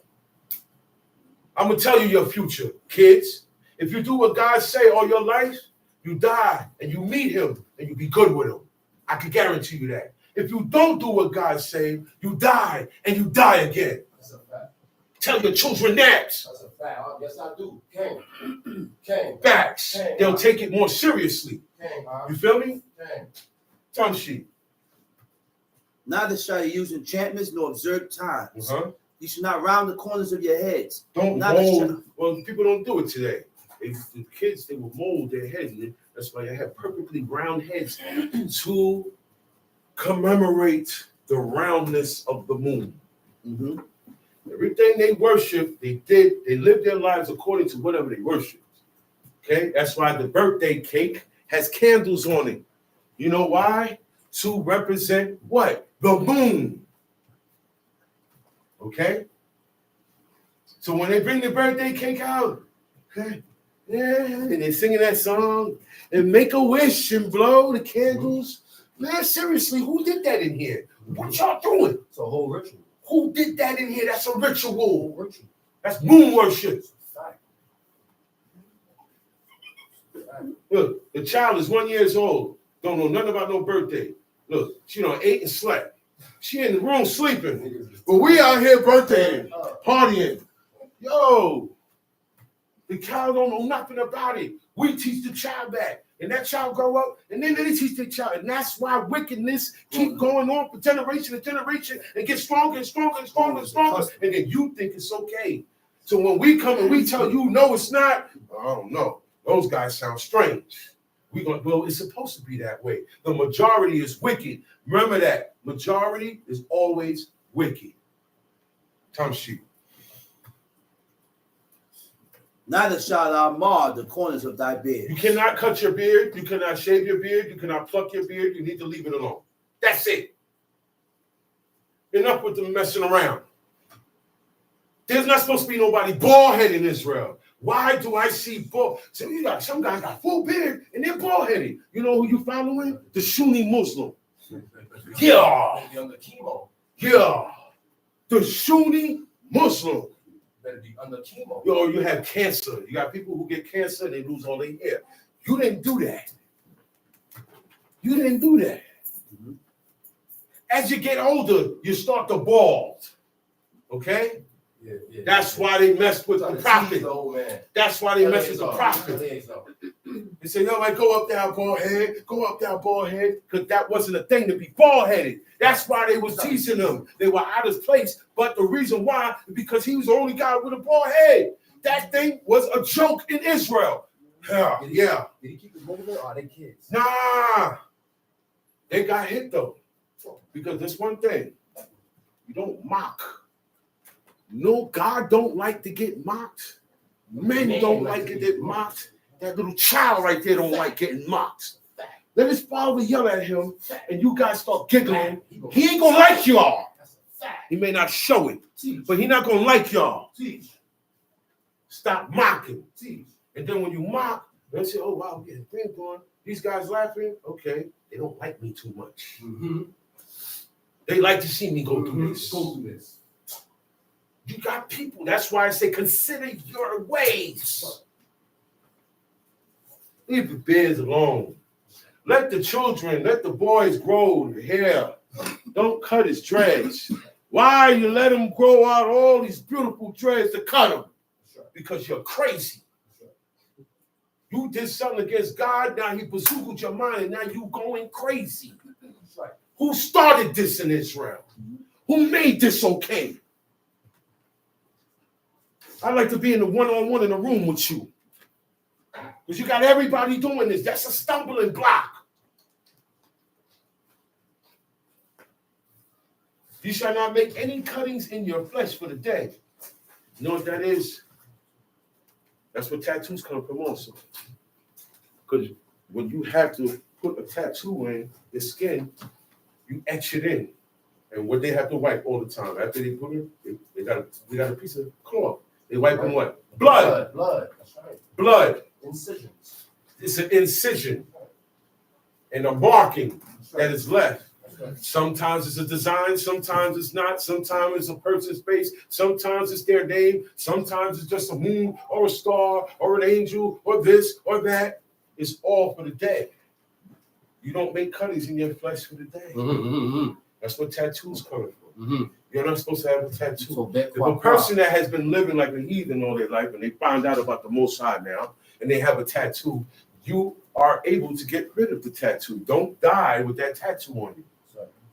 That's right. If you had piercings, right? Take it out. Take it out. Wherever you got piercings, people got piercings all over. They're privates everywhere. And that means you serve an idol God. That's what it means, right?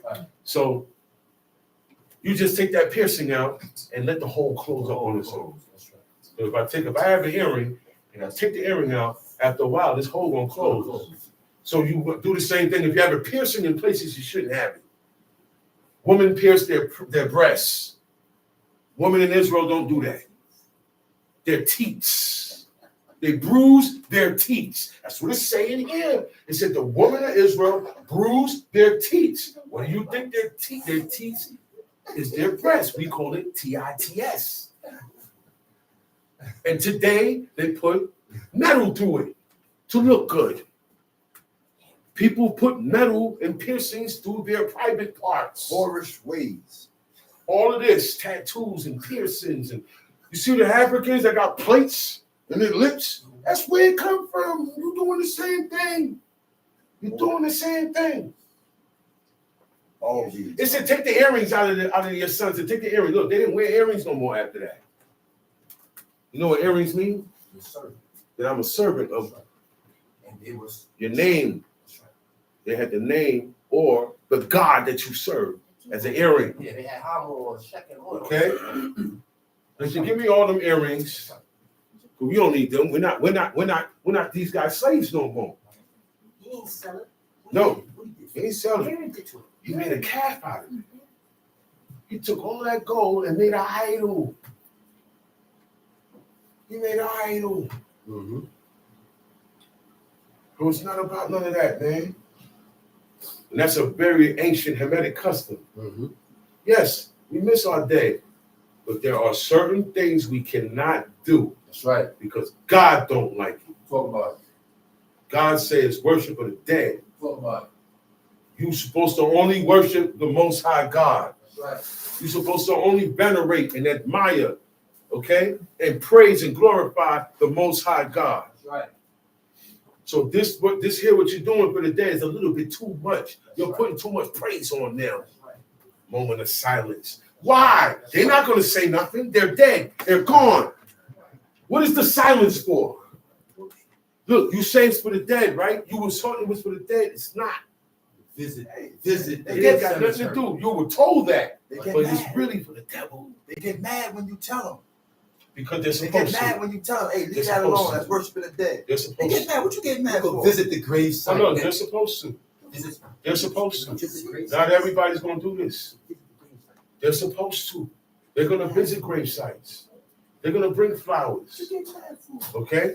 It's for us to know not to do these things. God is going with Okay? it. Where I'm at. What you get mad for? Nor print any marks Lord. upon you. I am the Lord. Don't print no marks on you. Don't even write a number on your hand. Get a piece of paper or put it on your clothes. See, people say, no, I'll put it in my hand. You're coming on my clothes because you're vain. You worship the clothes. You would rather break the law and put it in your hand than put it on your clothes. Yeah. Come shoot.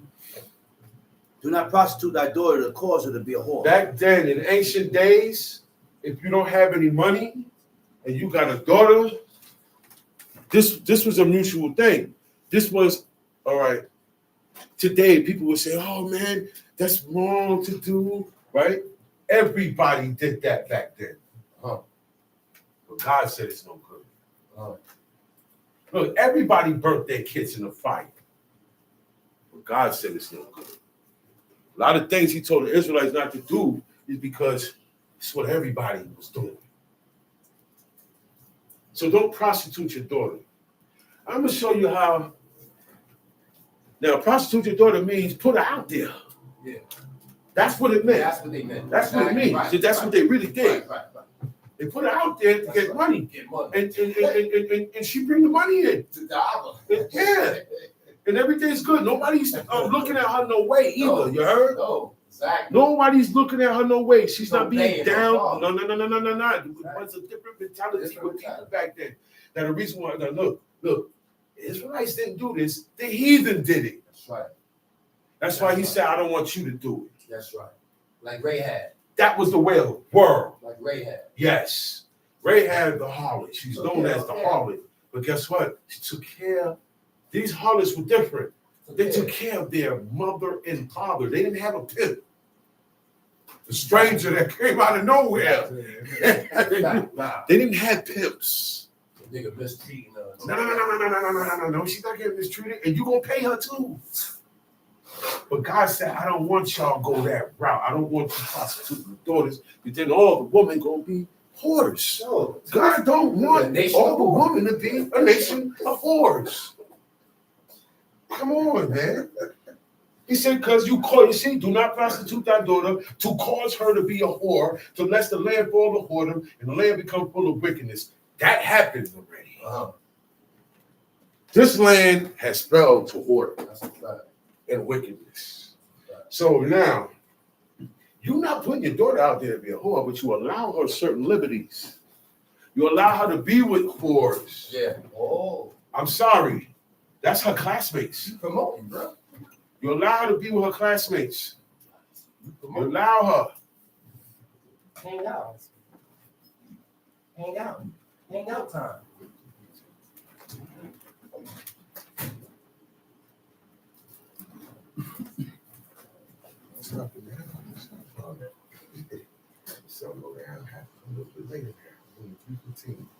I used to come down at 3, now I'm only 3:15. Sun go down a little later. I got a little more here. The stuff I really wanted to bring, I ain't had time for. Y'all should be better. I ain't bring that. Wait till next week. He said, you shall keep my Sabbaths and reverence my sanctuary. I am the Lord. Look, he said, regard not them that have familiar spirits, neither seek after wizards to be defiled by them.